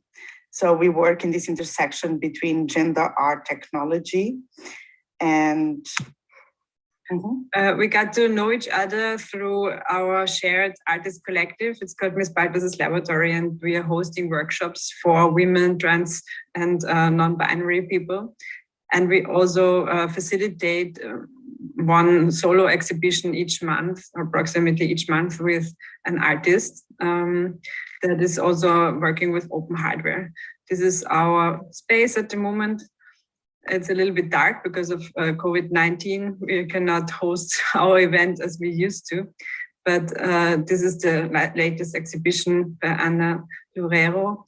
And it's actually open, but with opening hours, so not 8 hours open every day, but by appointment.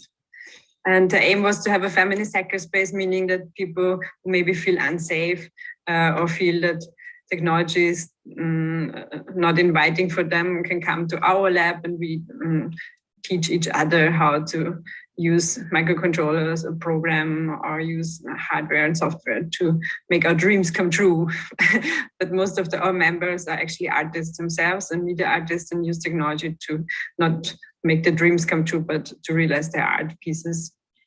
And these are an overview of all the amazing artists that are at the moment part of the core of Ms. Balthazar Laboratory.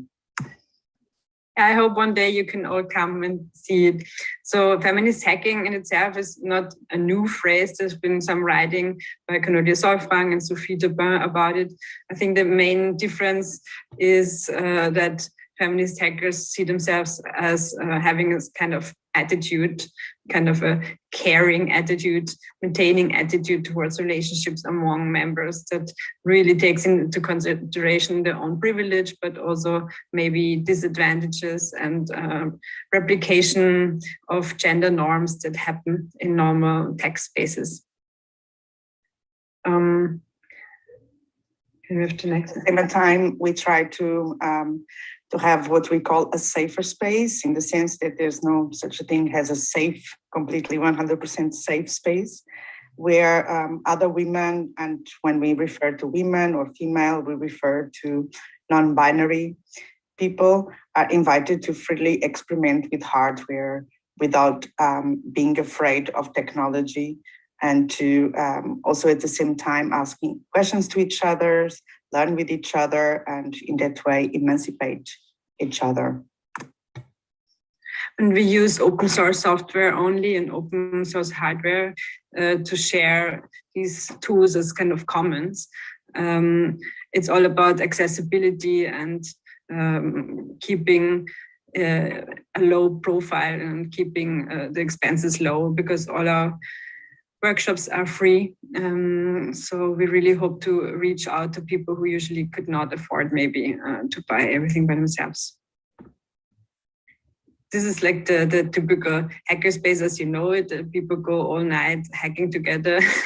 Our hackerspace is a little bit different from that, in the sense that maybe it's more like a studio or off space where people come together to also discuss theoretical issues.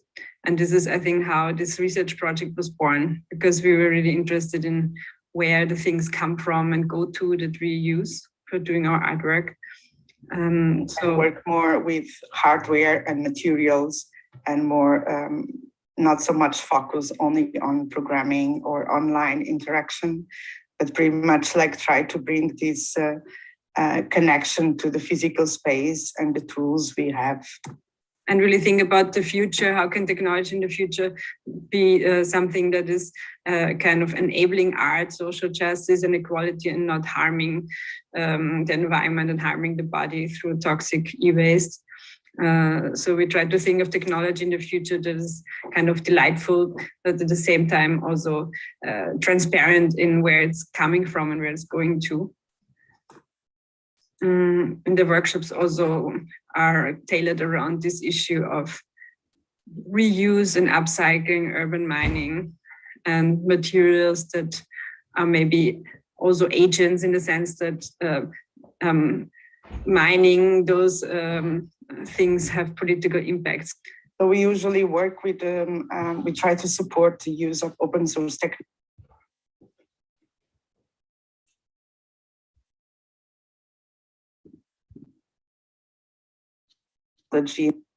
Mainly microcontrollers, like the famous Arduino. But also we try, as Stephanie mentioned, to use other materials as an alternative, also to build circuits, which can be more simple, more complicated. And then sometimes our workshops also have like more as a statement, or even they try to bring together issues which are more conceptual, political, into making and into sharing. For instance, this workshop was more like an artist project, where we started to build circuits, and then we programmed, and then we used video installation, and we offer massage to each other. Yeah, so people who participated in the workshop could choose a particular part of code that they really liked, or a particular part of literature that they really liked. We provided a lot of that. And then this kind of sentence or part was projected on their bag and could be massaged into their body. So it was kind of making this humorous connection of how technology goes under your skin.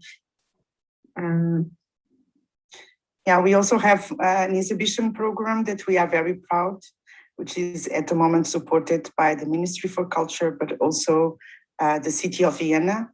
And we are the only, let's say, off space in Vienna that is only exclusively presenting the work by non-binary artists in the form of a solo show. It's just a few pictures of them. For instance, this is an exhibition by Mary Magic. This is the first or the second exhibition in our new space. It's a sound installation and also an exhibition, interactive artwork from Christine Chokuba. And all these artists somehow they share more or less either they work more into the feminist part or they work more into the technology, hacking, but they all have in common being identified as non-binary artists. And you can support us with Patreon. We have this Patreon site, but otherwise our memberships are free. But we really try to encourage more and more that our members also give some regular donation, because otherwise it's really hard to sustain that level of activism that we have got at the moment. Since the last year was quite difficult to have people engaging in our hackerspace due to the recent restrictions by COVID-19, we had this idea of starting or like a platform where the community could actually at least know each other online. So this is a project called Female Artist Index that we just released like a couple of weeks ago, and it was sponsored by the Vienna Business Agency. And it's supposed to be a database with artists working on intersection between art, science, technology, and feminism that are living in Vienna. We really want to highlight that there's a very vivid scene in Vienna of artists working with open hardware and calling themselves feminists.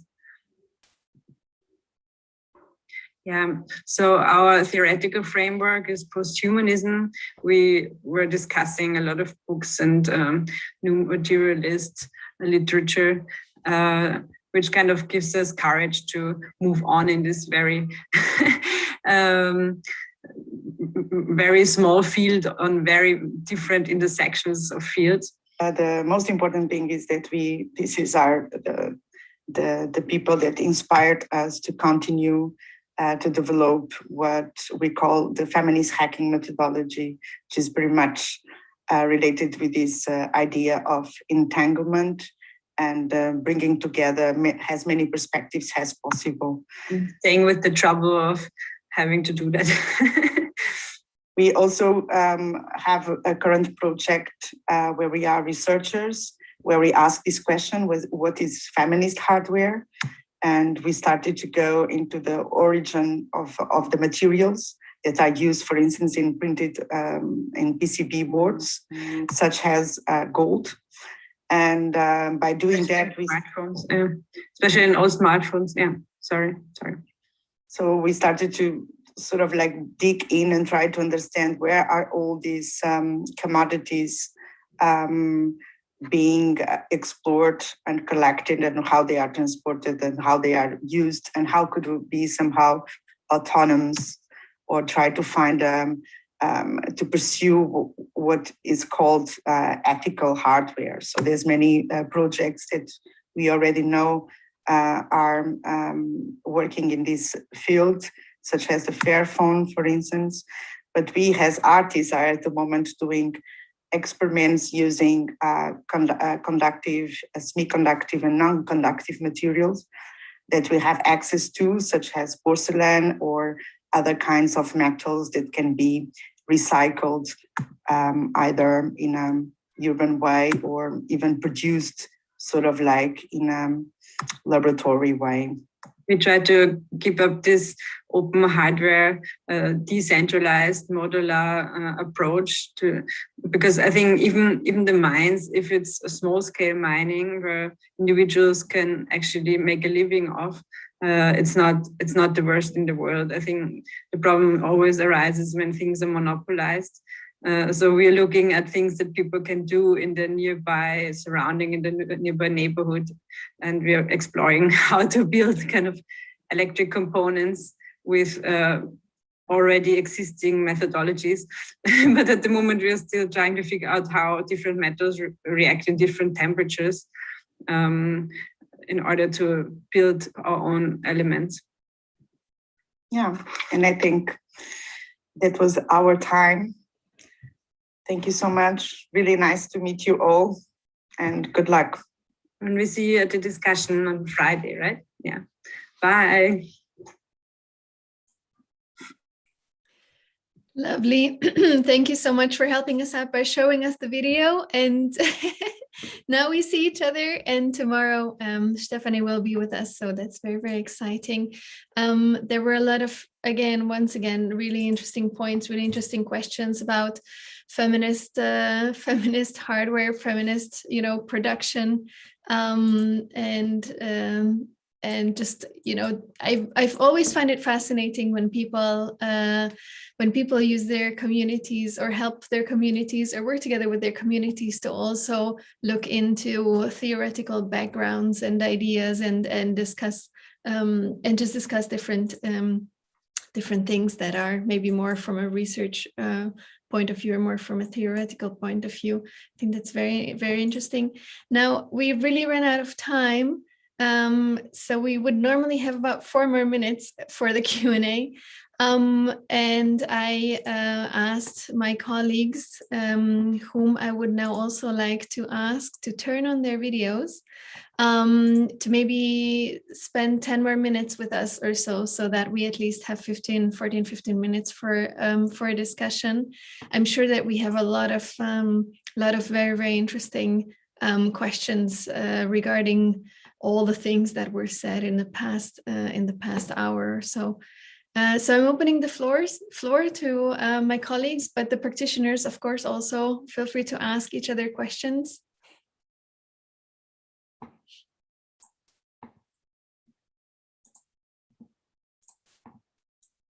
It's very hard to decide where to start. So I would just start with Jenny, because you did the first presentation, because I'm very interested about the documentation part you mentioned, that there can never be enough documentation. And I fear sometimes you can also be overwhelmed by too much documentation. And I would love to hear a little bit more about your experiences there. Yeah, I think it has to be done smartly so it's not overwhelming. But I mean, we found just working on complex technical problems with people who have very different experiences and backgrounds across different countries when you're not physically in the same place it's unbelievable how many small things are just not conveyed through the medium of speech or writing.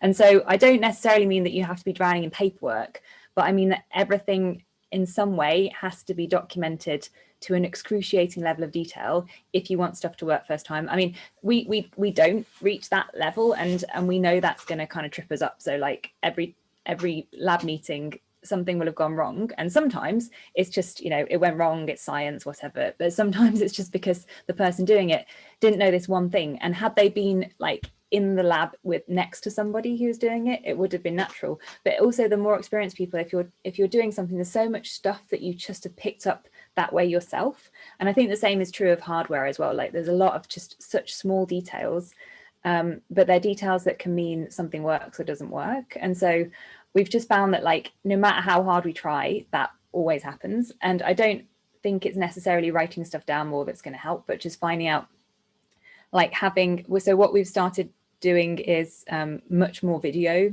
so much more kind of watching people doing the stuff. Like my lab has GoPros and like things for putting phones everywhere so they can film their protocols, and we also try and pair it up, and we're trying to make more use of like the interns in Cameroon and in Ghana, because we need to see it through their eyes. So also get them to film the procedures, to like practice first and then film the procedures, but really highlight the stuff that they've just realized they didn't know.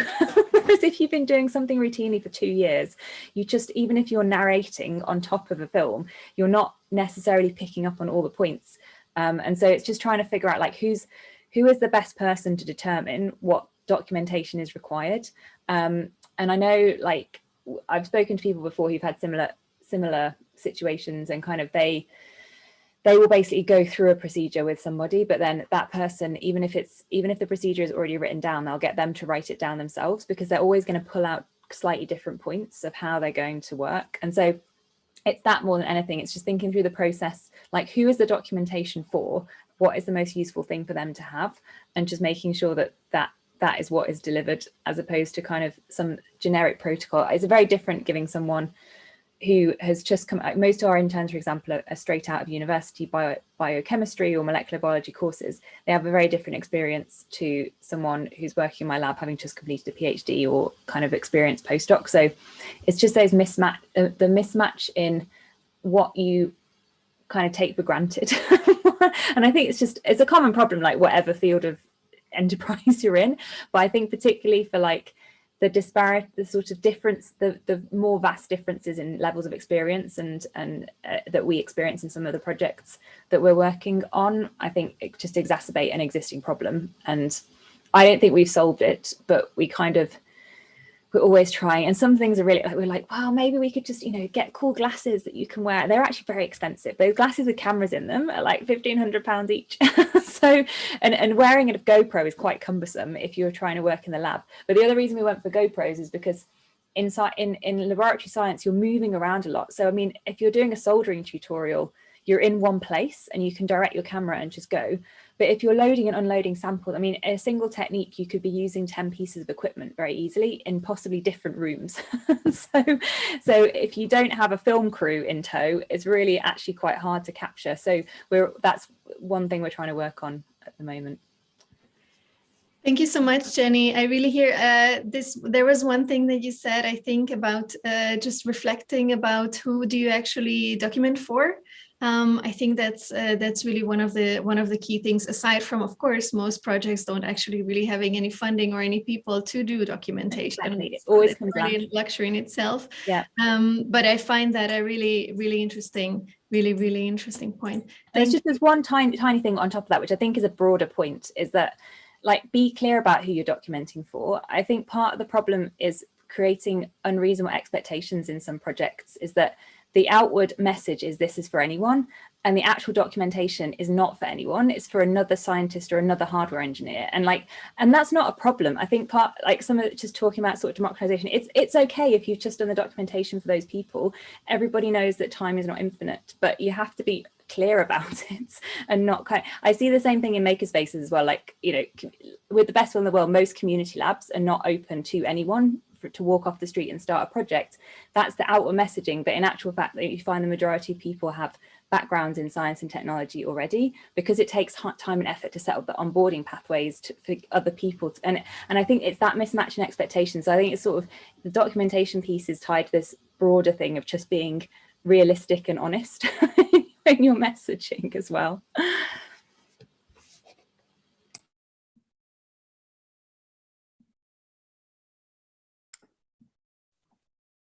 May I follow up with another question relating to the next topic, the gender?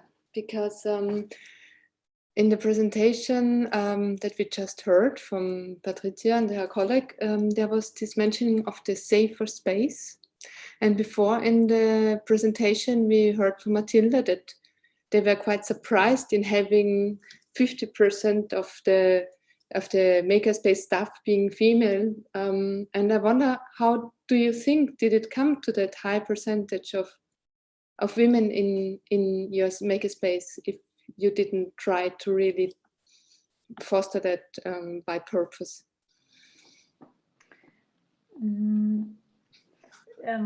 I think multiple things. What happened, at least in what we found, is that how the community grew in the space, and also how we hired people, is that I would say by clusters. Like there was usually, if you like, you find this one person that usually they have a network around them of similar profiles or something like this. So I think that's what happened, is that we started with hiring or reaching out to a specific profile that then like connected us to other profiles. And I feel like so I think there was kind of a vision at the beginning, also because the management team was women, and we're like trying to make sure that it was a inclusive space, and also so maybe we were more open to look for this to find these specific profiles. And then like clusters for sure, like the even in terms of members, the type of people who actually became members and are using the space, they really grew from like groups, like you reach out to the specific, I don't know, design school, and then like you have a lot of design students suddenly like that show up, and then local artist community, like that. Like there was a lot of sub little communities in the space that kind of combine over time. So I think that was like a decision process, and also some kind of organic growing like this. I would like to pass a similar question on to Patricia and how the community is being built at Ms. Balthazar's lab. I'm really curious to see or to hear maybe like some of your strategies, or how much organic is in there. How much do you have to actually push to bring all sorts of different people on board? How do you do that? Yeah, I would like to actually follow up also on the last question, because we all has artists working in this field, and I think it's also important for us that the people makes the community, not the other way around. You don't have a community and then you invite people. So it's usually how it works, and our community is very specific because we all first started as art students mainly. And then we came across into this curiosity of using technology, and we wanted to learn it. So in my early 20s, the only way to learn it without going to the technical university was actually to hang around in hackerspaces. And hackerspaces, they are usually 80% male, 20% female in the best scenario. And we have one of the biggest in Vienna, MetaLab, with about 200 members in 200 square meters, open 24 hours. So it's really like a very interesting social experience. And we actually started there to find one day where we could book one room where we would have a safer space, so just for women. So, because I think it's really like, we thought, okay, if our community is inviting really like just women, then I'm sure we have more people, non-binary people engaging. And it worked for a while until we realized that we need another space. And that's how we started the community. And it's quite fluid. So it's we also like fluid hardware in that sense, like gender. And we, at the moment, we are not a makerspace, which means we have some machines that we are very happy to share with members or whoever wants to use, but we don't have an organized space where you can come and contribute and use with a manual and so on. So it's really like more has a hackerspace and less has a makerspace in that sense. So you are invited to come in to get to know each other, like have a cup of tea, a little chat, and not just, it's not about using the space, but pretty much more about like sharing what you know, and have more like a peer-to-peer sort of like, knowledge transfer. So it's we are all workers, like voluntary workers, which means we are not paid. So that's why we have all these projects somehow around, and we cannot really promise opening hours. So we are updating that constantly in a weekly basis. So, okay, we know we're going to be there this time and you are welcome. We have this workshop or this exhibition, And for the moment, what is somehow supporting our project is the art sort of funding through this exhibition program, which is very particular also in the art scene in the world. If I may continue here, because that reminds me actually also of Irina's presentation. And Irene, did you also, when working with the young people, with the kids and so on in your educational programs, did you come there a big across gender issues, and how was the gender distribution? Or another aspect there, how far were teachers, or also, for example, also not only male and female teachers, role models there also? Did you engage a lot with the teachers and those then engaged the kids, or how did that work? Yeah, thank you for the question. And maybe I will, before I answer the question from Barbara, maybe I will just add something from Patricia, because I worked before with Miss Baltasar, and then yes, HONF 80% is boys club, but actually we didn't realize that we have a problem until Stephanie came and how do you feel, and then we start, why we don't feel anything? Is there a problem like for that? Like, and then yeah, why don't we make a workshop just for female and trans? That's a good idea. And then actually it was a very comforting zone, like that. I think in the term of learning that we have like different perspective or different method of learning about technology and or science, and that's very actually I mean, more than safer place, I think it's more comfort place. Like, yeah, we can make Atari Punk console, for example. We can make it pink, like Atari Pink console, and no one will I mean, have protest like, why is it punk? No, it's pink, like we like it pink, and why?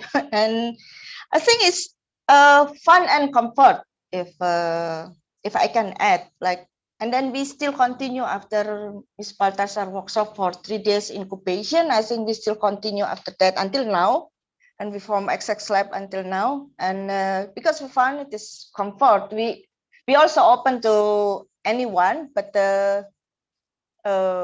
and we collaborate also with male, but I think we like it. It's kind of like in Indonesia, we call it arisan, where all the female gators, and we do like also the same process. Like, yeah, we gather for like arisan project, so we get their money, and it's kind of like a bet who will win, and then they can realize the project.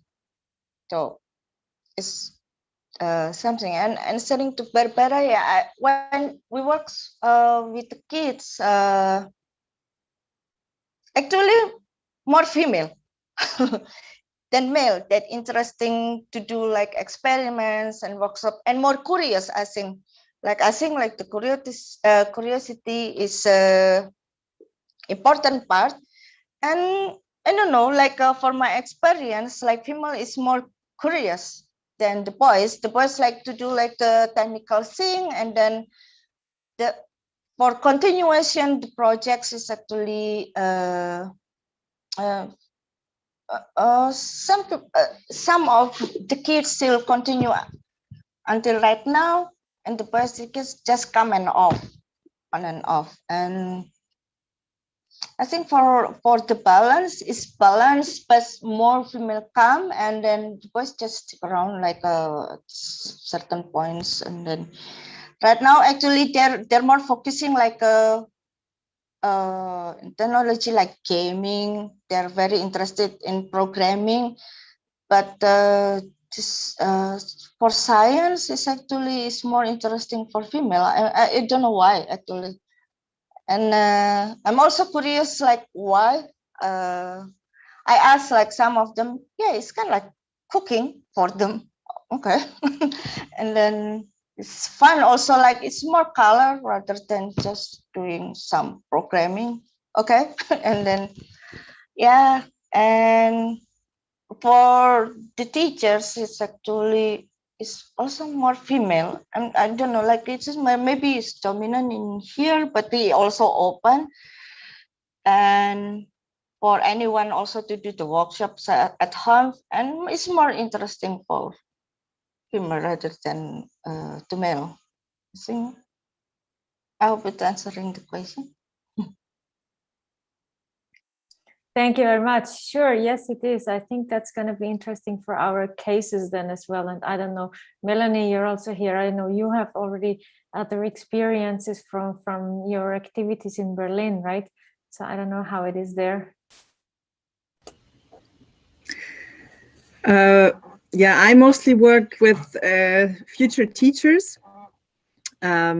And also a little bit with students, but often they are already a bit older, like after puberty, 12, 13, 14, and I feel like it changes a lot by then.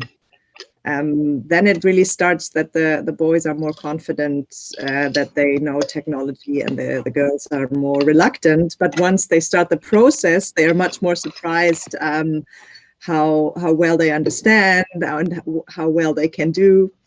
So yeah, I have similar experience that the girls are often more experimental and creative, and also starting less confident. So it's often more difficult to attract them to come in the first place.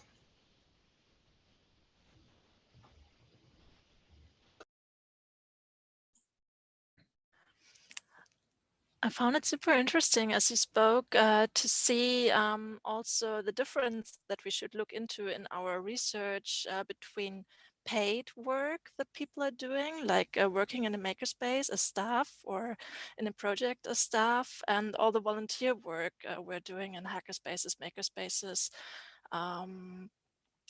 and how the people are changing and how the processes and also the bureaucracy mainly is changing there. So I'm also part of the C-Base hackerspace in Berlin, and I can relate a lot to what you say about the Meta Lab, that it's also in Berlin that there's the Heart of Code now that created their own feminist hackerspace here. And yeah, that's something I just want to note down for further asking you questions in the next weeks and months.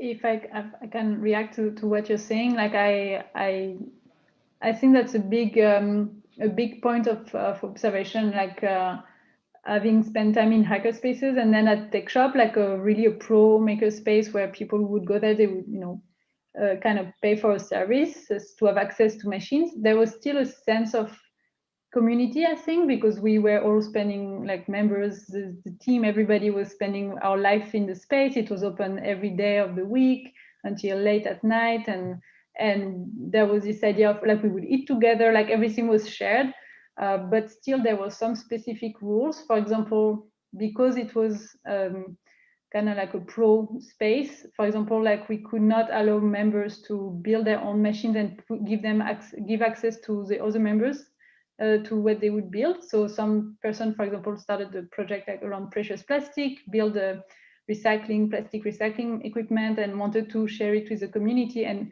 we could not do that because the machines were not compliant. They needed to go to certain certification to be allowed to be in this specific open space to the public. There were some rules around that. And so that was some limitation. So that was often like a desire from the members and the community to be more involved, to be more like an active member of the space. But because it was like a pro setup, there was a lot of regulations that could not pass through. And that was pretty frustrating, even in terms of like the frontier between working or volunteering. Or some members spent like really their life with us, and they started organizing workshops and helping out with the team, but it was unpaid work while we had the salary. So there was a lot of, we were in the gray zone all the time. And even, are we friends? Is this a customer relationship? Or are we, like it was always like this big of a brain twist So we had a lot of debate around that in the space. I just wanted to add something, because since our community it's only for non-binary people, it's like it's really hard for us to ask them to do another unpaid job. So I mean, and we know all community work, it's about like caring, and of course we avoid rules, but we need to have them. But just as an example, in our structure we have a horizontal structure, which means nobody is the boss, so we all decide and have the same power hierarchy, sort of like we are on the same level of decision making. And this helps us a lot, which it's a bit different from other even hacker spaces, where usually there's a core, where there's someone that has more power than others. So we really try to sort of also deconstruct these power structures in that sense.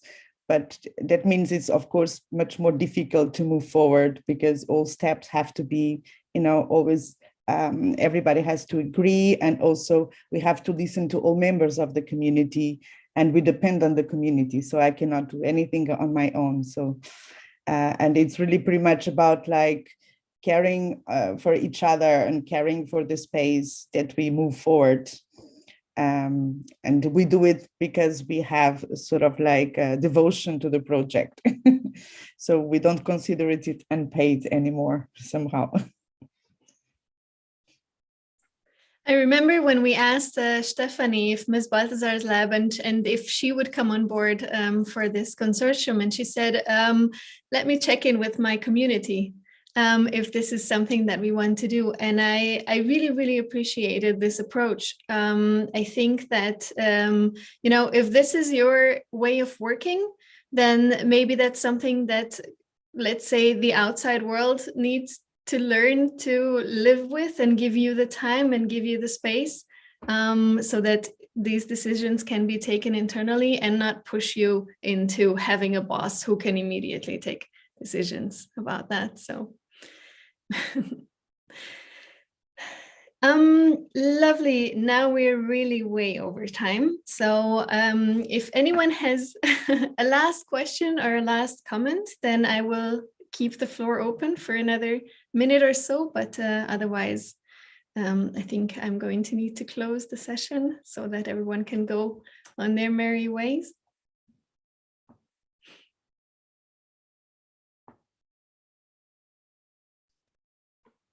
I just think that, well, we are all super thankful for all this input, and I'm sure you will mention that also, Regina, but maybe a little round of applause also for everyone. Thanks again from my side. And I don't know, Regina, you will tell us how we will follow up on all the things, right? Yes, exactly. We will actually be seeing some of you tomorrow again, and we will definitely be staying in touch with all of you to get more input from you and everything. So really, really, thank you so much, all of you, Jenny, Ira, Mathilde, Patricia. Thank you so much for being here today, for telling us about your work. Yeah, thanks to the whole community behind this screen somewhere for joining this public part of our mini conference today. And we really hope that you learned, unlearned, and just were as excited as we were today. I hope you got a lot of inspiration out of this, and that you will be maybe joining some of these spaces or communities that you've heard of today, and start doing more critical making yourselves. If there's any feedback or any questions from anyone, then please feel free to share that in the Miro board. And also I would like to ask everyone to follow our adventures on criticalmaking.eu. We're also on Twitter and Instagram. And with that, I think we can now close the public part of our mini conference. Thank you, everyone.